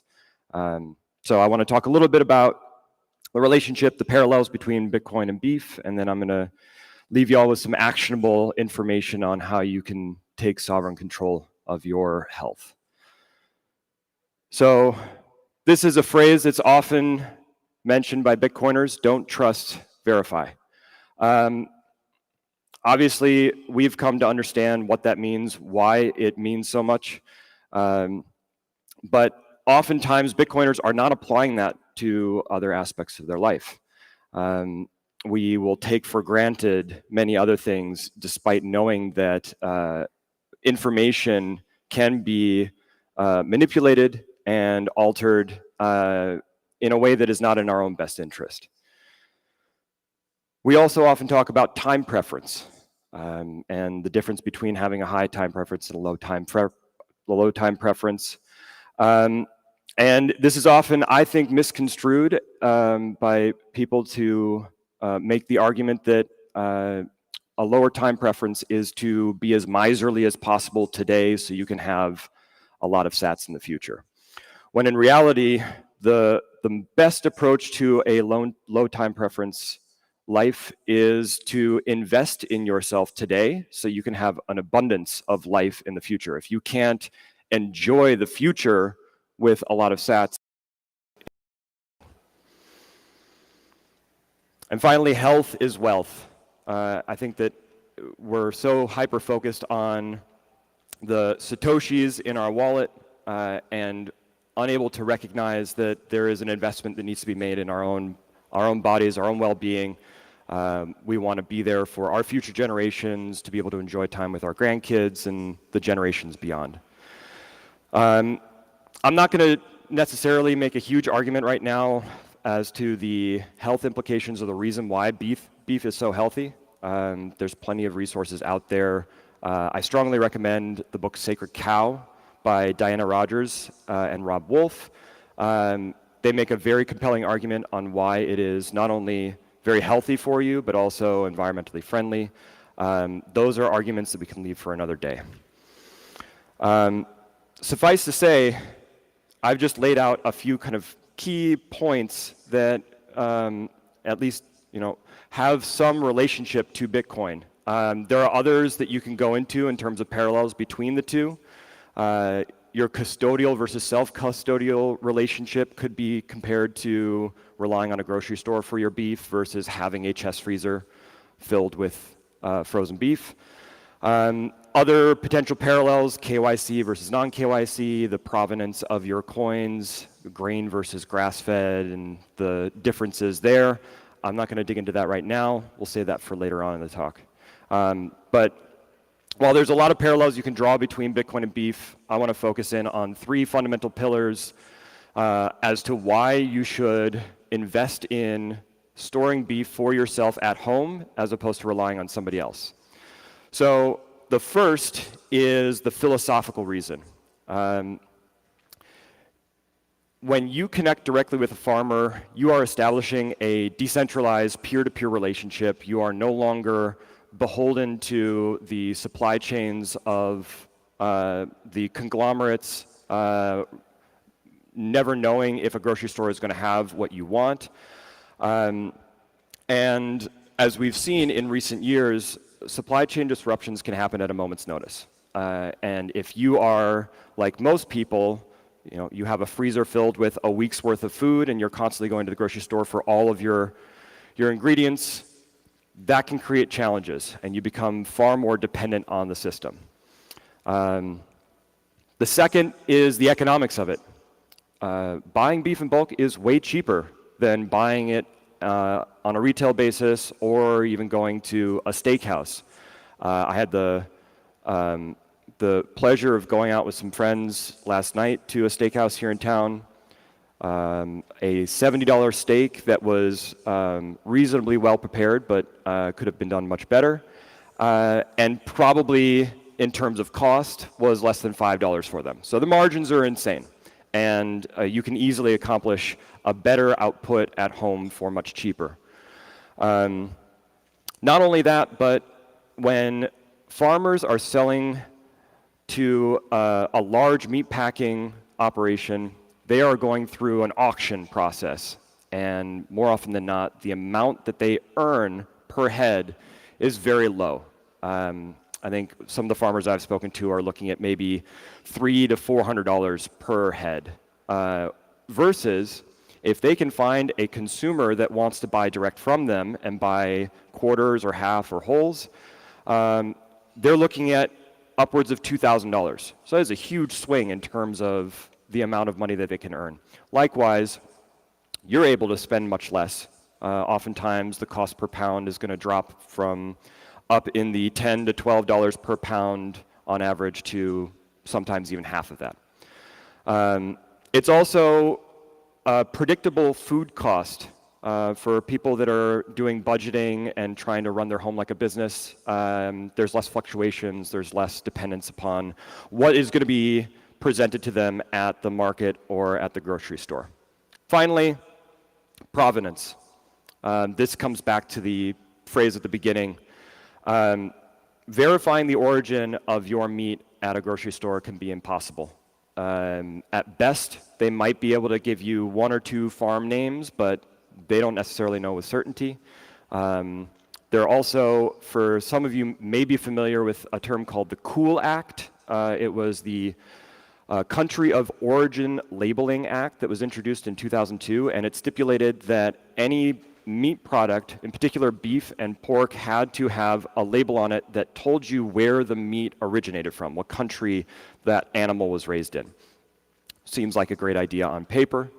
For whatever reason, that was repealed in 2015. So that is no longer a requirement. And so in effect, they can put a piece of meat out in the grocery store, say that it is a product of the US, when in reality, that could have come from Argentina or from Uruguay or from Vietnam or wherever else and have been packaged in the United States. That's all it needs to be done.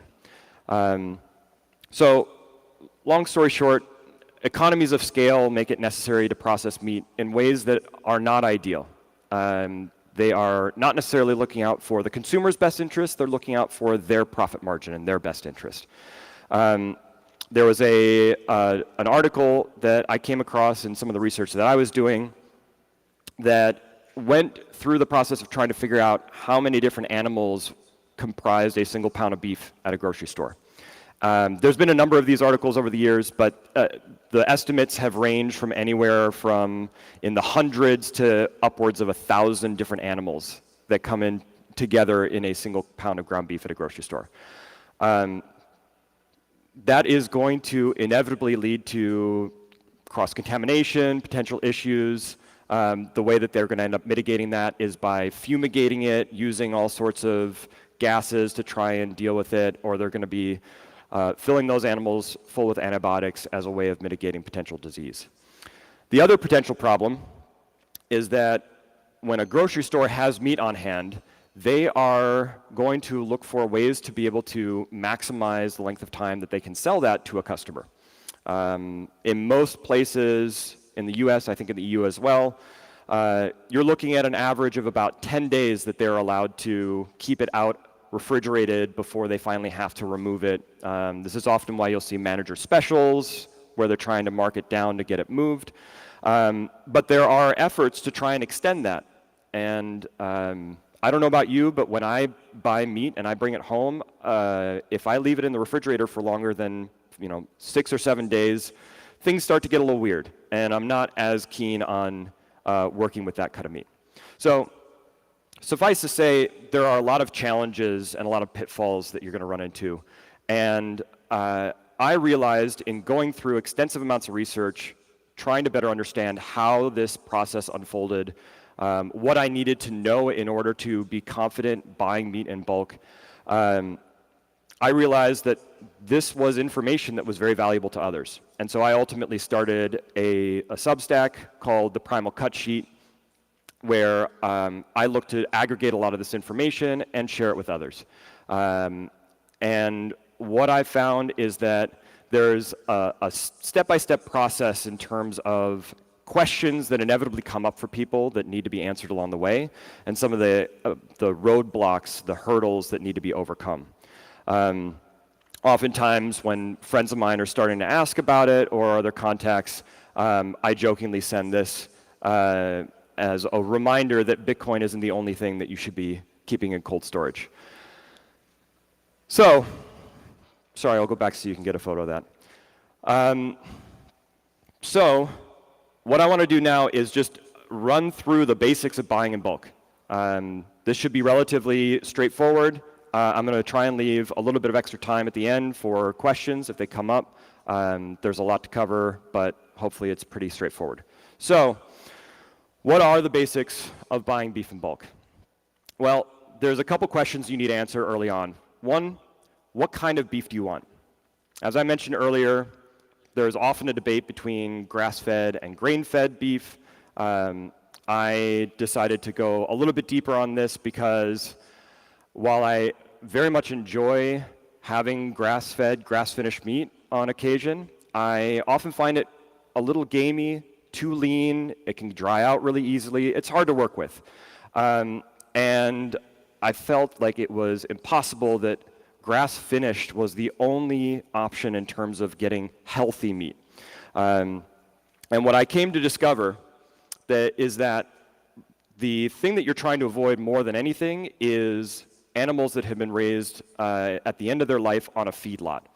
When they go from pasture for the better part of 12 to 14 months, and they get sold at auction and they get taken to a feedlot, they instantly go from a diet of 100% grass to grains with no access to fresh pasture.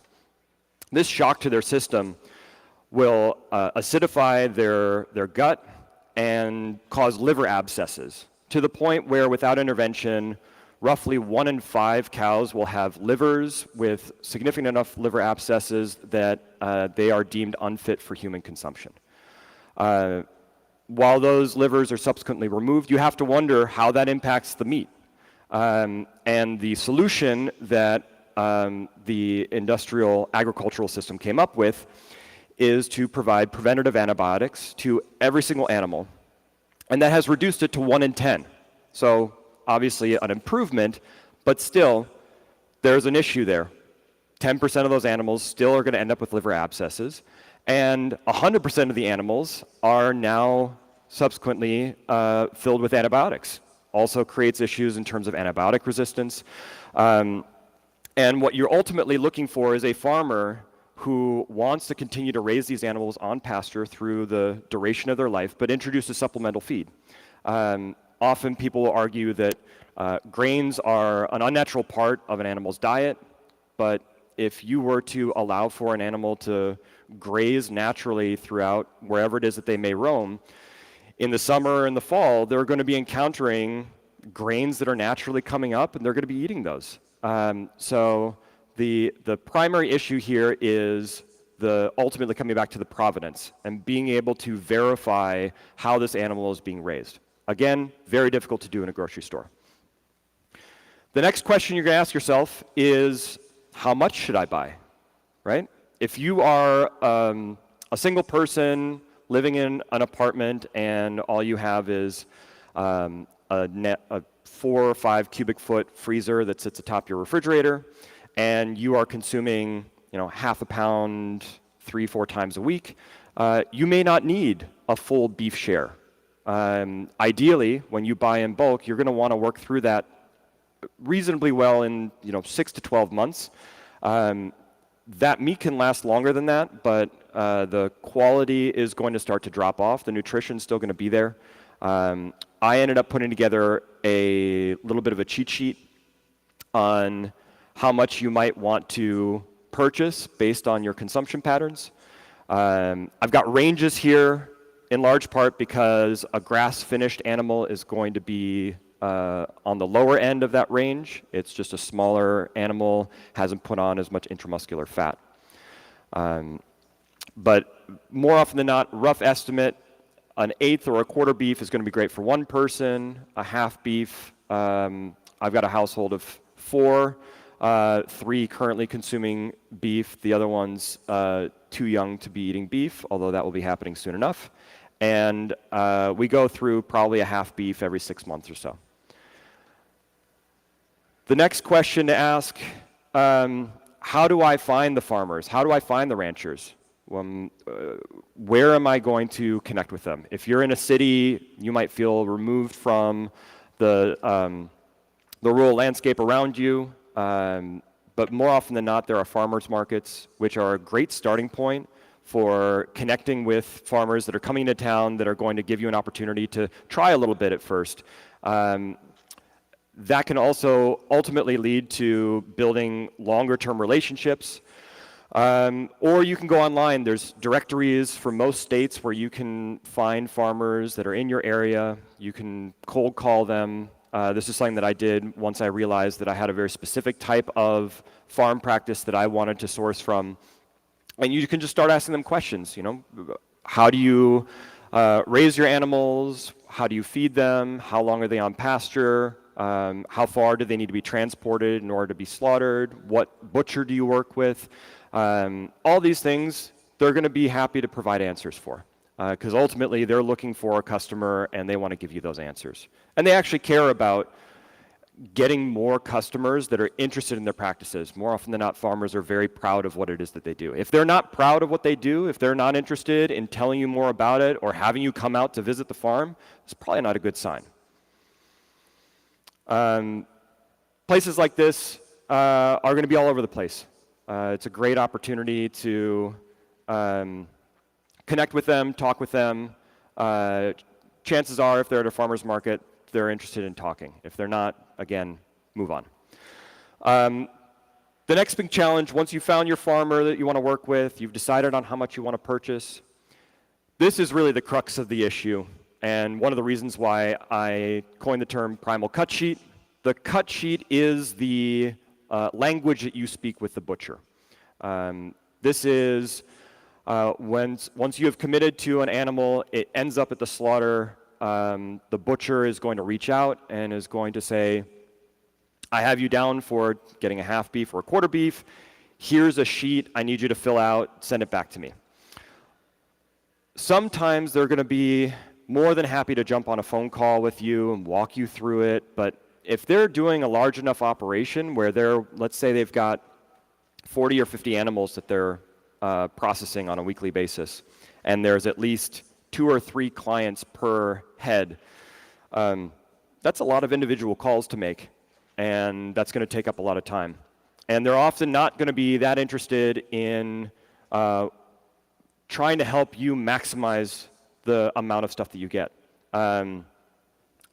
I ended up putting this up a little bit too small, but this is an example of what a cut sheet looks like on the right side.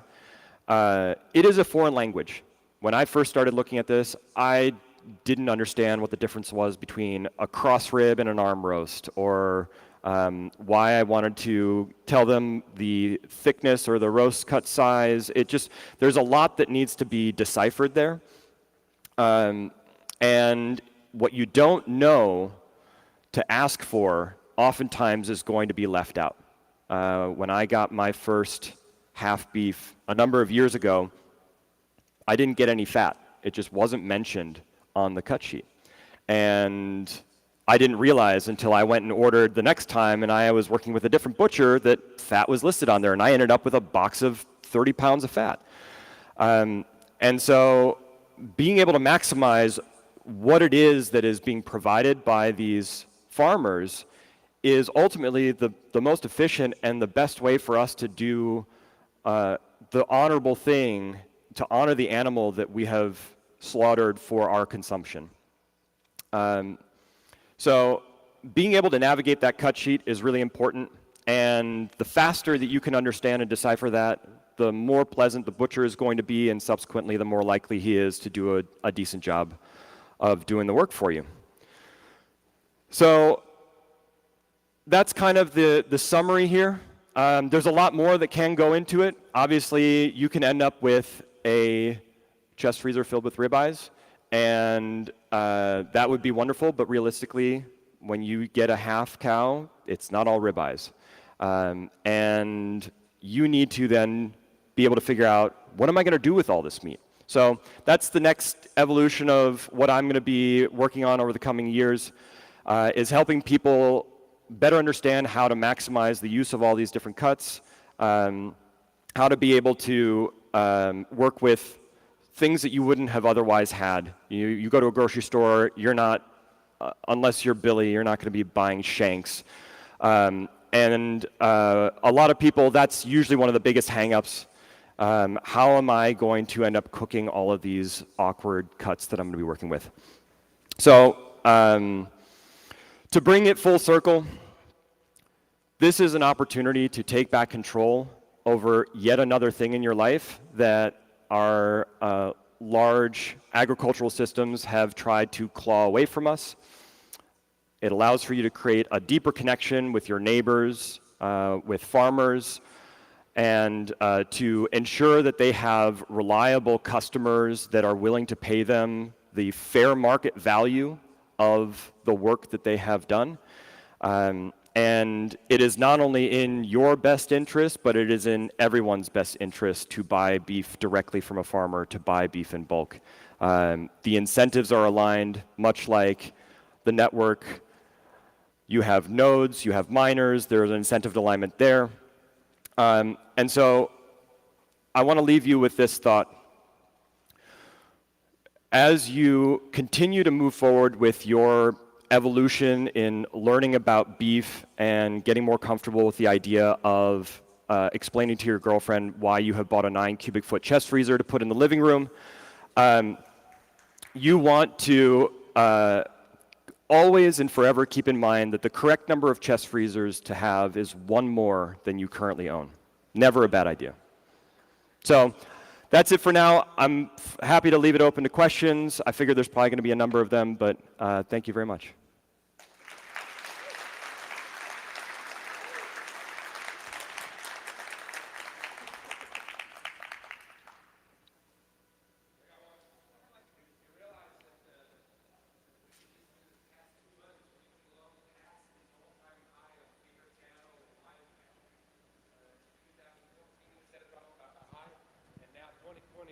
I'm sure it's money printing that's done it, but we're blew way past the all-time high on cattle here. The number of cattle, the number of head that we have? No, the price per. Oh, the price. Price per yeah. truck, right? 50,000 pound live feeder or 40,000 pound feeder cattle are at all-time record-breaking highs. So it's sort of expensive to be a real carnivore. You know anything about the market? You know what's going on? I mean, if there's an attack on beef in our life, then you would think the price would be going down. Yeah, I think there's definitely been an increase in the cost of inputs for a lot of feedlot operations. They are heavily dependent upon grains, and as those prices tick up, that's going to increase the price of beef. It's also just, as inflation number go up, everything is going to end up costing more. It's going to continue to drive forward. So buying in bulk is kind of like buying futures, assuming the price of beef is going to go up, and giving yourself an opportunity to lock in those low prices, people, right? If you are comfortable with going to Costco and figuring out if they are sourcing from a decent place, which they're probably not, and seeing those prices, fluctuate between $15 and $20 a pound for a ribeye steak, or you can have a half dozen ribeyes at the ready in your chest freezer and have paid an average of $6 a pound. That seems like a better option. So as those prices continue to go up, this is an opportunity to just bring that overall cost down. You mentioned with the grass-fed beef that it can be gamey and stuff. I implore you to check out different sources and not just like blanket grass-fed beef tastes not as good as grain. Because there's some amazing grass-fed beef out there, just tastes incredible. So it's not always the case. Sorry, what is it that didn't taste, or that tasted great? Grass-fed. Yeah. Not all of it tastes gamey. There is some grass-fed beef that does taste gamey, but if you get the right type and the right breed, it's fantastic. Yeah, a lot of it depends upon, I should clarify, I'm not looking to denigrate grass-finished meat. It is going to be healthier. It's going to end up costing a lot more per pound. My challenge was I didn't feel like it was always necessarily worth that premium cost. I do know that there are some producers who will raise their animals for upwards of 3 years. And that at a roughly, this is a quote that I remember hearing from the folks that run Holy Cow Beef, where after about 30 months, the animal has put on kind of they've grown to their maximum size, and for the rest of the time, they continue to develop fat stores. And so you can end up with a product that has enough of the marbling to kind of balance things out while never having consumed supplemental grains that were introduced elsewhere. But oftentimes, depending on the types of cover crops that are being grown in a fully grass-fed operation, they end up being a close approximation of grains. And so there isn't, a one-size-fits-all. I think that was kind of my ultimate takeaway, is that there's more nuance to it. You can't just simply say that because there were grains that were involved that it's going to be bad or unhealthy. The goal is to move away from the feedlot operations that are objectively causing further malnourishment, sickness, and leading to poorer quality. Yeah. Over here.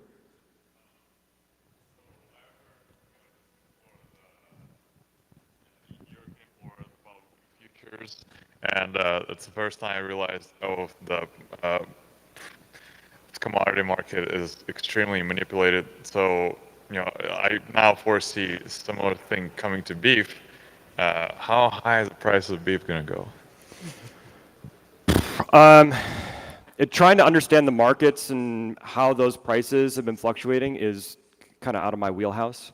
I have definitely found that if you are able to work directly with a farmer, you're going to remove some of those challenges. They're still going to have some increases overall, but yeah, being less reliant upon the overall market to determine how that's unfolding, being a reliable customer for a farmer is going to incentivize them to keep you as a recurring customer, and is going to give them an opportunity to provide you with, as an example, the farmer I get most of my beef from, if he has any cuts where the vacuum seal has broken a little bit and he's not going to be able to sell those at retail price, he will run those by me, give me a discount. They're still great, right? Just because the vacuum seal has busted doesn't mean it's going to suddenly be bad to eat. It's just that it's not going to last as long in the freezer without losing quality. So again, building those relationships with farmers directly not only is going to give them incentive to want to keep you around as a customer, but if the proverbial shit does hit the fan, you're likely the first person that they're going to reach out to and give you effectively first right of refusal. Yeah. Up front. You can probably talk loud enough. Real quick, do you potentially offer any services where people could reach out to you and you could help walk them through buying a cow, especially when they have a cut sheet, and save them a ton of time, hypothetically? Thank you for the planted question, Billy. So as part of Primal Cut Sheet, I do offer the opportunity to jump on a call with you. If you are just wanting to better understand some of the specific questions that you have for buying beef in bulk, or if you've committed to an animal, you've gotten a cut sheet, and you just want help walking through it, making sure that you're getting the most out of it, that's something that I'm more than happy to jump on a call with you about. There's been a couple of instances where people have ended up with effectively an extra 50, 60 pounds of usable product that they would have otherwise lost out on. Building confidence in the ability to get your money's worth and then to be able to use it properly.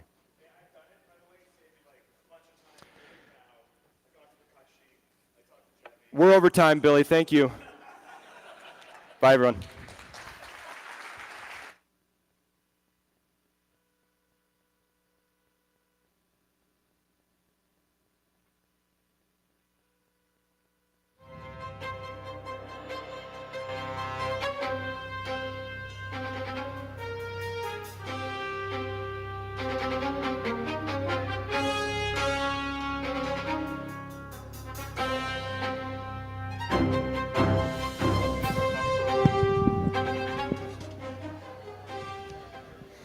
Hello.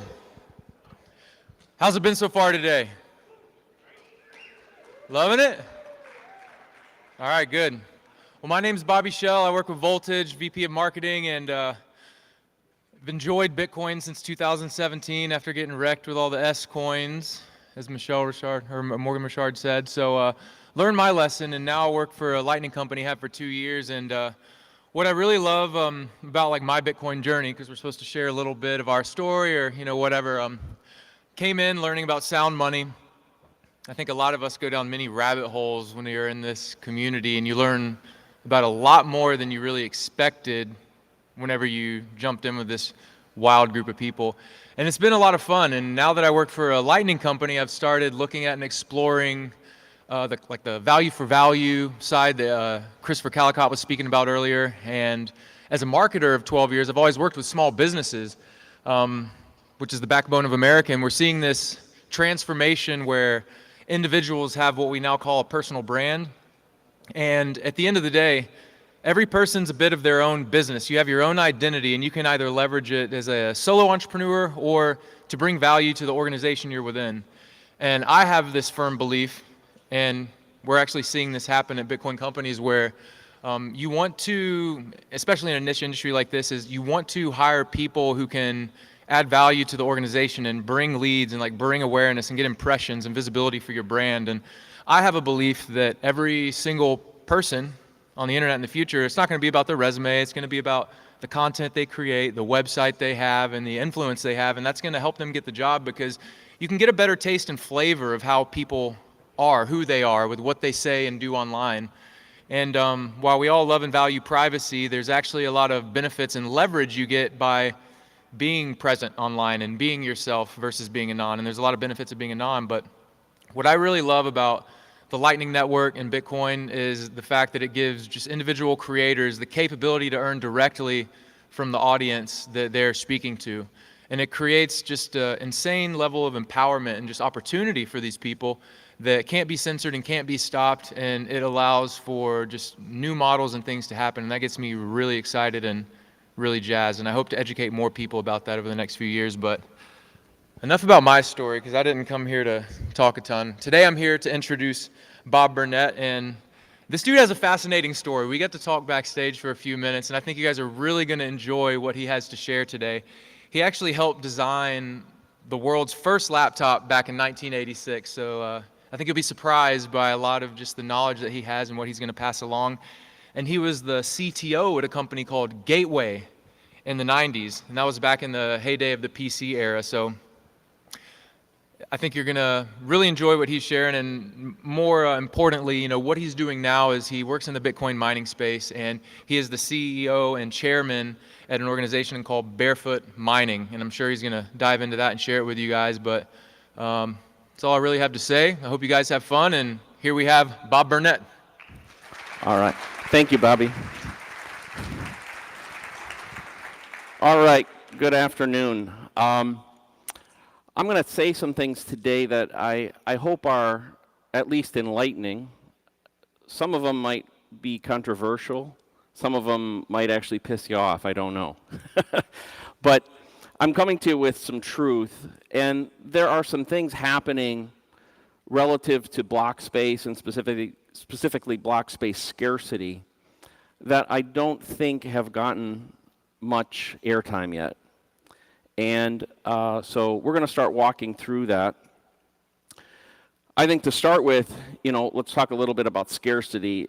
Scarcity, specifically absolute scarcity, really typically has only come through historical means. So for instance, if we have like a 1952 Mickey Mantle baseball card, that card only achieved absolute scarcity through the passage of time. It wasn't absolutely scarce at creation, and it had no value at creation. It was only later in time when that scarcity was recognized. When Satoshi created Bitcoin, he created really the first absolute scarcity at onset. And he did it through the release of the money supply through the halving and the proof of work mechanism. And so I think we all know that we end up at 21 million. But what I think most people don't think about is Satoshi created a second absolute scarcity, and that's block space. If we look at any period of time, let's say 1 year, then the amount of block space available in that window is absolutely scarce. It's finite, and unless you believe that 10-minute block times or 4 million weight unit blocks should be changed, then that's an absolute. So before I get to that, we're going to explain a little bit about block times and a block space. Before I do, though, just a question for you. If I said we're going to have a bet about the time it takes for the next block to process on the network, and I said we're going to put the under over at 8 minutes, how many people are going to pick the under? Raise hands. How many are going to pick the over? Okay, I want to bet with you people. So my team, sometimes, the beauty of the way Bitcoin was created was that we have access to all the data in the world, but it's not always assembled in a manner in which we like. So one of the things I've done with my team is we have gone back to block 1, and we've extracted several dozen pieces of data from every block and assembled them and started to run statistical analysis against them. And one of the interesting conclusions from that was that the median block time is 6 minutes and 40 seconds. Now that's over the last year, but interestingly, it only varies by about 4 seconds if you go all the way back to the beginning. So what that means is, if you're going to bet somebody on the time it takes for the next block to occur, the median, meaning 50% of the time it's faster than this number and 50% of the time it's slower, it's 6 minutes and 40 seconds. Now the average, the mean, is different. That number comes closer to 10 minutes. And so if you go from the beginning of time, you'll see that it's 9 minutes and 34 seconds. More recently, it's 9 minutes and 47 seconds. Now you might say, well, Bob, we're kind of nitpicking about a few seconds, but the reality is those seconds are very important. They add up. So I run a mining company. The faster those block times run, the more blocks per day that come out, and the higher the revenue is.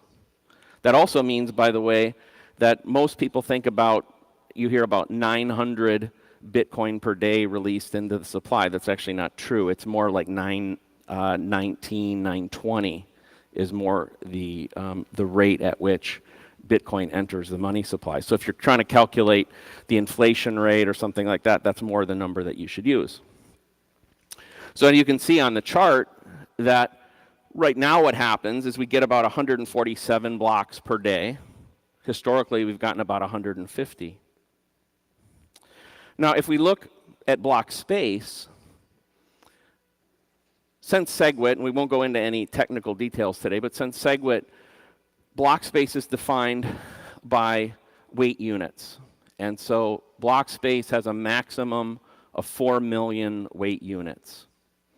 And what you see if you look at this chart in that left column, average block weight, is that historically it was kind of empty. But the last 6 months, it's completely full. So we're at 3.97 million average block weight size in every single block. Now, sometimes that's because we couldn't go into the technical details of it.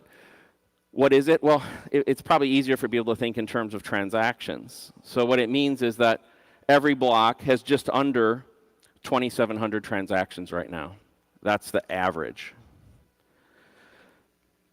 So if we want to start thinking about what really is the capacity of the network, we have to put these things together. So if we want to look at like what a lower bound is for the throughput of the network in a given year, assuming the network actually hit the 10-minute goal, which it probably never will, by the way, at least as long as hash rate expands, we'll probably always run a little hot, but let's just be conservative with this number. We have 10 minutes. That means there'll be 52,500 blocks processed in the year. And if we take that 2,685 transactions per block, that means we have a network capacity of just over 140 million transactions per year. And if you go back to my original premise, which is let's not screw with block times and let's not screw with block space, certainly fought that war already, that defines the throughput of the network, at least on a lower bound. Now, could we do better? Probably a little bit. If we run a little hot like we have been and we run at that 947, and people, probably because fees are going up, get a little more efficient in the way that they do their transactions, they consolidate them, they do some of those sort of things, there's probably an opportunity to increase that number by about 50%, which would put us at about 4,000 transactions per block. But still, at the end of the day, what that means, we just over 200 million transactions per year is the capability of the network. Now, we have to put this in context. There's 8 billion people in the world. If we have an opportunity for only 200 million base layer interactions per year shared by 8 billion people, and we'll go into this math a little more in a second, we have a problem. If we also consider there are 334 million companies in the world, again, there's a problem. There, by the way, just another interesting stat, there's approximately 600 million entrepreneurs in the world. But a lot of these numbers overlap a little bit, but still, these are very large numbers. And if you're here at a conference like this, you're here like me because you want to see Bitcoin win. You want to see Bitcoin adopted widely across the world and become the money of the future.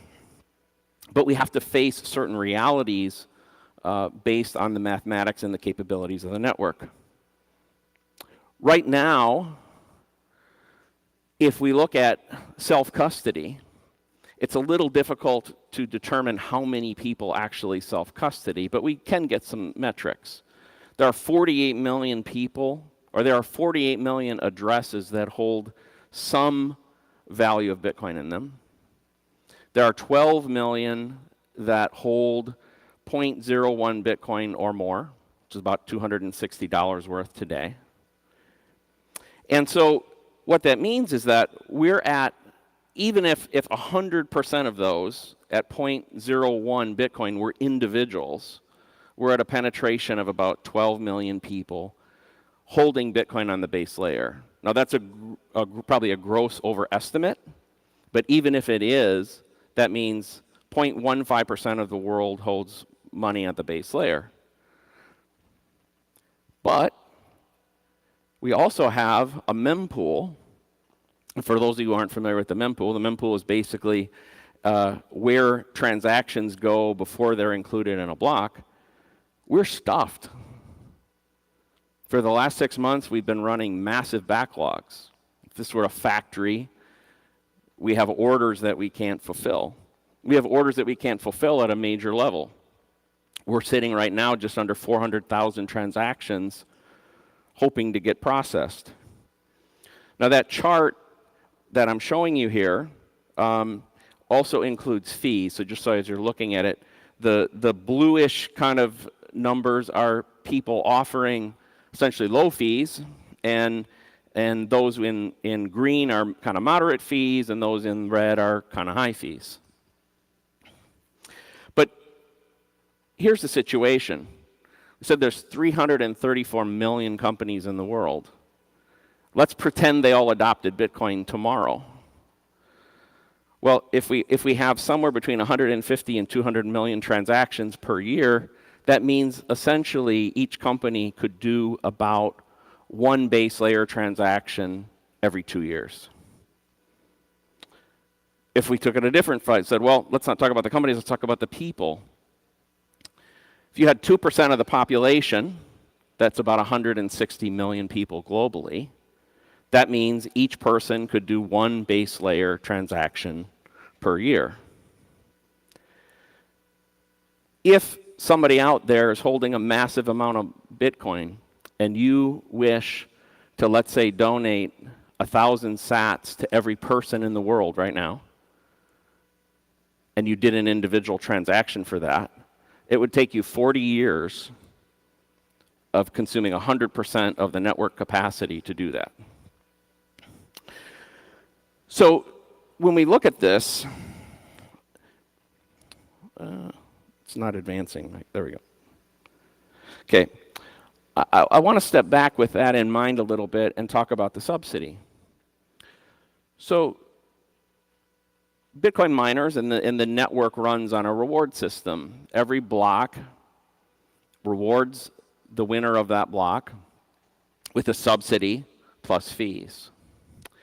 And I think most people are aware of that, or something like that. Most people are aware that right now that subsidy is 6.25 Bitcoin, that the halving is coming next year, and that number is going to be cut in half. And I think most of the people think about it in the context that, you know, that's the new money coming into the monetary system. That's true, and that's the incentive to the miners. And I think most people stop their thinking right there. But I think Satoshi, part of his genius when he set up Bitcoin was it was more than that. I think other things to benefit the ecosystem were part of that subsidy. One was that it would incentivize people to self-custody. Like, hey, it's there, it's accessible, you can go do it. And therefore it was a way of incentivizing user adoption. I'm older than probably most of the people in the room, but back in the late 70s and the 80s, there used to be these things, Record of the Month Club, and you would get a magazine, People magazine or something like that, and in the back of the magazine, you'd see an ad like you're looking at right here. And it was very alluring. I fell for it over and over and over, frankly. And you could for 1 penny get 13 records or tapes. And that day when those arrived was really exciting. You get this big box, and it would I always got the records, you know. And it was very exciting. And then the reality of the program would hit in, and you had to buy like 10 more albums over the next 2 years at regular prices. And they were a little overpriced. They weren't horrible, but as a teenager, let's say, I'd have to scrounge the money up to make that happen. But the truth was, you know, what was it? It was a limited time offer. Bitcoin, because of the subsidy, has really been very similar. We've had our introductory period. We've had unlimited access to the world's most secure digital network, virtually for free, whenever we want. And I believe offer is about to expire, that we're about to enter a new era. And I think that will cause a lot of us to rethink how we interact with Bitcoin, and maybe as we're trying to bring new people in, how we sell them on it. There's a great quote, former British general, it said, "A luxury once enjoyed becomes a necessity." And so just to kind of reinforce what I just said, I think that's what we've been living. We've been living in a luxury, again, the world's greatest, most secure digital network available to us at will whenever we want. And we've gotten used to thinking that that will always be the case. But here's the reality. I showed you the math before, and this will probably sound sacrilegious. Very few people will be able to hold their own keys. You can't have 8 billion people in a network that processes 200 million transactions a year and have everybody hold their own keys. That doesn't mean I like that, by the way. I'm just telling you what it is. And I believe that we do not want to go through block size wars again. I believe the network was properly shaped. But we're in a very select privileged group of people who've had access to this for 15 years. There is a small window still open, but not much. So, a few things to think about. For this group, if you have Bitcoin outside of the on-chain system, now's the time to move it in. You can still do it for free at will. But this next part will sound a little funky. If you have money that's on the base layer that you might need instant access to, let's say you know that you're going to purchase a car in a year from now. Well, I can't sit here and guarantee you that you can move money from the base layer at will at a low price a year from now. So you might want to start thinking about whether or not you can find some other place, and I'm not here to tell you what that place is. I really don't know, but you might want to think about where you would move that. Consolidate your UTXOs. I gave you some stats before. There's 48 million addresses that hold some Bitcoin. Only 12 million hold 0.01 or more. That means 36 million addresses hold less than 0.01 Bitcoin. Okay, I don't know who they are. I may even have a couple of them myself. I need to go back and look. But you gotta do the consolidation right now of UTXOs and of stray addresses.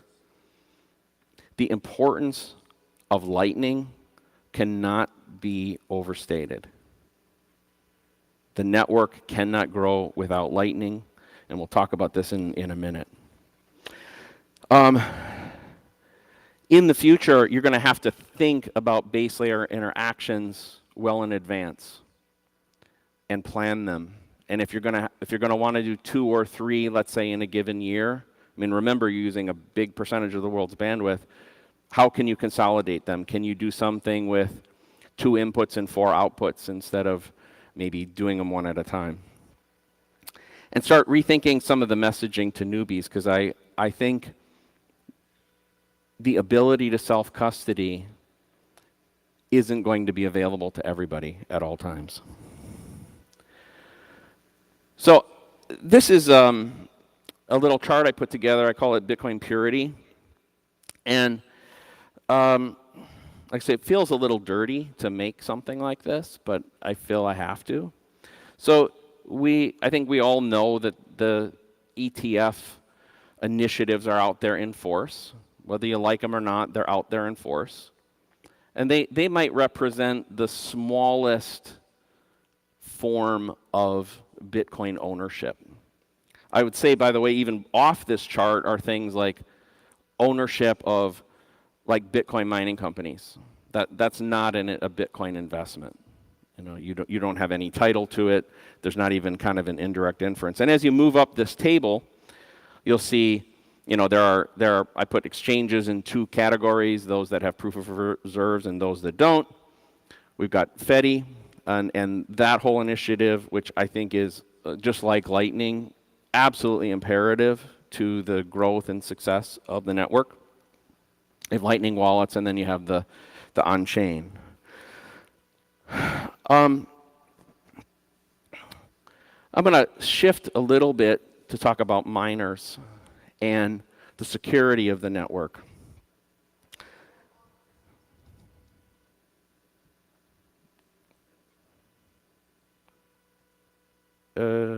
Okay, what did I do? Did I not, that one, you see that? You see the pyramid, like the inverted pyramid? All right, we're going to this one. Thank you. Okay, so fees. So you might have heard a lot of people talk about one problem for Bitcoin is the security budget in the future. And the security budget is dependent on fees. As the subsidy goes down, the importance of the fees goes up. This chart right here shows the percentage of revenue for the miners from fees. For the most part, it's held very low. We had a little blip recently. That was the ordinal stuff back in the spring. But interestingly, as chaotic and kind of disjointed as that works, you might find this interesting. It surprised me. If you look at the fees per block, they almost haven't moved over time. So the all-time average fees per block, 0.335 Bitcoin. The last 4 years, 0.315 Bitcoin. And the last 6 months, actually exactly at the all-time average of 0.335. So even though the subsidy has been going down with time, we've had actually pretty consistent behavior as measured in Bitcoin from the fees. So I'm going to skip forward to here. So let's look at this. So this chart shows if we maintain this 0.335 fee rate with the declining halving schedule going forward, and we take, I think, a fairly conservative growth for the average price of Bitcoin over each epoch, starting at 50,000 and ending up at 250,000 in the year 2040, you'll see that the revenue for the miners as measured in fiat doesn't vary wildly. And interestingly, if the same security budget gets applied, because of Moore's law, which basically says the chips get faster and consume less power, even in this scenario, the global hash rate's going to rip.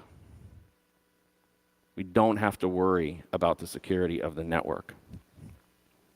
Now, if we say because of the crowding of the network and all these transactions that are pouring in, we say, well, maybe we'll finally see a slight uptick in fees. So if over each epoch we see just a 20% growth in fees, then we end up with a security budget by 2040 that's 50% greater than today.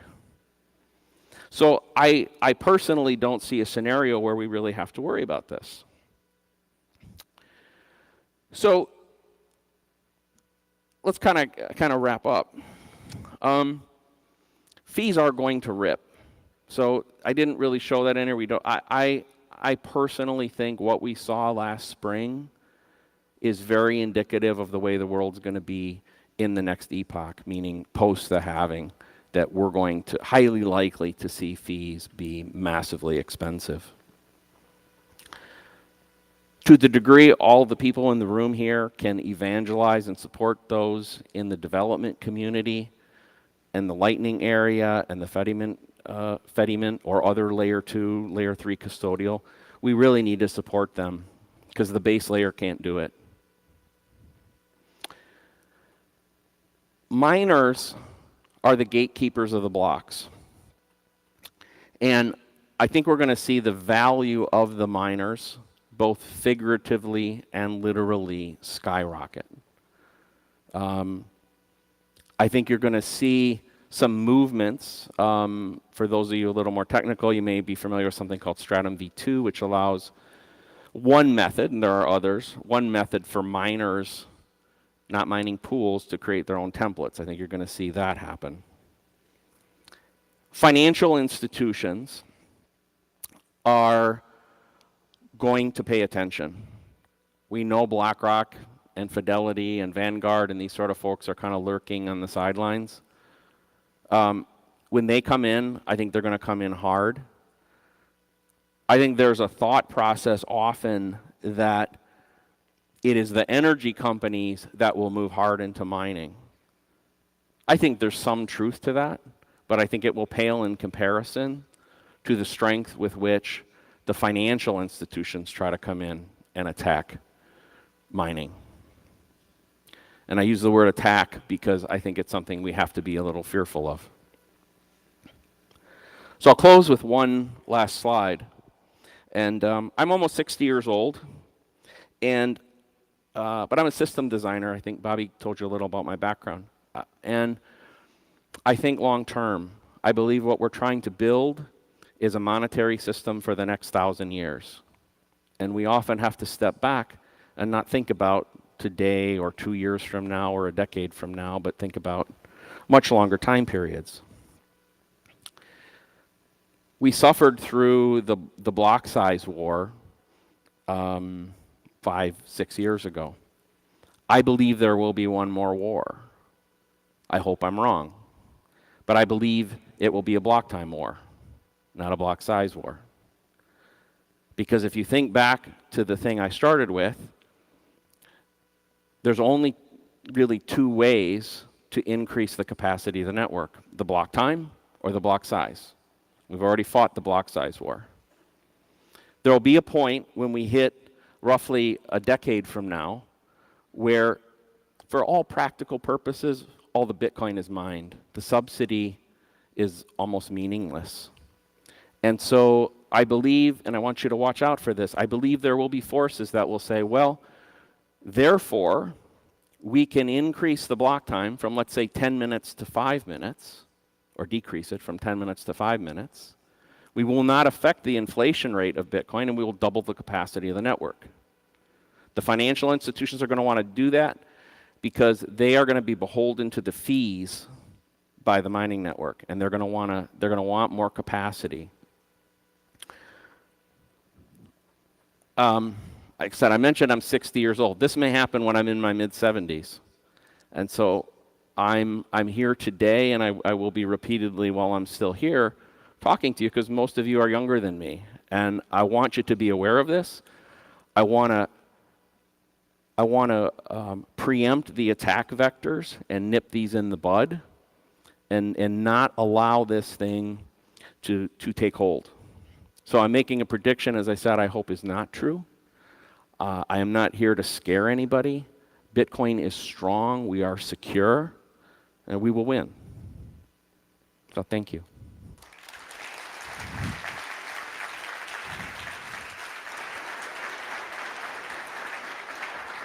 Well done. Wow. Bob's 60 years old. Wow, that's really real damn old, Bob. Wait till you get up here, 69. That difference is big. Come on out here. We got a wheel spinner coming here. And what's your name, sir? Jeffrey Swann. Got first and last name. That's unusual as hell. Okay, probably trying to... All right, guys. I'm here with the two gentlemen from... First of all, that panel was absolutely mind-blowing. So shout out to... Wait, Nico. Can we get a coffee count for me, for everyone back home keeping count? I think I'm on number 8. Oh man, it has been a long day to say the least, but it's been quite fun. Anyways, guys, we are with the legends from Toxic Happy Hour and the masterminds behind the Pleb Party in Miami, which you guys absolutely freaking massacred in a good way. And yeah, how you guys doing? Puppy and Anders. He said puppy first. Go ahead. What can you say? It starts with the journey. Not only going down a Bitcoin rabbit hole, but it turns into, well, there we go. A little bit closer with the mic, yeah. See, you guys are professionals. We aren't. You know, it all starts with the journey in a rabbit hole, and you just love Bitcoin to the point where you want to talk about it every day. That's how we started, obviously. Turned into a pleb party where so many good friends showed up. I don't even know what to add. Amen. No, how long am I allowed to talk here? As much as you'd like, bro. Yeah. Were you? Is this what you were expecting? Like when you threw the pleb party in Miami, like Michael Saylor showed up. Well, you know, I was talking. So Tony, I don't even know his last name.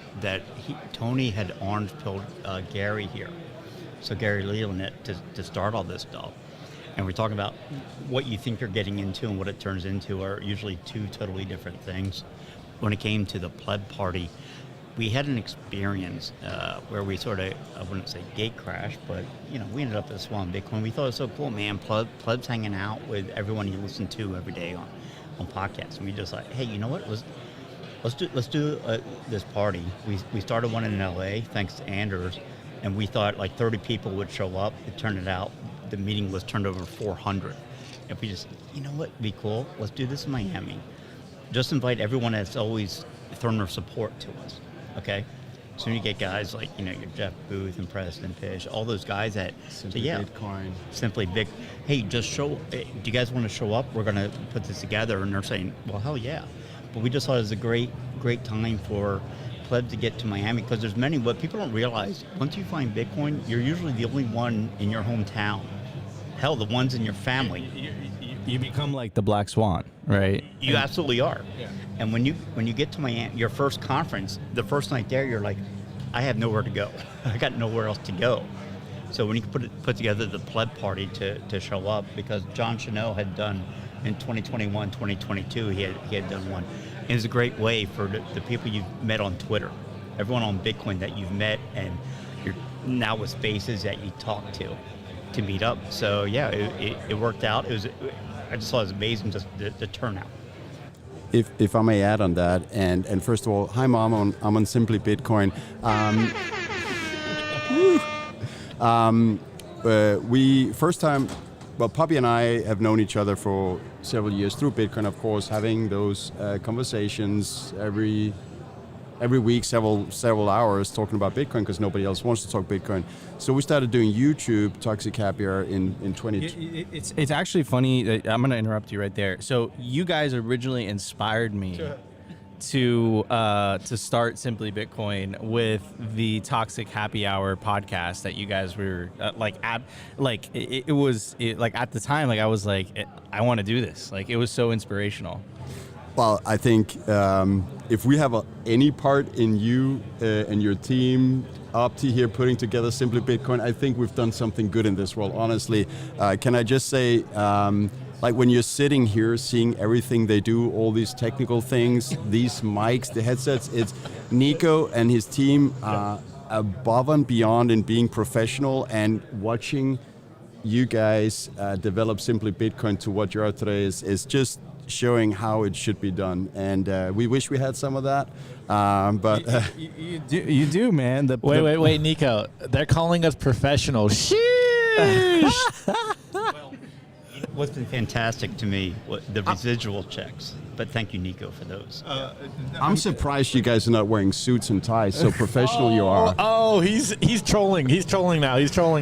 Oh man. I mean, dude, it's a lot of fun. It's very, it's making content is a grind, but it's very rewarding. And I think that if you keep going at it and you provide people value, and I think in today's world, where like the legacy corporate media, and Opti and I talk about this all the time, right?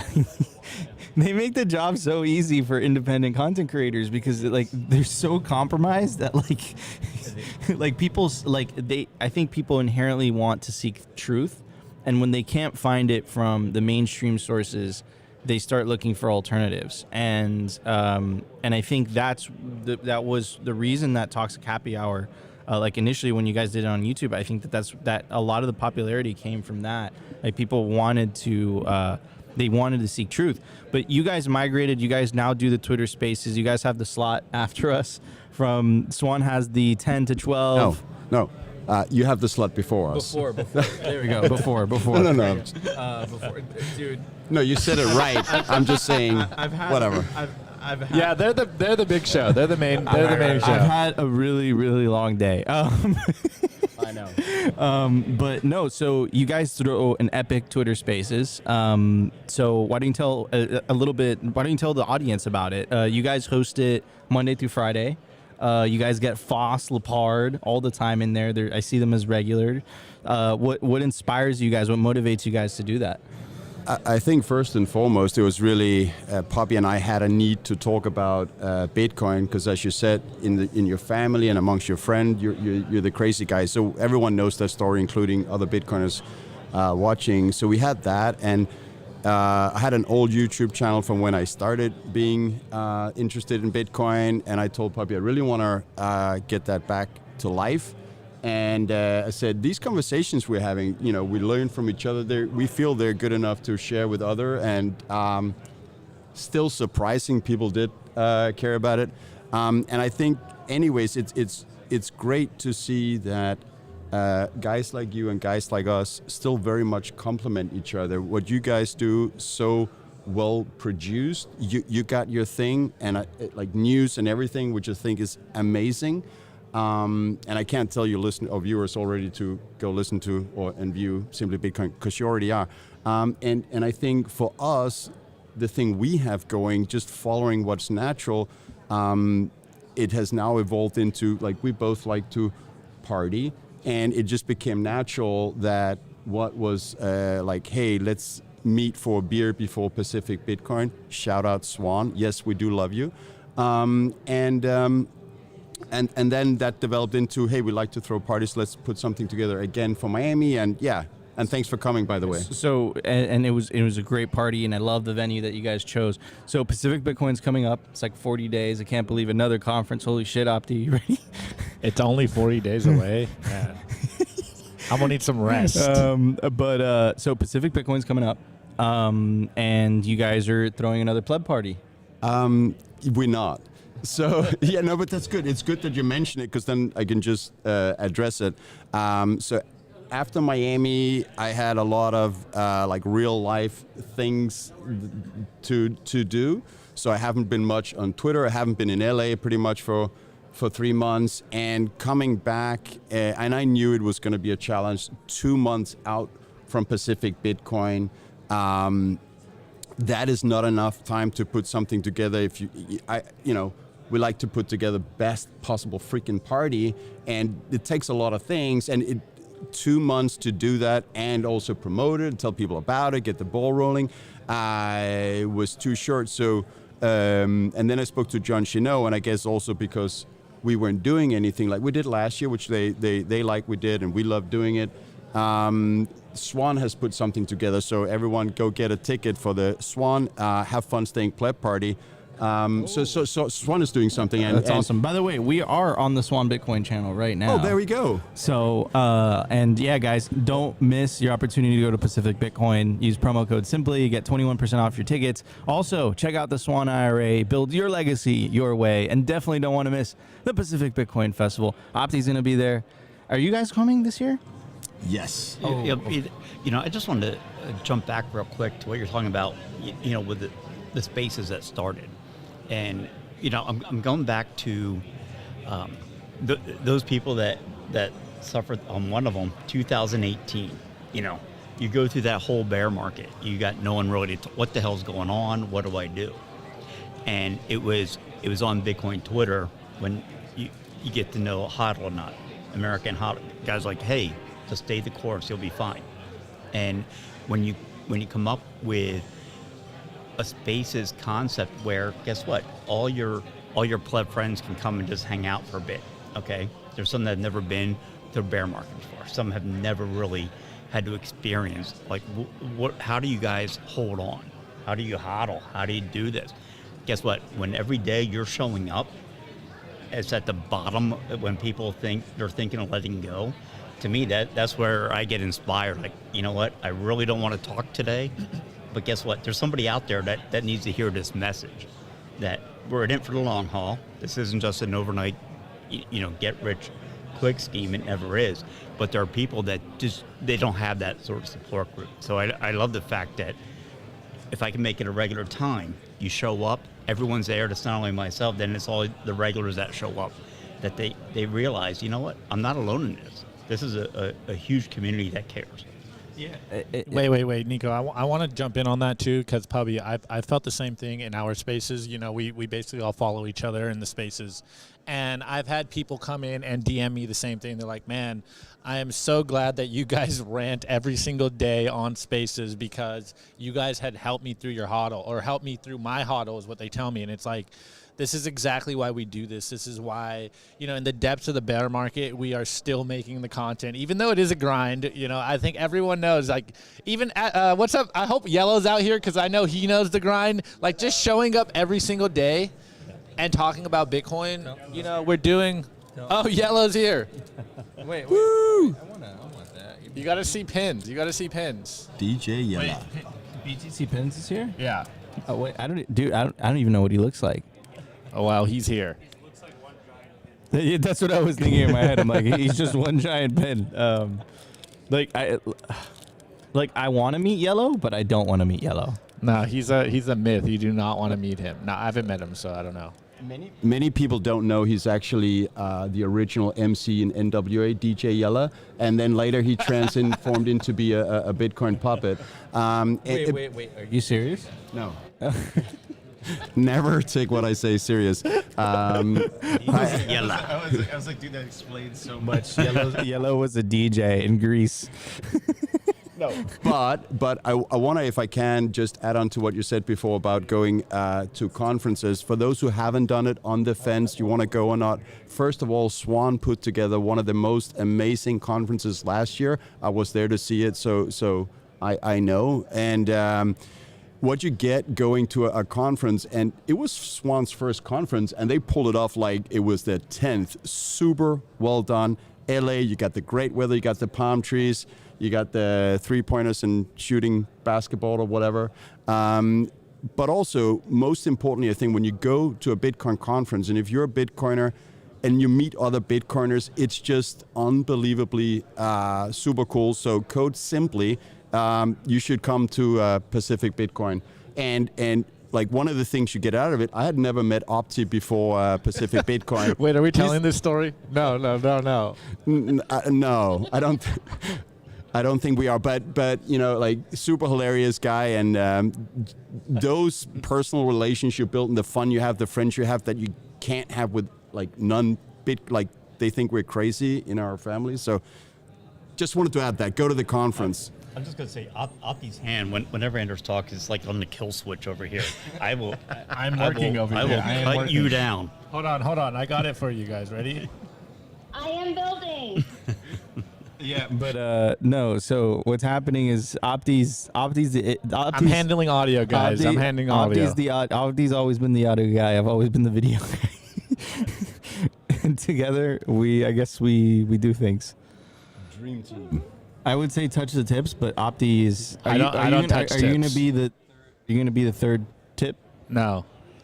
Dude, I've been saying this constantly. I had my Slim Shady phase when I was 12 years old, and I'm never going back, okay? You got to do the tri-tip. I do like tri-tip. Ooh, heard it here first. Hey, this is Swann's channel. You got to keep it a little bit, you know. Dude, all the stuff that's been said at this Bitcoin conference.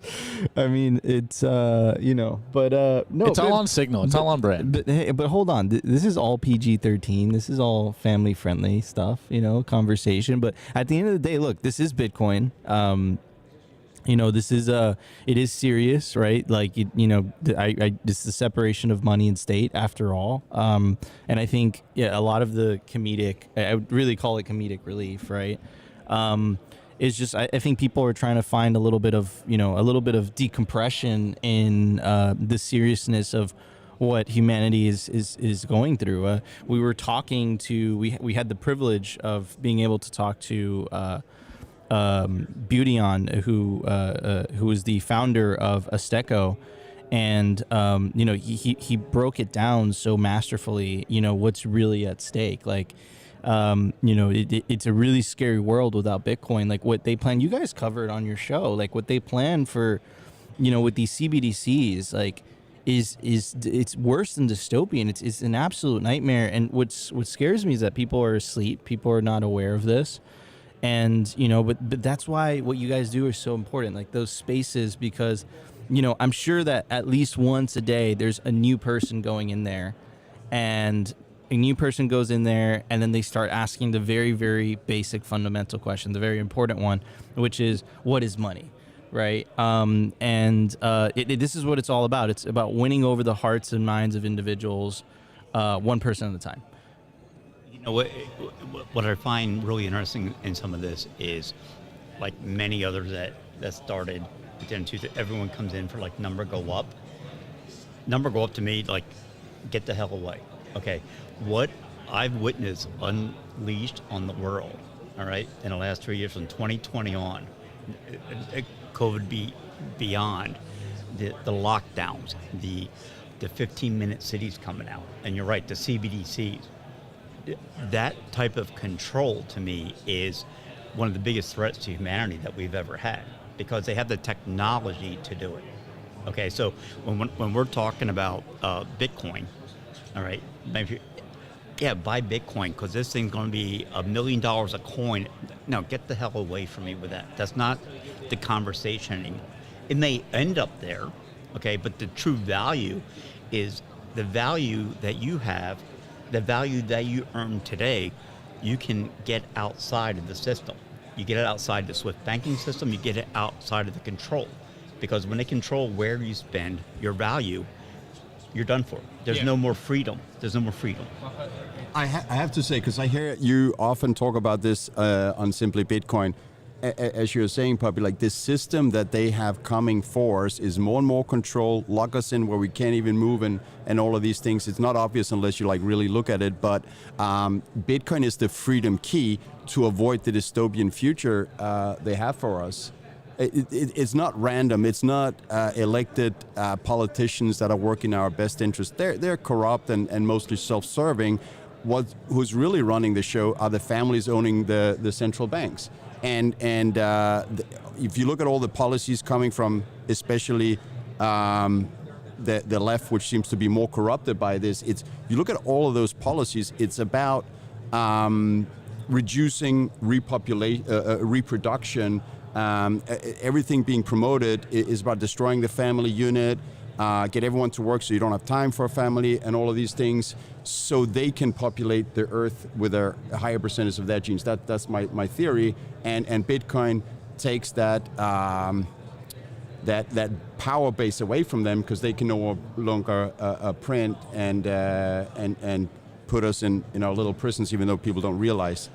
Yeah, then like Opti and I, we tried to stay, as bipartisan as possible. Like what we always say is we don't lean left or we don't lean right. What I really see, Anders, is like a party of green, which is a party of poverty, nihilism, what you're talking about, disparity, collectivism, versus the party of freedom and Bitcoin and peace and prosperity and And absolutely, and let me kind of pull back on that so I make it clear that there's corruption all over the political spectrum. Yeah, so and like I would say, like it's really like who's on the side of Bitcoin versus who's on the side of state money. Yeah. Right, because like all these, whether it's it's the misallocation of capital. It's like funding these projects that would normally never be funded because people would never agree to fund them through direct taxation. Right, they would literally be like they would literally be a ride on the street. But the reason they're able to get away with this is through the wealth redistribution mechanism of inflation, right? And it's this crazy taxation, man. And I think it's really corrupted society to the bone. You're absolutely right. So Anders, we got about a minute or two left. Anything on your mind? Are you Puppy. Nico's tired. Nico needs coffee. I don't drink coffee, but apparently I need it. Pubby, have you been enjoying BitBlockBoom so far? First time BitBlockBoom. And what's fantastic is, most everyone is at the same hotel, and this is where the term LobbyCon sort of got started, I believe. What's cool is, you know, you come in and the speakers are fantastic, but where, you know, I get charged up is when you're out in the lobby from here taking a break, man. You're hanging with the plebs, like people that you've talked to all year, you've never met before. And we joke about when you join spaces regularly, that's when you're really good friends. When you're meeting at a conference, like that's where you become family. It truly is. When you meet for the first time, you can't unsee it, you can't unring that bell. And so when you get to come to a place like this and share the time, not just at watching the speakers are out there, but you're going out to dinner, you know, you're just sharing time, you're learning about families, you're learning about what brought you to this, you know, sort of their backgrounds and their thoughts. Man, it's very powerful. It's such a powerful thing to sort of just experience. And I'll tell you, you can try to explain it. It's sort of like you can explain to one what you give them a driver's manual, what it's like to drive a car. Here's a book on parenting, but it's until you do it, they're like, oh, that's what you mean. So BitBlockBoom, Bitcoin only, you know, Gary he will not hesitate to get rid of a shitcoiner if he sees them. But that's been the best thing. It's the people, it's the Bitcoin, it's this, you know what, I'm not crazy. I'm not crazy when I see what is going on in the world, when I see this government overreach. We have this tool, we got this weapon in a way to help us out of it. But when you get everyone together, the energy's quite amazing. Yeah, 100%. I completely agree with you. There's nothing like the human experience of a Bitcoin conference. Anyways, guys, we're going to go backstage where Neil Jacobs is going to introduce Tone Bays.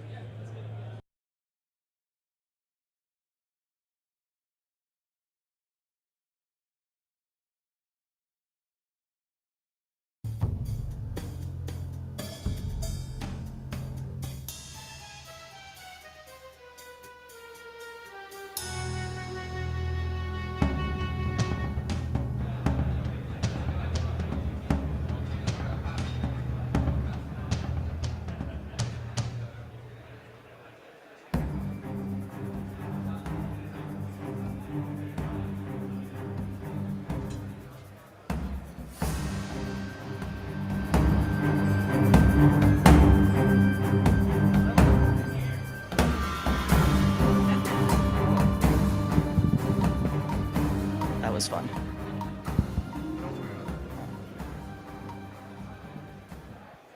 Are we ready? We on? We're good? You hear it? Okay. How's it going, everybody? My name is Neil Jacobs. I am the co-founder of FOMO21, which is a Bitcoin merch and apparel company. I also do a lot of yep, I see hats out there and t-shirts. Thank you very much. I also do contract work for many conferences, promoting them all across the country. Some of you may know me from Clubhouse a couple of years ago. Those are fun times. And yeah, I'm here in Bitcoin to have a good time. And specifically today, I am here to introduce a man I met a couple of years ago in person. It's actually a pretty good story. So a friend of mine in the Bitcoin space who I met through Clubhouse lived in Los Angeles, and she said, hey, I'm thinking about traveling down to Mexico. You want to go for a road trip? I'm like, yeah, sounds like fun. This August of 2021. We start driving down there. She goes, by the way, there's a Bitcoin conference going on in Ensenada, Mexico. It was called the Bitcoin Standard Conference. It was the first annual Bitcoin Standard Conference, and it was the only ever Bitcoin Standard Conference. So we showed up. We didn't have any tickets. We crashed the conference. We actually crashed the hotel one of the nights of the conference. And sitting at a poker table, and if any of you know Tone, you know there's probably going to be a poker table around, is Tone, Alex Svetsky, Gabe Higgins, a bunch of people in the Bitcoin space, and I see a chair open and I say, hey, could I play? And I didn't know any of them at the time, and Tone was very gracious, and he's like, yeah, come play. We played for a few hours. I took all his money, so it went really well. And then after we were done, and I don't know if Tone remembers this, we kind of sat down at this little table, and he's like, "Who are you?" And we started talking, and since that day, Tone, I consider him a friend. He's a really nice guy, very sincere, someone that's been around a long time, an OG, I guess you would say. He is the owner and co-founder, or owner and founder, not co-founder, of the Financial Summit, Unconfiscatable, former Wall Street trader. He is an expert Bitcoin TA guy, and I'm just pleased to introduce him, Tone Vays.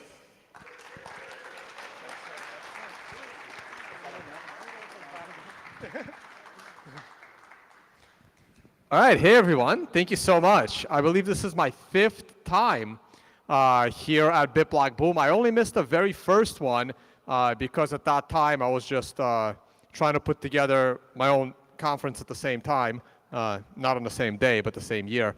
And I see 25 minutes on the clock. I am going to jump right into my presentation. I bet a lot of people are familiar with my work. Let's do it this way. How many people actively watch my channel today, and please be honest? Raise your hand. All right. How many people have used to watch my channel like 3-4 years ago? It should be a lot more hands going up. All right. Awesome.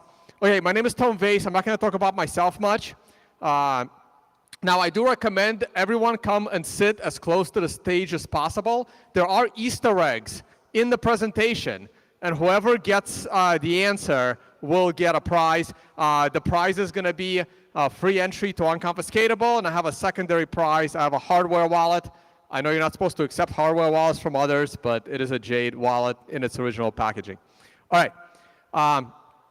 I'm Tone Vays. Gary, thank you so much for inviting me back to BitBlockBoom. I was on a hiatus because I spoke a few times in a row, and now I'm back to speaking again after not speaking for a few years. So the Easter egg in the presentation is this logo. It's the Unconfiscatable logo. Takes place in Las Vegas.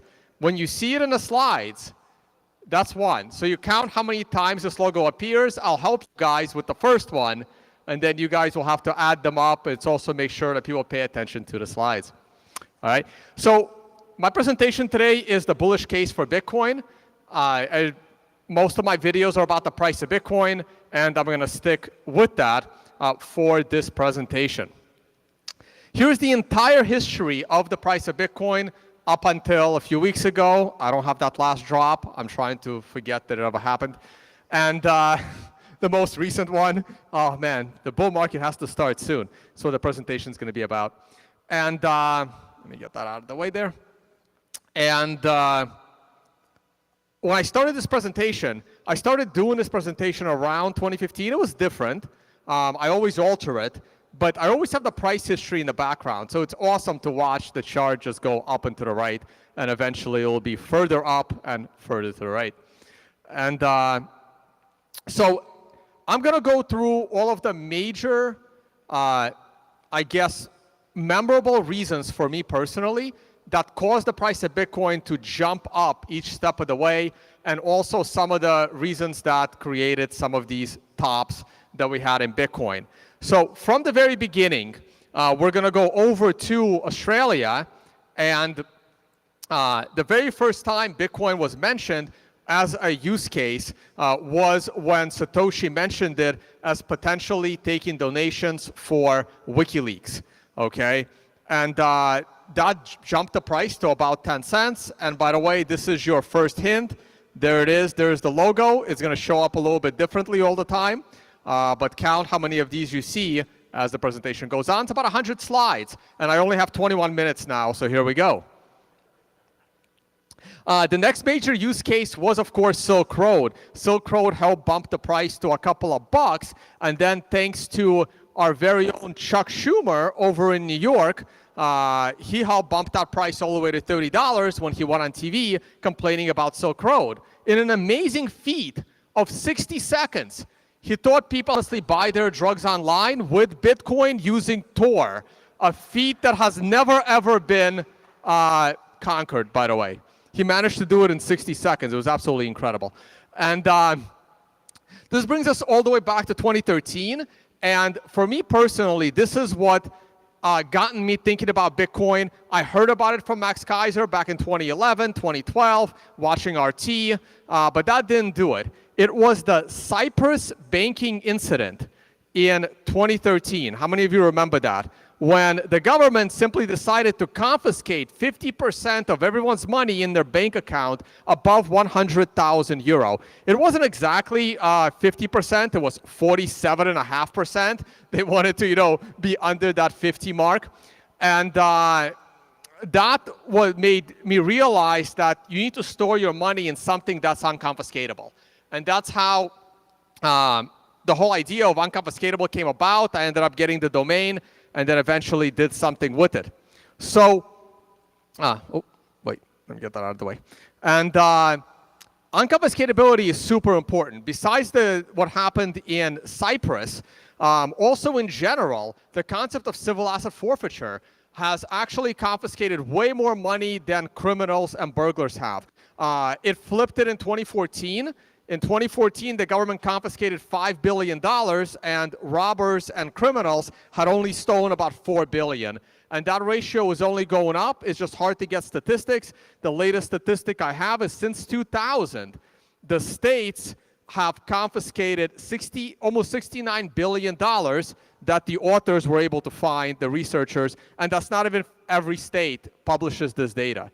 So it's a ridiculous amount of money being confiscated, which is why you need to store your wealth in something that's unconfiscatable. It is only unconfiscatable if you protect it properly, which is why the government was able to seize 144,000 Bitcoin when they shut down Silk Road. So these are some of the really big events. And of course, at the very, very tops, we have big crashes of scams. It's as I was doing this presentation, I'm actually discovering it. Wow, you can almost identify the bottom of the price of Bitcoin and the top of the price of Bitcoin based on what is collapsing in the crypto space. And in 2013, it was, of course, the infamous Mt. Gox collapsed right at the top, and exchange goes down. You'll see this theme throughout the presentation. I'm not going to get into the details. Personally, I blame Jeb McCaleb for all of it, not Mark Karpelès. It's a good slide to maybe take a picture of, and you find out how Mark Karpelès bought Mt. Gox with 84,000 missing Bitcoin. And when he confronted Karpelès about it, who sold him Mt. Gox, the answer was, maybe you can just mine it. It's all right there in the emails, and I have no idea how Karpelès ended up in prison and McCaleb's walking around. But that was the top. What about the bottom? Well, for me personally, the biggest, most important thing at the very bottom of the 2015 bear market was the Greek banking crisis, which was absolutely insane. Those of you that followed that incident, when the Greek banks shut down, when they first shut down, people were only allowed to withdraw 60 euros per day from the ATM machines, no matter how much money they had. And after a few weeks of that insanity, the government allowed them to withdraw 420 Bitcoin for an entire week, okay? And everyone rushed to the ATM machines and in order to get their 420 euros. And this is a picture from 2015, not much different than that picture from 1907, the biggest financial crash America ever had. It was in 1907. It wasn't 1929. It was 1907. The 1907 crash directly led to the creation of the Fed. Thank you. It was that crash that led to the Fed. Okay, and these are other pictures. The 1930s. The one in the middle there, 1923, where Germans are burning money for gas. Because basically it was a better use case for money. And more recently, 2007, Zimbabwe. And these things don't stop, because here's a more recent one when we go over to Lebanon. It's just the pictures are a little different now when you can't get your money out of a bank. And that's a headline right off of CNN, where people went to their banks in Lebanon to literally get their money with a gun. And you'll see that theme throughout everything as well. So that kind of kicked off the bull market in 2016. The halvings helped. We'll get to those in a second, because one other one is coming up. But that big wave in 2017, I know there were shitcoins involved, but we're not going to talk about shitcoins. What really drove it? And for me, even if you go back to those videos I did in the YouTube channel, it was all about SegWit. Once it was obvious that SegWit is going to get in and that we won the block size war, the price really took off, if you go back to those exact dates. And you can see on this chart where SegWit gets adopted right there, but that blue line, that is the fees. The fees skyrocketed soon after because no one was adopting SegWit, but the Bcash and the other, it was just Bcash at the time, they needed to spam the chain to make us look bad at how SegWit is useless. And it's actually thanks to them. Look at the SegWit adoption that started a few months after the high fees. Everyone was like, okay, I need to, I want to sell my Bitcoin. And boom, there's a wave of SegWit adoption. And then SegWit adoption kind of was flattish. And then boom, you see this huge jump in SegWit adoption from 50% up to 80%? Well, that also followed another huge spike in fees. All right, Bitcoiners, what caused this giant spike to $15, $20, $30 Bitcoin fees in 2021? Not that long ago. Not having. Middle of 2021, March-ish. China, specifically. The mining ban, right? All the miners came off the network, and suddenly it was taking like 20 minutes to get a block. Perfect. Now, again, there was a spike, huge spike in fees earlier this year, and that caused SegWit adoption to go past 90%. What was that spike? Ordinals, all right? So thank you, Roger. Thank you, China. And thank you, Ordinals. Now SegWit is at over 95% on the blocks, and everyone's enjoying cheap fees again. Okay. Now we get to the top. So just like a bunch of scams, always tend to blow up at the top. I actually thought about this. I was doing this presentation like 2 days ago, and I'm like, why is everything always blowing up at the top or bottom? And if I have time, I'll give you my theory. So at the very top of the last bull market in January 2018, the market top came in December, and here comes BitConnect. Man, I was like remembering everything about BitConnect. That was insane when that thing blew up. That token was worth like $400-something. They were offering like 1% a day returns they were promising them. And people actually believed it. It was completely crazy. And 4 years later, the government finally is doing something about it. Good job. And we actually think they're going to take down Bitcoin. So here's an awesome slide. This is every shitcoin and the highest peak it ever got to. Who remembers Aurora coin? A couple of laughs. So all of the coins and how high they got on CoinMarketCap and where they are today. And BitConnect actually made it to number 6. It was the number 6 coin by market cap. And many of these things no longer exist. A lot of them are down 100%, 98%. Bitcoin is still down 60% right now. Or, sorry, about 60% right now. When Bitcoin goes back up in the green, everything else is still going to be in the red. It's going to be awesome. That pretty much marked the top.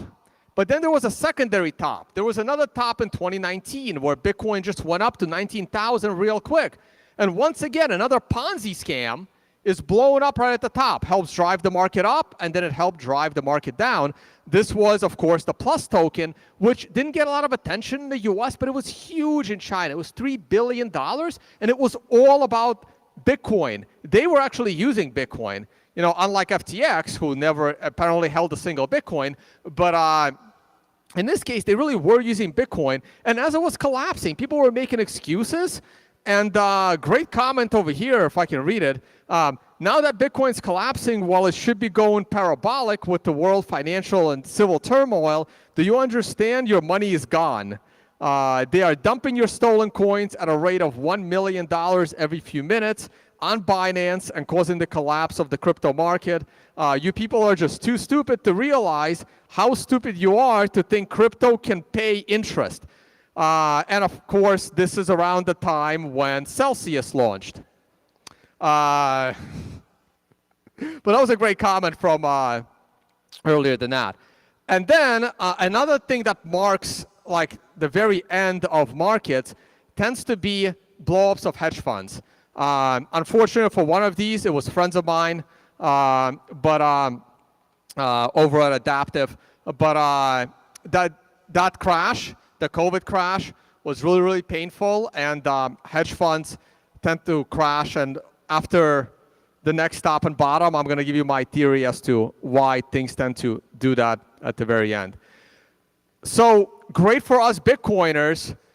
After that 2020 crash, we went up really, really quickly. And some of that has to do with all the money printing the Fed did. People don't realize 25% of all US dollars were printed in 1 year in 2020. 2020 alone printed 25%. It's like Ethereum printing 70% of all Ethereum on day one, right? US government printed 25% of all dollars in 2021. Absolutely awesome. That helped us a lot. The Fed still has all these charts for us. We can always look for. Now, to me, one of the biggest drivers of the 2021 bull market, and I didn't even realize it till later, was, of course, GBTC. The amount of Bitcoin GBTC, Grayscale, and Barry Silver were purchasing, they were purchasing twice the average daily mined volume of Bitcoin and locking it up in the trust. Okay? Imagine for an entire year, twice the average mined Bitcoin, one person was buying all that Bitcoin. And that was going into the trust. Okay? Now everyone's upset that the value of the tokens is way below the par value. But if it was a normal ETF, keep this in mind. Free market has a way of balancing out. If that was a normal ETF and the price of Bitcoin is going down, the ETF is selling the Bitcoin, driving the price of Bitcoin lower, right? GBTC doesn't sell the Bitcoin. It's still locked up there, right? Those are some of us GBTC holders for retirement purchases are more in the red on that position, but at least the Bitcoin wasn't sold. So the bear market in Bitcoin could have been a little bit worse. So that's good news. And another big element of 2021 was companies started to purchase Bitcoin. Of course, it was kicked off with MicroStrategies and then Tesla. Tesla bought 48,000 Bitcoin. Clearly, they didn't have any strong hands. They already dumped 75% of that. Square is still holding on to theirs. And MicroStrategy still at the top. They bought more. They went from like 90,000 Bitcoin when I made the slide the first time. Now they're at 152. Can we please stop letting Michael Saylor buy all the Bitcoin? You know, if the price is higher, it'll be harder for him to buy it. So, all right. And also helping to drive the market was, of course, the adoption of Bitcoin in El Salvador was absolutely awesome. The bear market's not helping. They're so far the first country, but there's going to be more. United States still has a bunch.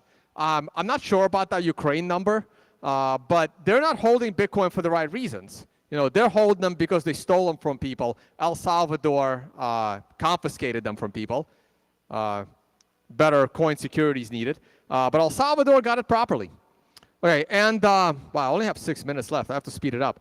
And of course, when you start Googling, I Googled in 2021, and how many other countries are thinking about it? And there's definitely a few countries that are probably going to get on board once the price goes up.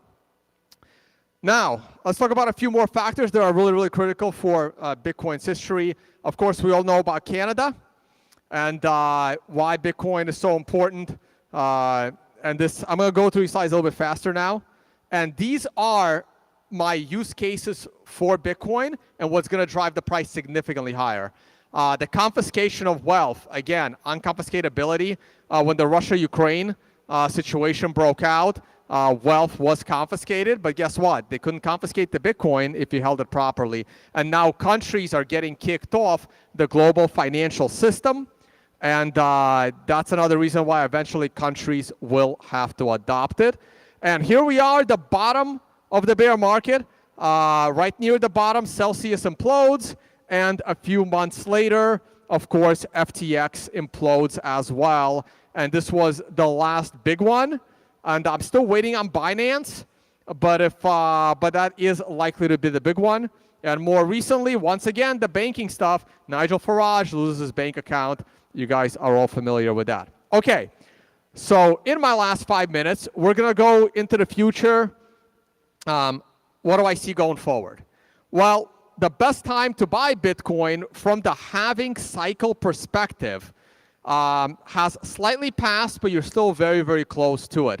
So these are all 4 halving cycles, and they line up pretty damn well as to where a good 6-month period is to really catch the bottom of the price of Bitcoin. And slightly zoomed in to get rid of that very first one. The very first halving cycle, those first 4 years, are a little bit tricky. This graph is a little bit cleaner now. So I do believe that 15,000 number is here to stay. And I don't think there is a lot of downside left for Bitcoin, and we are in the up trajectory. But keep in mind, there's always some kind of drop right before the halving. So just keep that in mind. Now, here's one of my favorite metrics. The number of wallets with 1 full Bitcoin in them. This is the middle class. People are able to save up $20,000, $30,000. And this is the Bitcoin that they're holding for the long term. Wallets with 1 Bitcoin. This number is still going up.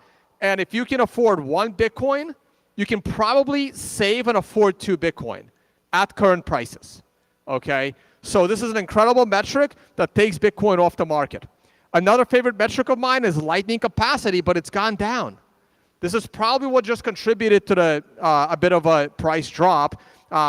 Bitcoin, it's off the market. Like, this is not the Bitcoin that's going to get sold. Once in a Lightning network, it stays in a Lightning network. And Liquid. I'm a big fan of Liquid. I don't know why few people are, but same thing. The capacity inside Liquid, once you lock it in Liquid, it's unlikely you're going to be moving it out, but clearly people did, just like with the Lightning Network.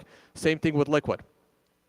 The Federal Reserve, they have these amazing blogs. Oh my God, I wish I can go into it further, but they wrote these articles in like, this one is 2019, a lesson in measuring federal debt. And then they wrote another one, the cost of paying that debt. But the charts that they have, they update in real time forever, right? So when they wrote them, it wasn't that bad like 5 years ago, and now these charts are going out of control. That was great. So speaking of debt, the problem with debt is when you borrow money constantly and never pay back the principal, your interest has to get rolled over. And the Fed is raising rates like crazy, and that's going to be a downfall. So this is a picture of U.S. debt right now. And this is their projection into the future. And this picture is super wrong. It's going to look more like this. Because they did not realize how quickly the Fed is going to raise the rate. And it's going to get out of control. So don't have time to get into these much, unfortunately. But last year's deficit was $1.3 billion. And net interest was $475. With 3 months to go in the fiscal year, we're already above that. This year, we're already on pace versus last year. And the biggest drop-off is actually in income tax revenue. And the amount of net interest is the only line item of government spending that actually goes up exponentially. I am coming to an end. With the high increase in rates, the Federal Reserve is also starting to blow up a bunch of local banks. You see them there. But now they're being downgraded along with the U.S. itself just recently getting downgraded. Only 4 banks have collapsed so far this year, but that number will likely go up over the next 16 months or so.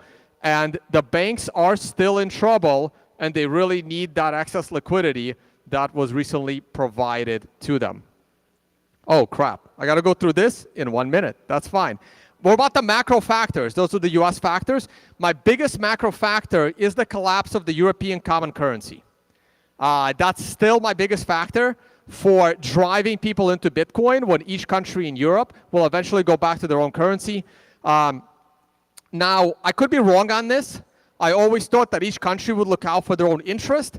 But over the last 7 years, I'm watching Europe just become this one big Marxist Soviet Union state So maybe they're not going to break up, and if they don't break up, then they're going to go towards communism completely. So I still hope that they go for their own sovereignty. Hyperinflation and general inflation. So I got this list from a book. Sorry, went the wrong way. I got this list from a book, but the book was written in 2007. So I had to go look for all of these. This is all the hyperinflation that's taken place since 2007. It's insane. And only keeps on coming. Here's our inflation numbers. My next factor, I'm going to be over by 2 minutes, guys. My next factor is the elimination of cash. They call it CBDCs. I call it the elimination of cash. 3 main reasons why governments want to do it. To eliminate cash. Oh, they gave me a few more minutes. To eliminate cash. One is they can set any monetary policy they like. So I actually know Nouriel Roubini. I kind of like Nouriel Roubini. He understands the financial system incredibly well. He stands up there, he'll talk for 30 minutes explaining all the problems with the financial system. And then he says the following, and to solve the problem, we need a negative 12% interest rate in the bank account to force people to spend money. And I'm like, wow, that is the most batshit crazy solution I ever heard. But please do that. Everyone's going to put their money in Bitcoin. Okay? So incredible at identifying problems, not the best at problem solving. And so they can set any monetary policy they like. They can set a negative interest rate. You know those pictures from earlier where people are lining up to an ATM machine? How are you going to do that if there's no cash? There is no ATM machine, right? Those pictures go right into the history books. Next reason is, oh yeah, no, obviously you can't have a bank panic. And they all think we're cheating on our taxes, right? And if only cash didn't exist, they would solve the problem. India, a little more so. Their economy is all cash-based. They estimate 40% of tax revenue that doesn't exist. And some countries are a lot closer to eliminating cash than others. I'm not going to get into the details. So here are the specifics. France no longer allows you to buy anything for 1,000 euros worth of cash. Can't do it, okay? I knew about this. This was a slide in my presentation from like 6 years ago, but now apparently they're actually enforcing it. Germany decided to eliminate their collector markets. If you're buying a painting, ancient coins, prized wine, you got a KYC. Completely insane. United States, they're trying to tax you for unrealized capital gains. Again, all reasons to own Bitcoin, and they want to go after you for a $600 transaction. This one's my favorite. This law came into Louisiana about 9 years ago. Good luck finding it. They're hiding it. You can't sell secondhand property for cash. If you're having a garage sale and you want to sell a bicycle for 20 bucks, legally you're breaking the law in Louisiana. So they really want to eliminate cash. And of course, what does Russian removal from SWIFT mean for the future of global commerce? Well, here's an article from 2019. China, Russia, and India pushed forward on SWIFT alternative. They were ready for this. They knew it was coming. More recently, they're announcing a gold-backed BRICS currency. I think that's going to be a lot harder than they think it will be. But I don't fault them for trying. And the big news just broke yesterday, literally. BRICS is going to add 6 more countries. And they're going to expand from there. So that's a really powerful economic union to keep an eye on. That's going to, and once the dollar does eventually drop, again, great for Bitcoin. Members of Congress are almost the least trusted entity. They're in between car salesmen and telemarketers. Isn't that incredible? It's the latest Gallup poll. Journalists have slid down. Doctors, I'm not sure why they're that high at this point, but hey. But the funniest thing is, look at them by political party. Look at the differences. High school teachers, confidence from the Democrats, confidence from the Republicans. Next one, journalists, confidence from the Democrats, confidence from the Republicans. And police officers, confidence from the Democrats, confidence from the Republicans, right? So you can see it right there, right? Like with the statistics. 70% of Republicans don't believe the election was fair. I'm one of those. Well, the election was fair part. The Republican part is a little bit trickier. And my last slide, which I think is the ultimate potential situation, is the breakup of the United States into multiple countries. Could be good, could be bad, depends on how it works. I don't know where I got this slide. This was like 3 years ago I got this screenshot. I think this is a little much, that 89% of the people on this website said yes, but the reason of the no was hilarious. We should become communist. Russia was communist and even bigger than the US, but they stayed together. We should learn from Russia's example and end the oppressiveness of capitalism. Communism is the answer, not splitting up the country. Also, if America become communist, life would be great. Instead of capitalist pigs, communisms care about equality of the people. So, like, literally, this was the top comment of why America should not split up. Okay? It's, I thought this was hilarious. I had to add it into the slide. And that is it. Those were basically a bit of history on Bitcoin and the main catalysts that are really going to drive Bitcoin to the next level. Once again, I'm Tom Vase. Thank you so much for listening to the presentation. Hope you all enjoyed it. And, so how many of those Easter egg logos did you guys find? They look, all right. Who yelled out 21 first? Good job. I really tried to hide them. That was impressive. Maybe people just guessed 21 because we're on that number. All right, come see me. I will. You'll get a free entry to Unconfiscatable. And one more from the presentation. What was the percentage of wealth confiscated from the Cyprus Bank? Someone's gonna get a jade. Good job, guys. Thank you.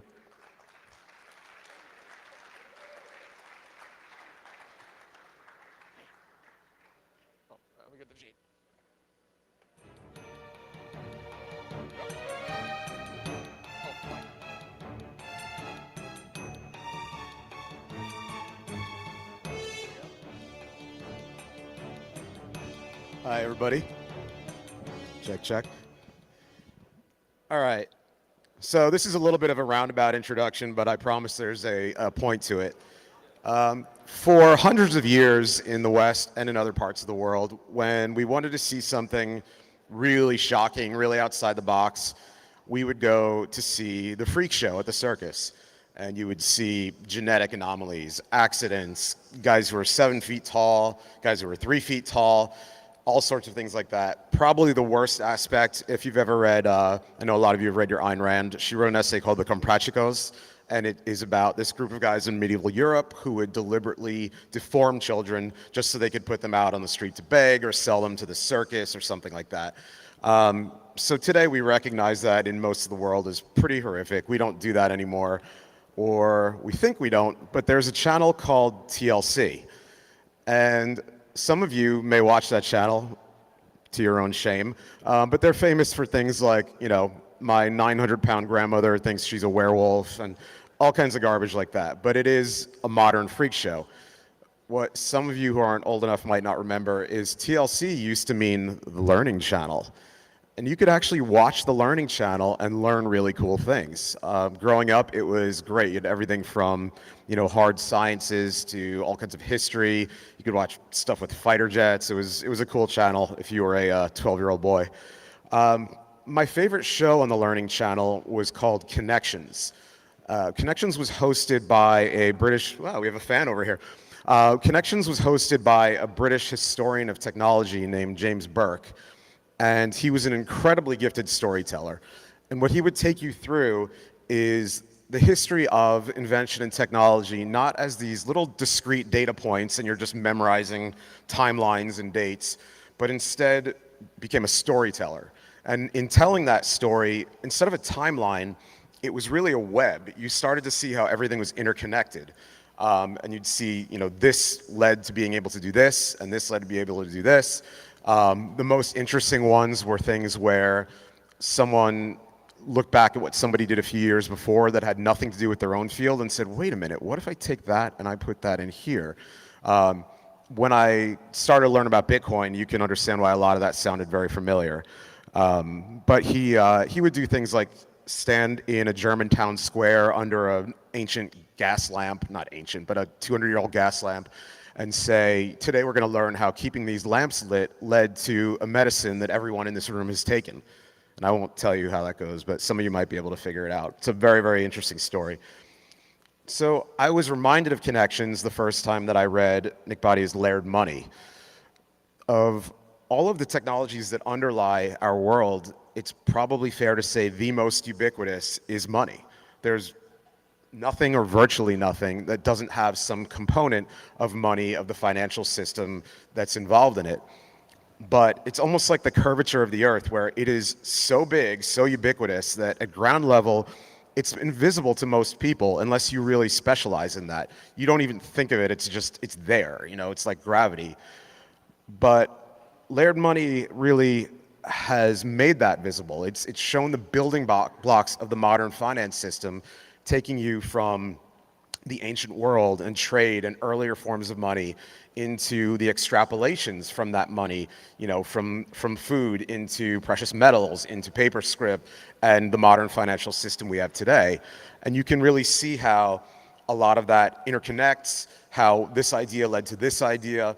And it's not just, well, this is just this way because it's this way and there's nothing we can do.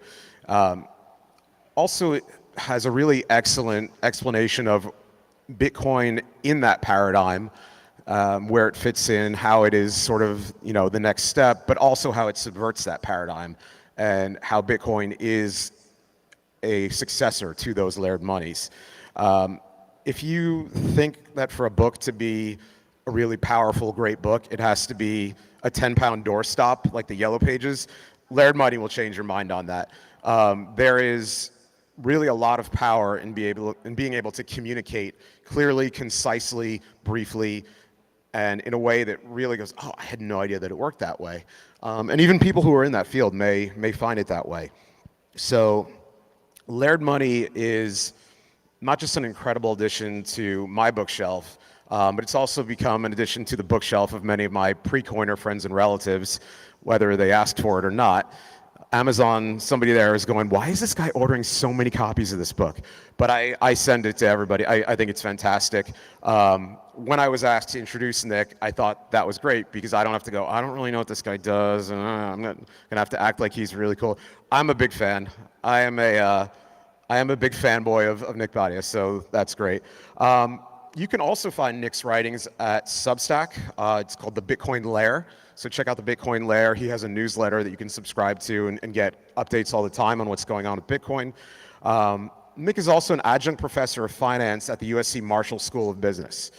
Please welcome to the stage, Nick Badia.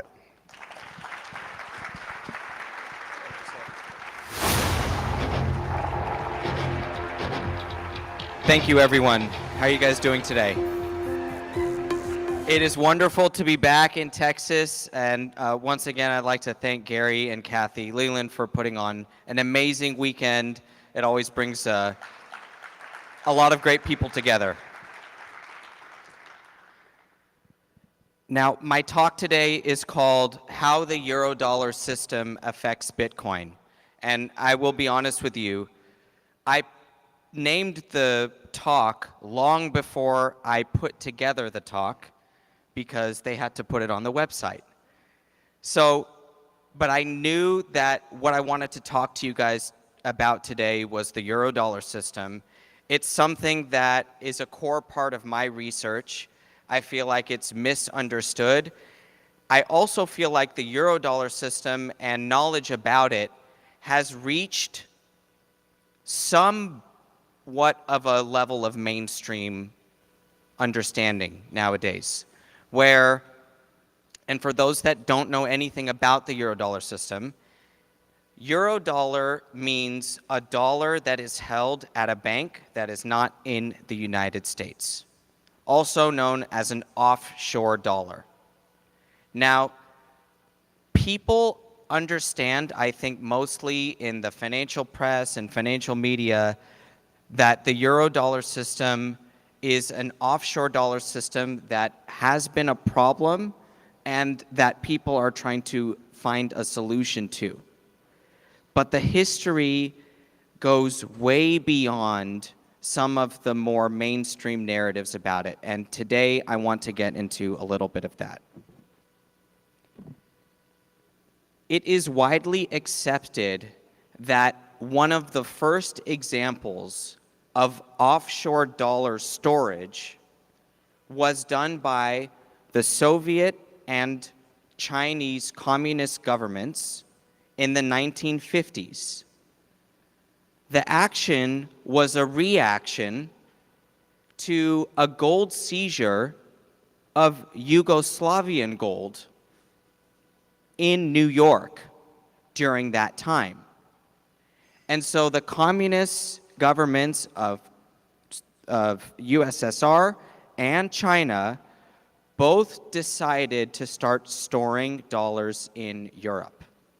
And more specifically, a bank in France called BCEN, which translates in English to the Commercial Bank of Northern Europe, whose founder was a communist sympathizer.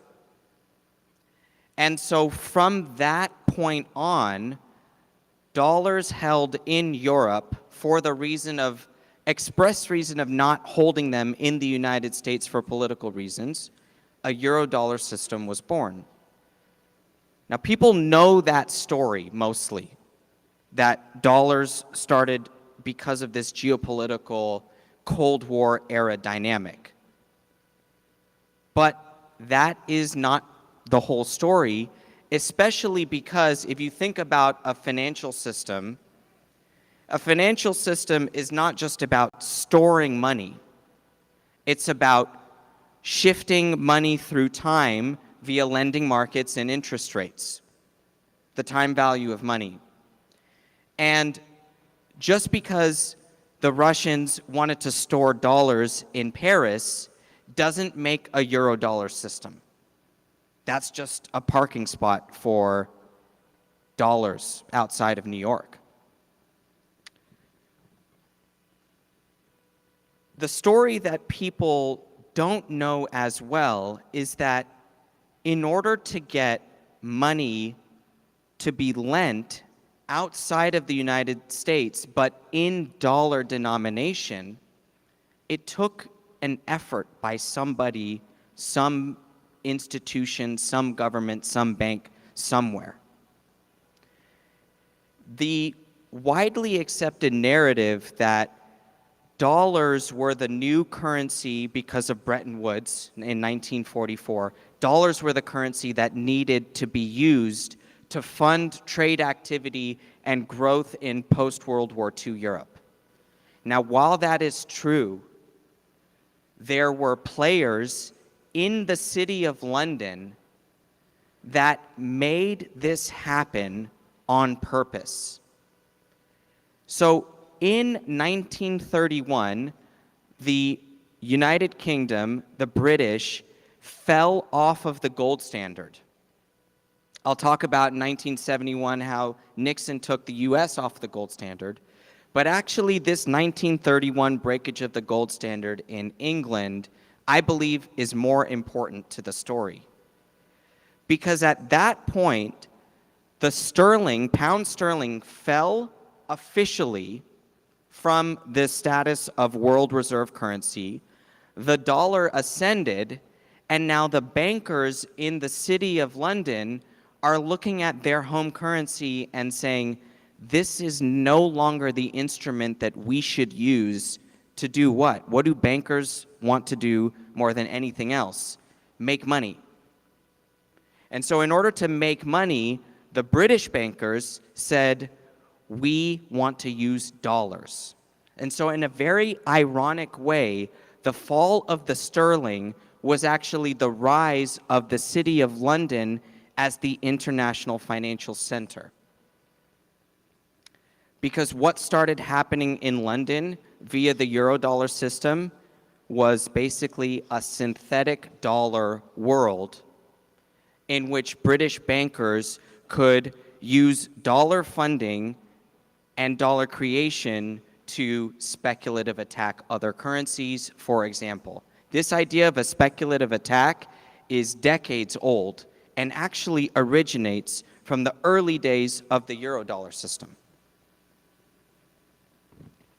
Another narrative that is, I believe, more understood these days is this idea that dollars in Europe got there because of the Marshall Plan.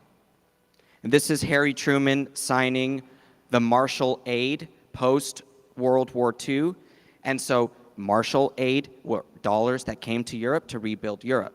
And so in that way, dollars made their way from New York to Europe, and they were stored in Europe. But just the storage alone does not make a system. Like I said, it is the lending market. So bankers in the City of London, and there were a couple key players, they lobbied the Bank of England, the central bank in the United Kingdom, and new rules and regulations were passed and presented so that the offshore dollar system, which is using another country's currency, could actually be done on a separate set of books at the British banks, so that at a British bank, you were looking at a sterling book, which was their publicly viewable book of lending, and then they had this separate offshore dollar book. And so in the regulation and the regulatory environment in England at the time, there were moves made to set up this parallel offshore dollar system in the City of London, even outside of the purview of the Treasury, Her Majesty's Treasury. So there are a lot of stories within the creation of the Eurodollar that I don't believe are as well known. That's what I want to talk to you about today and present to you some of these ideas so that we can think about what really is this offshore dollar system? Who invented it and who is benefiting from it? Well, I'm pretty sure I know who's benefiting from it. It is a synthesis of bankers between New York and the City of London that made this system go from non-existent to actually changing the fundamental qualitative characteristic of the United States dollar. You guys know the dollar to be the sovereign currency of the United States that used to be payable in gold coin, and that it is no longer payable in gold coin post-1971. That's what you guys know the dollar as.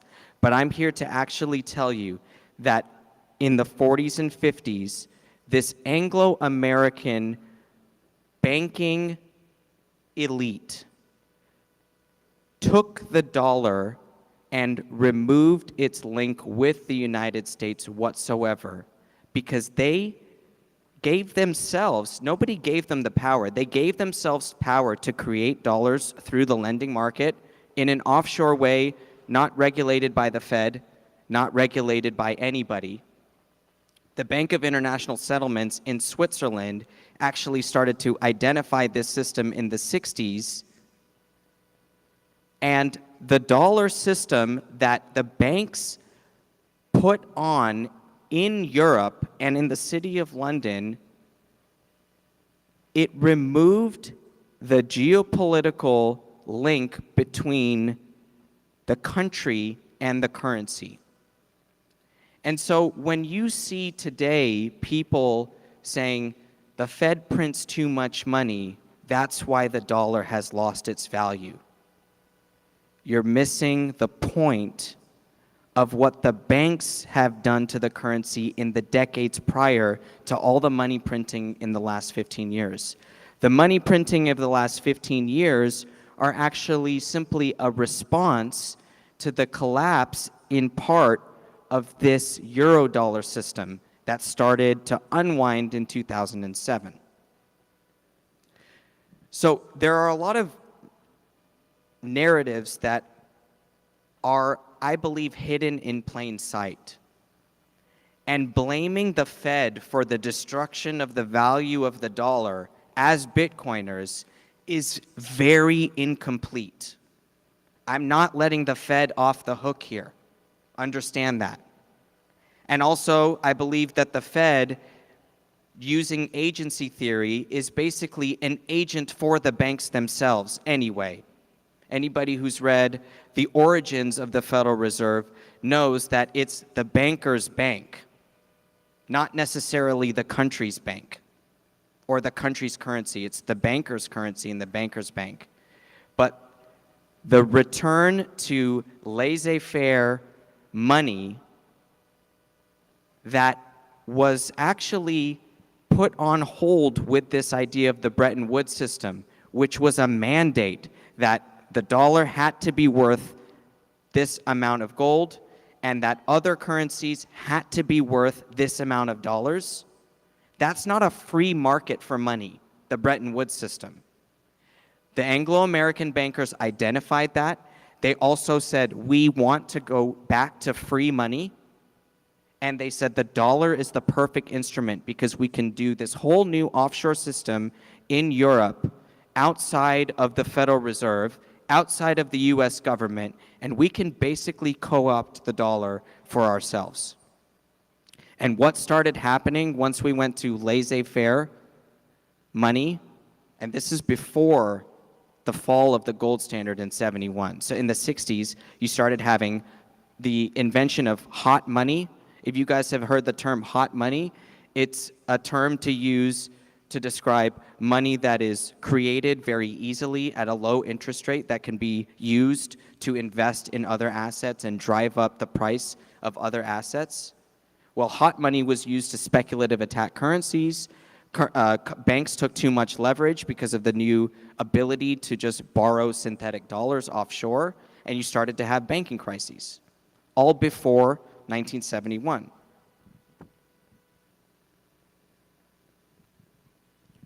People also know about Regulation Q. It's one of the things that people know about the euro-dollar market. Regulation Q was a New Deal FDR measure, and it was a cap on interest rates in the United States. So it's a very easy narrative to say, if interest rates were capped in the United States, why wouldn't a bank in the City of London offer a higher interest rate and attract that capital away from New York to the City of London? Makes sense from a free, just a market perspective, that money will go to search for higher yield. We see that today, of course. But who's going to provide that instrument? Is it just that there was a cap so the money went looking for a home? Or were there bankers in the City of London that said, this is how we are going to do this? And so what you had in the 60s were the American banks themselves identifying this arbitrage and identifying that if they went to London and started branches in the City of London, that the American banks would be able to basically print money for themselves, arbitraging the interest rates across the pond. And what did we see in the 60s? But the Bank of England, in its monetary policy statements, adhering to the requests of the American banks that had moved into the City of London. So the Bank of England by the 60s was doing American banks' bidding in a legislative environment in the City of London before the fall of the United States link to gold.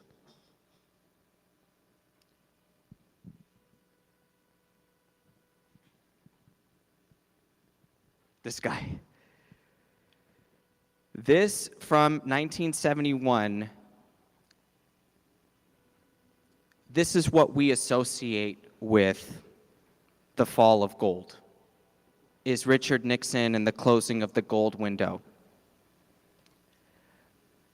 But you need to keep in the back of your mind the system that developed behind the scene that made Nixon's closing of the gold window simply an inevitability and not actually any swift action or even nefarious action.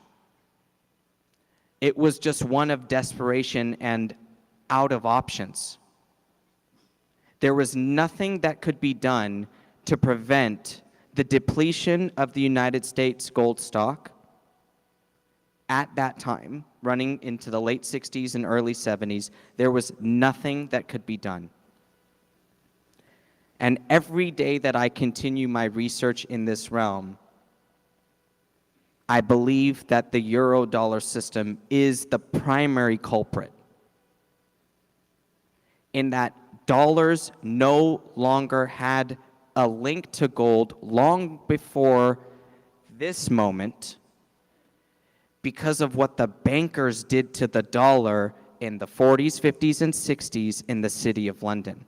And it's not Brits. Who are we blaming here? It's not Brits. It's not the British. It's not the Bank of England. It's not Barclays. It's not the Fed. It's not Citi. It's actually the cities and the Barclays of the world that got together and started to influence policy. They did so with the assistance of the Bank of England. They did so with a half-blind eye of the Federal Reserve. The Federal Reserve sent delegations to the City of London to investigate what was happening. They basically said, okay, not much we can do. This is going to continue. And in that way, the dollar lost its link to the United States of America. I truly believe this.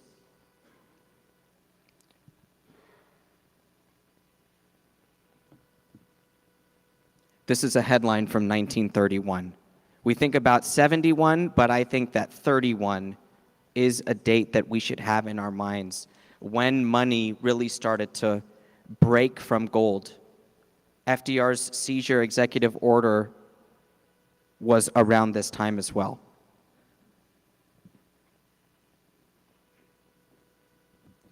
This is an easy image to project, to say this is who to blame and this is what is happening. The Fed spraying money at us. But it's a very small part of the picture here. This is not your main culprit. This is actually simply an agent that's implementing the policy that's best for the banking system, under the guise of a dual mandate.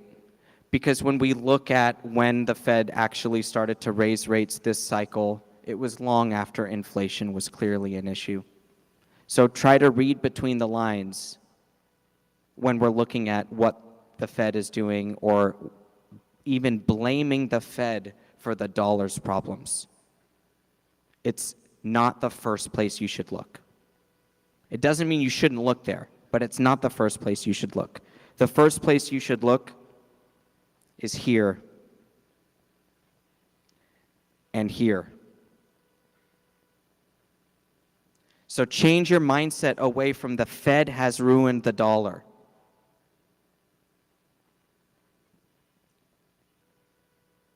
Now, Satoshi Nakamoto, in the first sentence of the Bitcoin white paper, so his introduction of Bitcoin to us all, says, I have invented, or I have created a digital cash that you can use, quote, without going through a financial institution. Did he talk about without the use of a central bank, or without the use of a government issuer? Or is he talking about banks? Who has ruined the dollar, and what is Bitcoin the alternative to? And I'm not picking on Saifedean's, the alternative, the decentralized alternative to central banking, because as we all know, a scarce currency is definitely an alternative to central banking non-scarce currencies. So I'm not dismissing that. But is Satoshi presenting Bitcoin as an alternative to central banks, or is it to banks themselves? It is both. And it's banks first. And that's what I'm starting to conclude in my research, is that it is the banks that have destroyed what we believe to be the value of our currency from point A to point B in time. It's not the government or the Fed. The Fed actually prints money to respond to problems that are going on in the banking system themselves. So the Fed is an agent reacting to things that it sees out in the economy. But in terms of creating money out of thin air, it is the banks that do it. You guys can find me and my work at thebitcoinlayer.com. My book is called Layered Money. And I appreciate your time today, and I'd love to take one or two questions.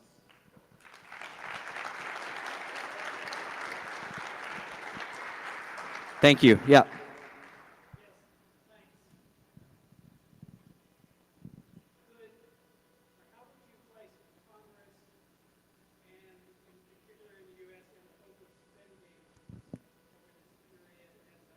Co-conspirator in what has happened, or is it really primarily the banks? It's an excellent question. The question is, where does the fiscal profligacy fit in to the mix? With the creation of dollars outside of the United States, you also create a market for the marketable securities of the United States government. So treasuries find a home because of how many dollars are created by these banks themselves. So this idea that the United States, you've heard the concept of the exorbitant privilege of having the world reserve currency. It means that because we have the world reserve currency, people are defaulting into owning US treasuries, and that gives the government free rein to spend, and even spend beyond their means, without even interest rates going up to punish them for high debt loads. So because dollars are freely available around the world, it gives the world an ability to keep financing the debt of the United States, and it gives Congress that blank check. They don't have, people say that Congress, if we held them to it, they would have to rein in their spending, but nobody votes them out, right? Well, if interest rates went up, they would also have to do something about that. They would have to either rein in their spending, or right now interest expenses are skyrocketing on a nominal basis, but it's still well under the tax receipts that are covered, and they're able to print the money and borrow more money and just keep the system going. But when new treasuries come to market, like for example, next week, maybe 100 billion in new treasuries will come to market over the next few weeks. Brand new treasuries on a net basis. How does that get funded? By somebody's cash? Or is it 98% financed in the repo market, which is a collateralized lending market, which is often created synthetically offshore by Eurodollar banks? So how does all that market, all that debt come to market? Because somebody's willing to finance it. Who's that somebody? An offshore shadow money type of financial institution that gets to create dollars just by their book. One more. We can, yeah, go ahead.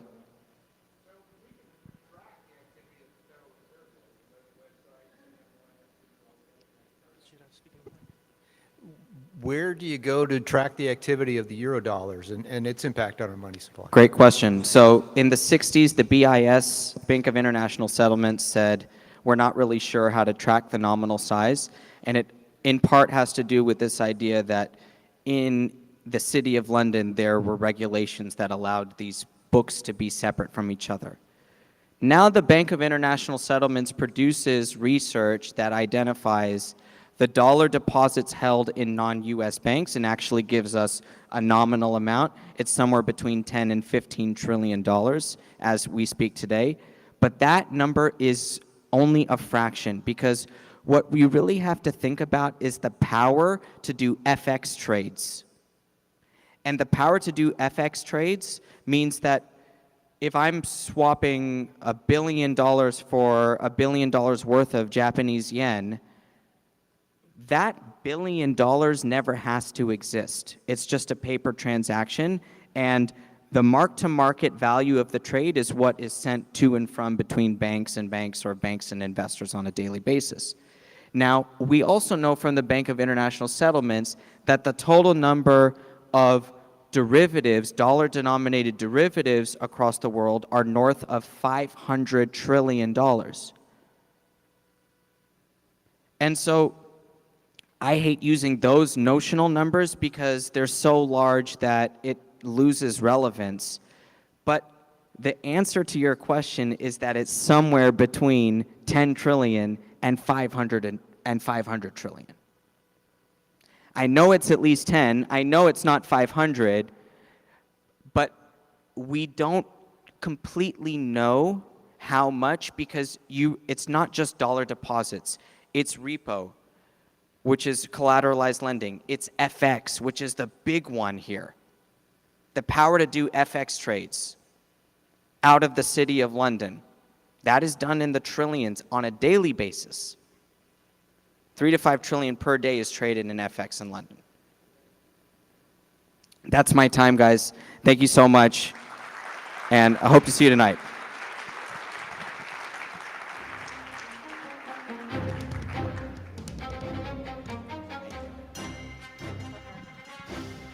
What's up? Hello, everybody. My name is Katie. Better known by my Twitter handle, Katie the Russian, which is relevant to what I'm about to say. Over the last 18 months, my parents, who still live back in Russia, have experienced not their first, not their second, but their third hyperinflation. And that was the first time they were truly prepared for this event. And the only reason why is because they had a true plan B in place, right? They already hedged against the geopolitical bullshit. They were prepared against the money printer going brr. So thanks to Bitcoin, they had the plan B and insurance policy, a hedge in place. And some of you might know me as a founder of Plan B Passport, where I help Bitcoiners to obtain second citizenship. But even that's not the Plan B I want to be talking about today. So you know that BitBlockBoom is the longest running Bitcoin conference in the world. And hell yeah! Now, the reason it is the longest running Bitcoin conference in the world, because that was the only one that took place in a true depth of COVID. In August 2020, I believe we all got together in Dallas and had the time of our lives while the rest of the world was in a true state of crisis. And if you look at the definition of a crisis in a mental health world, is, let me actually read it. A crisis is when a person's behavior prevents them from functioning properly. In a state of crisis, you cannot think straight, you cannot prioritize properly, you cannot weigh the risks. But what I truly believe is, and that's my message here today, is a crisis ends when the system starts. And the reason we weren't the one joining the rest of the world in this true state of crisis is because we were prepared. We were already stockpiled on food. We knew the government tend to lie. What a surprise. We were hedged against the money printer going brr, and we were healthier than others. So we had system in place to mitigate those threats. So being here on stage today for this short period of time, I had nothing better to say other than take steps towards mitigating your risks. Identify the attack vectors you have in your own life and set the insurance policy in place. Put the tools in place to basically lower the effects of external factors, because it's better to have a plan B and not need it than to need it when it's too late. So that's, again, my message today. Be more of a sovereign individual as much as you can, and that's it. Thank you. And now I'm very excited to introduce the next speaker, a fellow female Bitcoiner, a fellow East European immigrant, actually, and an amazing journalist, the host of Coin Stories podcast, and anchor of Hard Money Show. Please, a round of applause for Natalie Brunel! Thank you. Oh, keep it. Thank you. Thank you so much to Katie and to Gary and Kathy. This is my first time speaking at BitBlockBoom, so very, very grateful. Hopefully, I will be able to knock this out of the park since it's almost dinner time and you're probably hungry. First, I want to start with a poll. Who gets their news from online traditional news media websites? New York Times, Wall Street Journal, raise your hand. Who gets their news from radio? Who gets their news from independent podcasts or YouTube channels, Joe Rogan, Coin Stories, What Bitcoin Did? All right, wow. How about television news networks? Bitcoin, Twitter, or social media websites? Okay, wow. So this is very interesting because according to Pew Research, more than 60% of Americans polled most often get their news from online news media sites, mainstream news, and 78% said that they get it from television news. And that is really my background. Before I transitioned to working in Bitcoin full-time, having my podcast and education, I was a broadcast news journalist. I started very traditionally, local news market, tiny town, thousands of people, worked my way up to national, and I learned so much, but I felt really disillusioned the last couple of years because I felt like we weren't covering the stories that really needed to be covered. We weren't unraveling the truth about the financial system, and I learned about that because of Bitcoin. And we weren't asking the right questions. So I'm grateful to the power of decentralized media because I was able to start my own show, and just as a hobby, I created a platform where I was able to ask those questions and tell those stories. So today my presentation is about decoding Bitcoin's media narrative, why we haven't orange-pilled the masses yet, but we will. And so I want to start with the fact that it was a news headline that signaled a revolution. It was inscribed into the Genesis block, Chancellor on the brink of second bailouts. So Satoshi could have chosen a quote from a book or a movie or something said by someone famous, but instead he chose a newspaper headline to be inscribed. And this headline doesn't just provide a very clear and undeniable timestamp marking the beginning of Bitcoin, but I think it also symbolizes a commentary on the fragility of the centralized financial system. And at yet another time, by the way, when we were facing economic instability around the world, but also by embedding this specific headline, I think Satoshi was subtly underscoring this very acute awareness that there is a great power that the media has in both recording history and also shaping prevailing narratives. Stories are very powerful. So I think the inscription actually shows that Satoshi knows that technology forges new paths, but it's really the stories that we tell and the histories that we record that give any kind of innovation it context, resonance, and lasting significance. So I think that the Genesis block with this headline, it doesn't just represent the birth of a novel digital currency. I think it's also really a canvas where technology and narrative begin to converge. And it's a meeting point of this incredible computer science breakthrough and a real-world event, suggesting that stories are really just as powerful as the technology itself.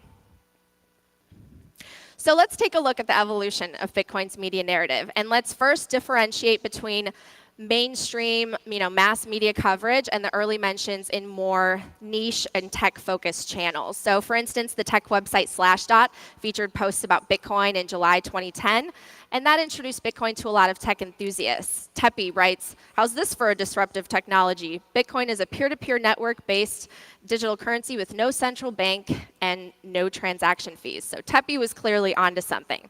But when you zoom out to the world of legacy newspapers and major networks, the first years of Bitcoin, 2011, 2012, they can be characterized as a mix of seeing Bitcoin as a novelty and then being extremely skeptical that it could have a lasting impact. So let's zoom out, more wide stream, wide publication. The first ever mention of Bitcoin in the broader news media, it's somewhat difficult to pin down, but first mention in the New York Times is July 2011. It was an article called "Speed Bumps on the Road to Virtual Cash" by Noam Cohn.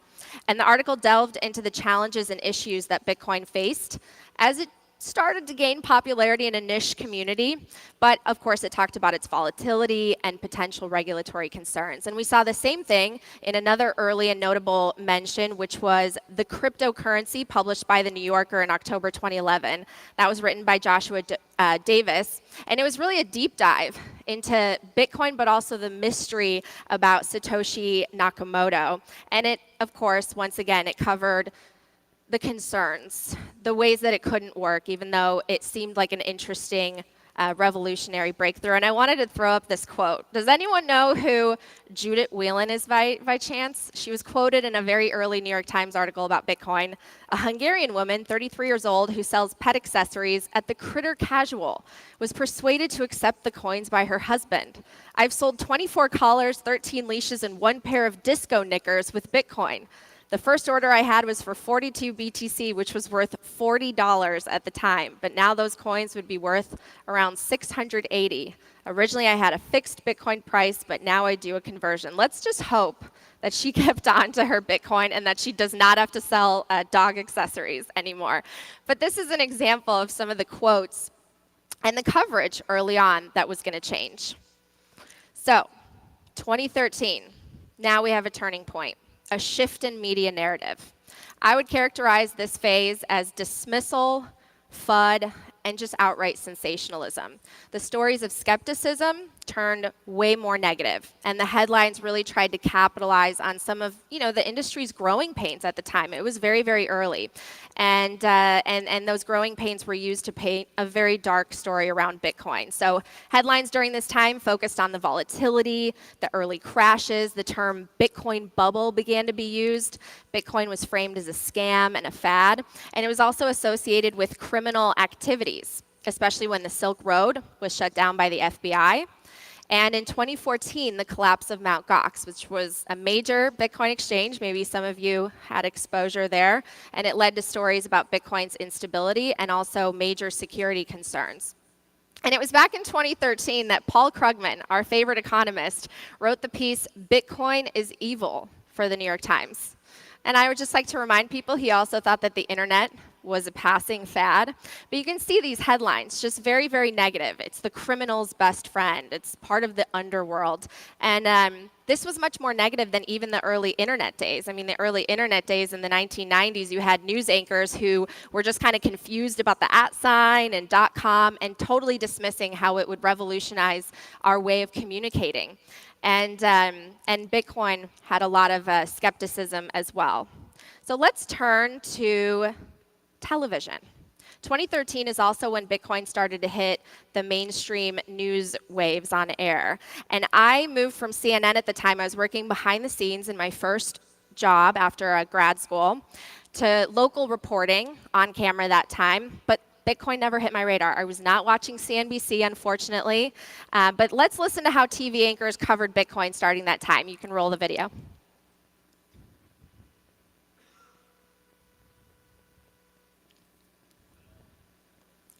Or is it a tulip bulb? Or is We're it going to just debate that. Bitcoins. You never heard of them a few weeks ago? Now everybody's talking about them, but is it a currency? I don't know. Or is it more like a stock? Or is it a tulip bulb? Or is We're it going to just debate that. stupid? Have you ever heard of Bitcoin? It's a digital currency that's gaining popularity. It exists only online. Tell you the truth, I honestly don't get it. Why not use regular dollars? Well, the man who is behind Bitcoin, that business, he's here, and he'll join us next. To me, it smells like Ponzi scheme and the greater fool theory right now. I'll tell you what, I don't know what to do exactly with Bitcoin, and they don't look a bit like these coins. Matter of fact, they're kind of in the Ethernet. What are they? We have something called the Bitcoin. Now, what's the Bitcoin? All right, we're going to talk about the cyber threat now. And who's ever heard of the Bitcoin, this underground person-to-person web exchange currency?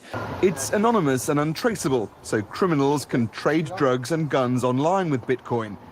Now, if you didn't bite at the Bitcoin craze, you may have saved yourself some money. Mary Thompson is here. What was that with the flash crash? Well, I don't know, Mandy. You know, 2 days ago, of course, the currency was turning heads at $240. Today, investors are turning tail. Bitcoin's value plummeting to a low at she said 54.25 each overnight, a stunning 77% decline, recovering to just over $73 now. Oh, boy. They were off, right? Too bad they weren't buying back then. They probably regret it, or maybe not yet. All right, so I do want to point out that there was a massive exception. During this early period of so much skeptical news coverage, there were a select few who were already publicly recognizing Bitcoin as the future of money. And of course, no one was louder and no one put their reputations more on the line than Max Keiser and Stacy Herbert. And I'm sure many of us in this room wish we were lucky enough and wise enough to listen to them back then, because as early as 2011, Max and Stacy were educating the public on the virtues of ethical digital money and calling out central bankers and Wall Street Ponzi schemes. So let's listen to some of their early highlights. An ancillary trend that I see moving forward in 2012 is the emergence of Bitcoin. Bitcoin Top 100 Rich List from 3rd of June 2011.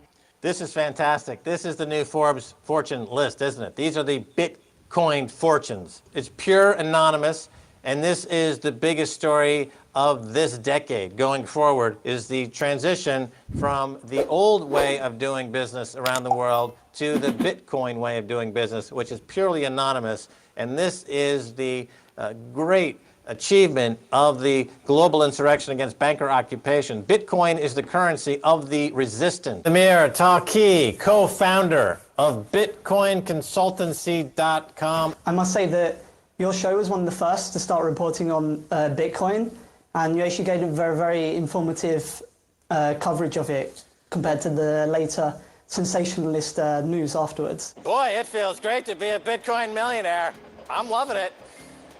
Bitcoin has absolutely triumphed as the dollar has crashed 90% against Bitcoin, as Bitcoin is set to take on the world and root out the banksters, as we sorely need. Did I mention how good it feels to be a Bitcoin millionaire? Yes, and how do you like this rain and snow and construction? The clouds are opening up to herald the arrival of Satoshi Cyberchrist. Christ is back, and he's got Bitcoin. For some reason, you know what, I have to just say, there were two clips of Stacy I didn't see in there, so I apologize, because Stacy had also some great call-outs in there, so I'm not sure why the video didn't get updated. But I don't know if they're here, but a huge round of applause. Let's just go for it. I mean, Max and Stacy, they were the first. And I really wish I knew to listen to them back then. I wish I knew about their show. So 2015 and 2016, I won't cover it at length because this is really when a lot of the confusion set in, associating Bitcoin with everything else as more and more of these crypto tokens began to surface in the market. And with the price of Bitcoin at the time in sort of a drawn-out bear market after the dramatic collapse of Mt. Gox, the mainstream media kind of got bored with Bitcoin. So sensationalism turned to apathy, and instead of reporting on Bitcoin, they decided to turn to Bitcoin's promising underlying technology, the blockchain. That's how mainstream media covered it. They looked right past the innovation of Bitcoin, the problem it's trying to solve, and it didn't look at how perfectly embodied and elevated the properties of money, and instead they decided to fall into the crypto marketing traps, and they reported on the perceived benefits of blockchain. So blockchain, not Bitcoin, became a narrative, and it was clear that they were just not doing their homework. And then came 2017. Bitcoin's price, if you remember, began to rally, and suddenly it was back in the headlines. But that year can be characterized as the time when Bitcoin really broke through and went mainstream on a much larger scale. In 2017 alone, Bitcoin's price ran from $900 to an all-time high of $20,000 at the time. And this is where awareness, again, just grew to levels never before seen. People were getting rich and people were FOMOing. The price action was attributed to the increased mainstream awareness, but the general public also at the time now had access to major exchanges like Coinbase and Kraken. There were also favorable macroeconomic factors like a relatively stable economy, tax cuts, and people were seeing other people getting rich. Fun story, 2017 is the year I got into Bitcoin. I started investing personally, and I was working as a local news reporter for an NBC news station in the capital of California, Sacramento. And so I decided to pitch a story. And they were very reluctant, very hesitant, but they allowed me to do one story. It was on Bitcoin ATMs in the suburban area of Sacramento. And they've since scrubbed it from their website. I can't find the video, unfortunately. They've left only a text Q&A. But I was excited to see that because, it's something that local news started to really report on. And it was on my radar, although I hadn't done my homework fully. All right, so the run up to $20,000 per Bitcoin resulted in a lot more news coverage. And the rapid rise in price really sparked fears of a big bubble. And unfortunately, it did pop. And that ushered in even more FUD. So you saw headlines that, yep, Bitcoin was a bubble, and it popped. Remember, Bitcoin, some investors might want to forget. Bitcoin has gone beyond the absurdity of the 17th century tulip bulb mania. So all that media personalities were talking about was really the volatility.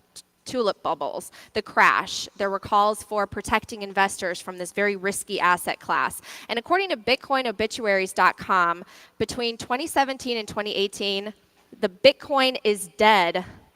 It was declared dead more than 217 times, which was a 2-year record. Little did they know, though, as Bitcoin's price were falling, the true Bitcoiners were saying, this is a great time to buy, and I'm going to keep building. So Bitcoin's price, once again, went sideways. And in 2019, the crash had become old news. Bitcoin was boring again. News coverage dropped off. And all of that was going to change in a massive way. Suddenly, we were facing a pandemic. It was all hands on deck. I was a news reporter at the time. I was studying Bitcoin, but I was still a full-time reporter. The government, Federal Reserve, pumping trillions of dollars into the market. And everyone was stuck at home. So what did they have? They had time, right, to look into Bitcoin. And they were also flush with stimulus checks. So more and more began to buy it. And that served as fuel for the next bull market. And the media liked to cover it. So let's take a look at some of those headlines. As liquidity flooded the financial system, more and more people began to wake up to Bitcoin's true value proposition, especially as an inflation hedge. The media began to cover the bull run in actually a new light. It was no longer considered a fad or a bubble. It was, quote, winning. And the industry was maturing, and it was becoming embraced by investors around the world. And these are the years when companies like MicroStrategy, Tesla, Block all began allocating Bitcoin to the balance sheet. Large institutional players like BNY Mellon, Fidelity, Goldman Sachs, JP Morgan Chase all expanded their Bitcoin products and services to their clients. More than a dozen Bitcoin mining companies went public. Sports stars like Saquon Barkley and Tony Hawk were endorsing Bitcoin. Politicians began developing a strategy for a new voting bloc. And El Salvador became the first nation to make Bitcoin legal tender. So Bitcoin finally arrived on the world's main stage. But as Bitcoin went mainstream, so did cryptocurrency, attempting to benefit off of all of Bitcoin's success. And the flood of easy money really created that environment for excessive speculation. So do you guys remember this? People were spending millions on pictures of frogs and rocks. This one went for 1.3 million. So the signs were really there. And in hindsight, I think it's obvious that the party was not going to last. And no, I'm not bitter about the sats I bought over $60,000 thinking it was going to 100, not at all. But during this time, CPI inflation got out of control. The Fed eventually took away the punch bowl. They raised interest rates. They tried to reduce the balance sheet at one of the fastest paces in history. And what happened next was a massive hangover for the crypto industry and a lot more news to cover with a lot more FUD. So suddenly, like dominoes, all these crypto projects started to fail. And as Warren Buffett wisely has said, once the tide goes out, you see who's swimming naked. And we had a lot of skinny dippers. So Terra Luna took the first dive, 3 Arrows Capital, Celsius, Voyager, BlockFi, and then, of course, the big fish, FTX. And then when you think things couldn't get worse, they did. And honestly, it felt like the media was just loving it, right? High drama, the characters, the destruction. And the stories felt like they were writing themselves for these news journalists who, again, at the time, did not understand Bitcoin and what they were saying behind some of these headlines. And the media also focused on the heartbreak stories. In journalism school, I was actually taught if it bleeds, it leads. Negative stories always make the news. So many unsuspecting retail investors, they lost their life savings, and the media covered it. And this tarnished the entire industry, but it blemished Bitcoin's reputation, whether it was warranted or not. And it showed that I think it slowed public acceptance, at least for a little bit, because people were so afraid of the industry, and those who were thinking about investing decided they were not going to do it after all. And then there was the environmental FUD that came. The FUD surrounding Bitcoin, it didn't just fade after the mainstream media covered all of the crypto failures and bursts, and Bitcoin started to rally back up to 30,000. No, they decided to evolve their media coverage to some new FUD. So the latest criticism as of recently was a lot of the environmental FUD. Horrible New York Times, piece that potentially altered the photo to make it look like there was more pollution, the footprint of Bitcoin mining. And according to Bloomberg, Bitcoin is almost as bad for the planet as beef. So great job, guys. So in terms of media's uphill battles and what's next, I think that our two biggest challenges are the media continuing to conflate Bitcoin and crypto and Bitcoin's environmental impact. But we do seem to be making progress. During this bear market, Bitcoin has shined as something unique, especially with all of the regulatory actions. Bitcoin has been the one thing that has regulatory clarity. It's completely different. It is not a security. So that's why I believe we're starting to see a shift in the media narrative. And we also did have recent positive reports saying that Bitcoin is ESG friendly, a positive report from KPMG. So it's starting to turn. And I think what's also helping is Wall Street taking notice and filing some spot Bitcoin ETF applications. So as sentiments begin to shift, I think Bitcoin will also benefit from the faltering traditional financial system, which makes me think of that original headline by Satoshi Nakamoto. The best marketing for Bitcoin is fiat, and the collapsing of fiat currencies and the mismanagement of central banking and weaponizing of currencies. So stories like the ones you see on screen will continue to gain momentum, and as they become more frequent, people are going to search for a solution. But unfortunately, every time I go on the news, you can see I'm right there with Bitcoin, Ethereum, XRP. So we still have some work to do. We have a ways to go, and we need to acknowledge that because it's been 14 years. 88% of people report that they've heard of crypto here in the US, but most still don't own Bitcoin.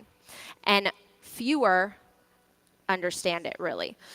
Some reports say only between a fraction of a percent to 2% of the globe owns Bitcoin. And one of the reasons is because the mainstream media are just not educated. And the signal can be found on independently run websites, on Bitcoin Twitter, on podcasts, on YouTube. We have a lot of work to go. And part of the responsibility really lies on all of us to educate the people that are in our communities, our circle of friends. So what can we do? You can educate your community. You can educate your friends. You can educate your coworkers, your parents. Every one person makes a difference. Someone told us about Bitcoin. For me, it was friends in San Francisco, and I'm so grateful that I was curious enough to start to study on my own. but someone had to tell me about Bitcoin. Pitch stories to your local news reporters. Wherever you live, whether it's a big city or small, there's a local newspaper, a magazine, a television network. They're constantly looking for stories. Pitch them a Bitcoin story. Contact your local elected officials. Tell them this is important. They always want to be ahead of the news. And generally, politicians now, they know something because they know they need to have an answer.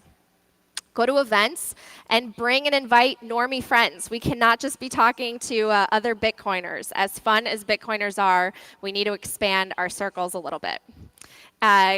Orange pill people with influence, right? So if you know someone who maybe has a bigger reach, maybe they're a speaker, maybe they're a teacher that has a lot of students, maybe they're an influencer, maybe they're an actor, whatever it is, if you can reach people that have a larger audience, that will be more effective because people with large audience have developed trust with those audiences. And if you're interested, create content and work in Bitcoin. I did it on my own thinking it was just, a passion project, and it turned into a full-time career. But I think we just have to remember that, mainstream media acts as a barometer for public interest. So if Bitcoin remains on the periphery of public interest, then it won't get news coverage. And if we elevate Bitcoin and education, I think we can ignite a real cycle. Heightened awareness will prompt media attention, and in turn, expanded coverage will foster more understanding, and it'll be a dance of supply and demand in the information age. So the narrative will change. Bitcoin will win. Thanks for stopping by. Stay classy, Austin.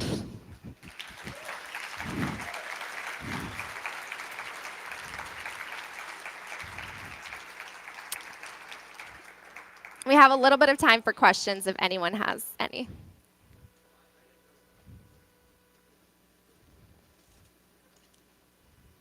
The yellow shirt.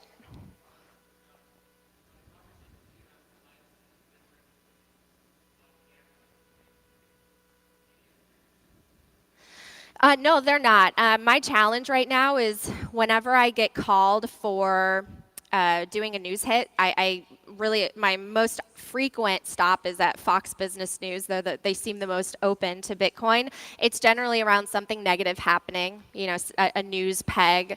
And the conversation I have is the same. I mean, rarely they'll let me know that it's about a headline that came out in the media. So I know a little bit that I need to read up on it.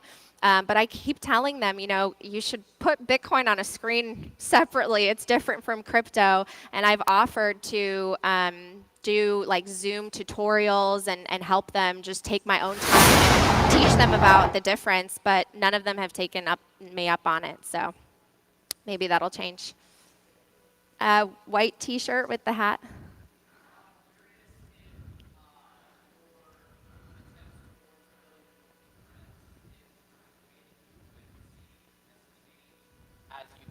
From a normie yourself to a public Bitcoiner? I don't know if you heard the whole question, or should I repeat it now that I have a mic? I'm not sure I understand. What do you mean? So, when you were first getting involved in Bitcoin, yeah, and you're sharing with normie friends, and they view you as Natalie, my journalist friend, talking about Bitcoin, versus today you are Natalie, my famous Bitcoiner friend, talking about Bitcoin. Well, so I mean, this community, like I said, I never expected to work in it, and so most of my friends they're in other industries. A lot of them are still in news, and they think, I've just gone down this crazy rabbit hole, and I'm risking all my money, and they think I'm sort of crazy. I mean, especially when I left my job, it was a very stable job. I had, I was about to renew a contract, and I had gotten to a place where I was very, very, secure in my position, and I decided to risk it all. So they thought I was crazy. They said I was jumping out of a plane without a parachute, and they thought, I definitely got some laughs when Bitcoin tanked, and they were like, you're probably going to have to go back. But no, I mean, it's just, I think what's difficult is trying to find that pain point that's going to work, because everyone's so different. And in news, it's just, the thing that I don't understand is is so many of the people that I worked with, they struggled with a lot of the financial issues that I struggled with. It was, we were getting paid less than $30,000 a year, spending more than 50% on rent. And, there's clearly an issue here because, 2 generations ago, people could buy a house on that income, and there's a clear problem, but so many people are just reluctant to study it. And, I think that the more that we expose them to this, they're obviously, it's FOMO, it's number go up technology that really brings the most amount of people in, because I had the most amount of questions when it was the bull run, and now it's sort of faded, and they're worried for me that I've lost all my money. So it's been a mix. It's challenging. It's challenging to orange pill the average person. I think we're out of time unless we have one more. Yeah, okay. Just a quick question and kind of a thank you. But so many of us can't effectively communicate the Bitcoin message in a short time frame.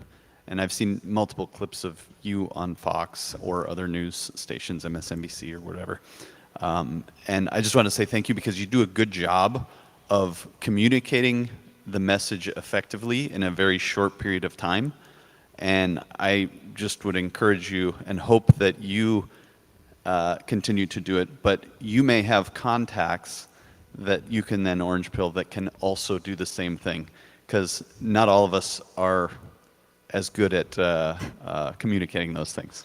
Well, I really appreciate that, and it's funny that you say that, because I get a lot more nervous for a room of people than a camera, because I don't know who's watching on a camera. It's just me and with a camera looking at me, and I don't get nervous the way I do on stage. But you're right. I mean, this is what I did for 10 years. No matter what the topic was, I would go out. I would have to report for 8 or 9 hours, collect as much information and interviews as I could, and then I would have to go live no matter what, whether I had the story that I wanted or it didn't fully come together and I didn't get all the information I needed. I had to go live multiple times every single day. And so the more that you repeat something, it's a skill, right? Like kicking a ball, like a sport, like an art, anything that you do and you do repetitively, it just builds that muscle memory. So for me, it's easier to try to crystallize a message and say it in a minute when I'm sort of prepared for that. And there are a lot of amazing journalists who do it even better than I do. And if they understood Bitcoin, they could reach even more people. So I'm trying my best to, orange pill the mass media, because they really need to understand it. And then I think there will be a lot of effective communicators. Because like I said earlier on when I first started this, the majority of people still get their news from these online news sites and television. And we have a lot of work to do. So thank you guys for having me. Really appreciate it.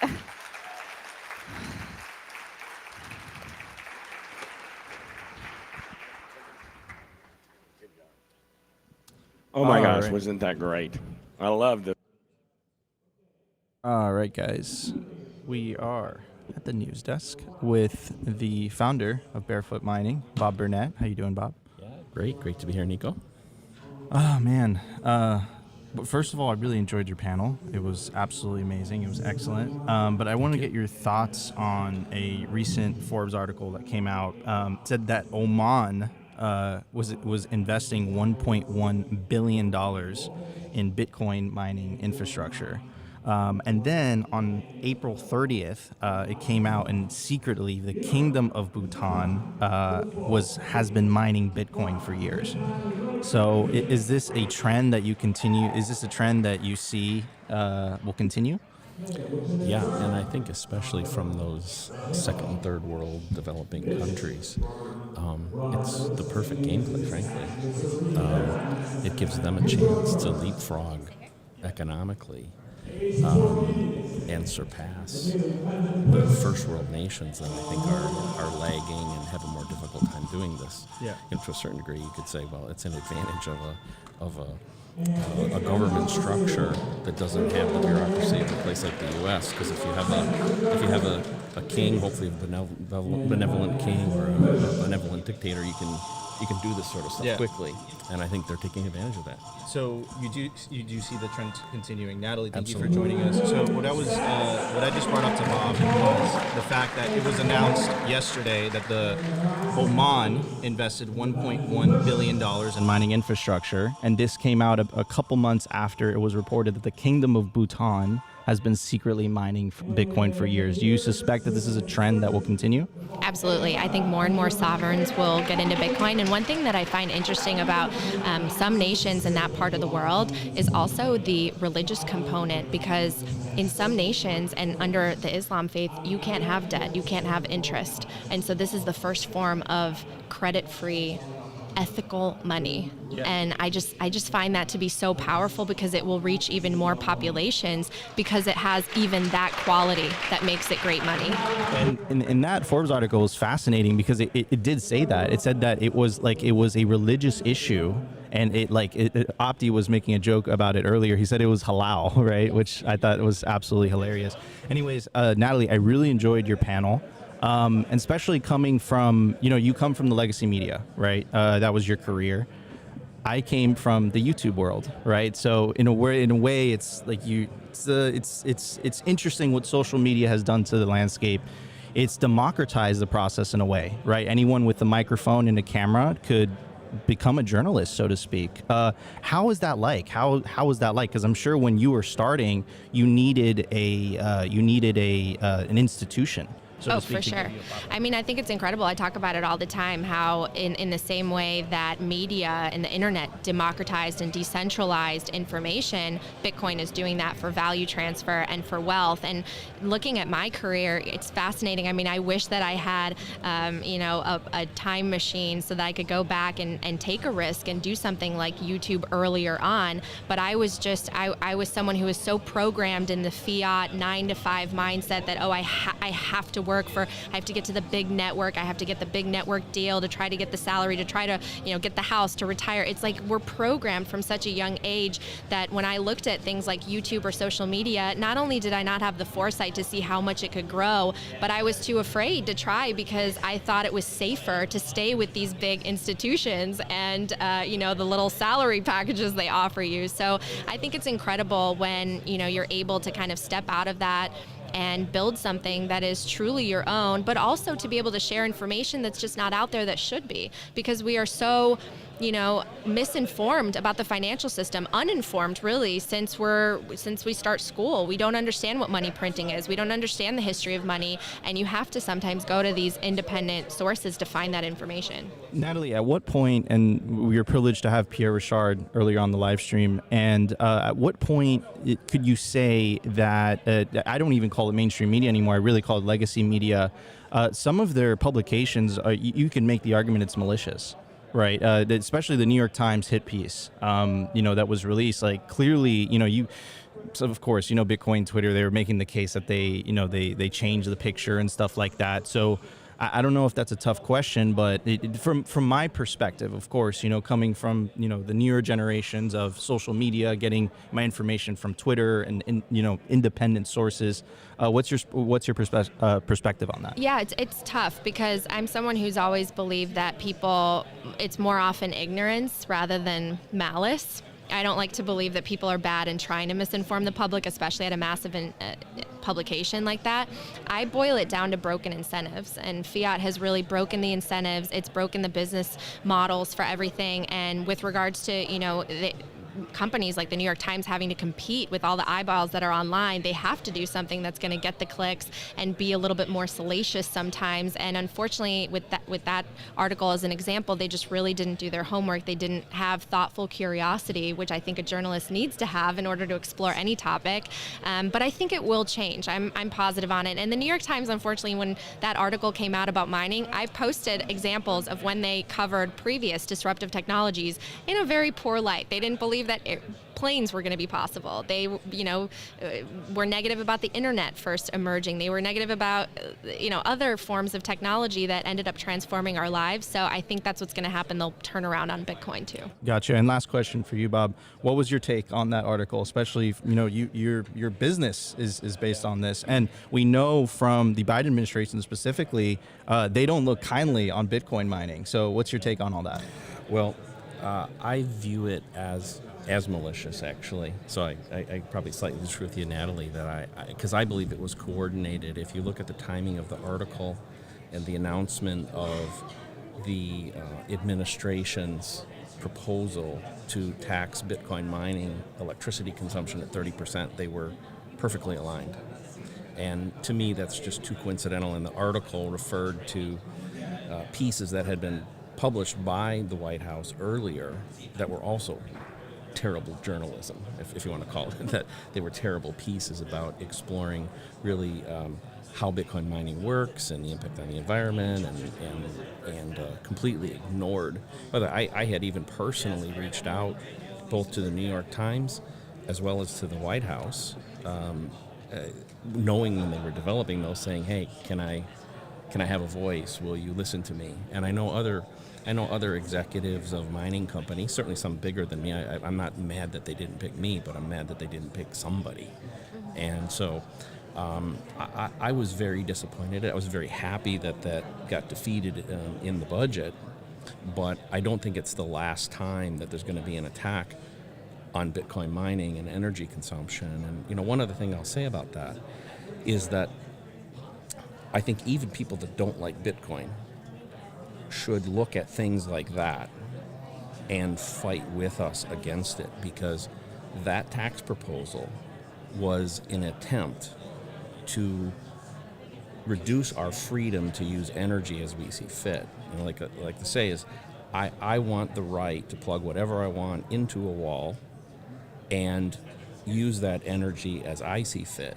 And the moment as a society we let government start making moral judgments about our use of electricity, then Pandora's box is open, because whether it's your pool heater, your microwave oven, your Christmas lights, whatever, it's now free game. Yeah, and I agree to Natalie's point. Just to wrap it up here, I think I'm right in the middle, right? I think we live in a society with misaligned incentives, and I think the results from whether it's the Biden administration or the legacy media, I think it's a result of corrupted money. I think if you fix the money, you fix the world. Anyways, guys, you've been listening to the BitBlockBoom live stream. Thank you so much for tuning in. This was hosted by Simply Bitcoin. We are streaming to the Swann Bitcoin channel, to the BitBlockBoom channel, to the Swann Twitter Spaces, to the Simply Bitcoin Twitter Spaces. We'll be back tomorrow at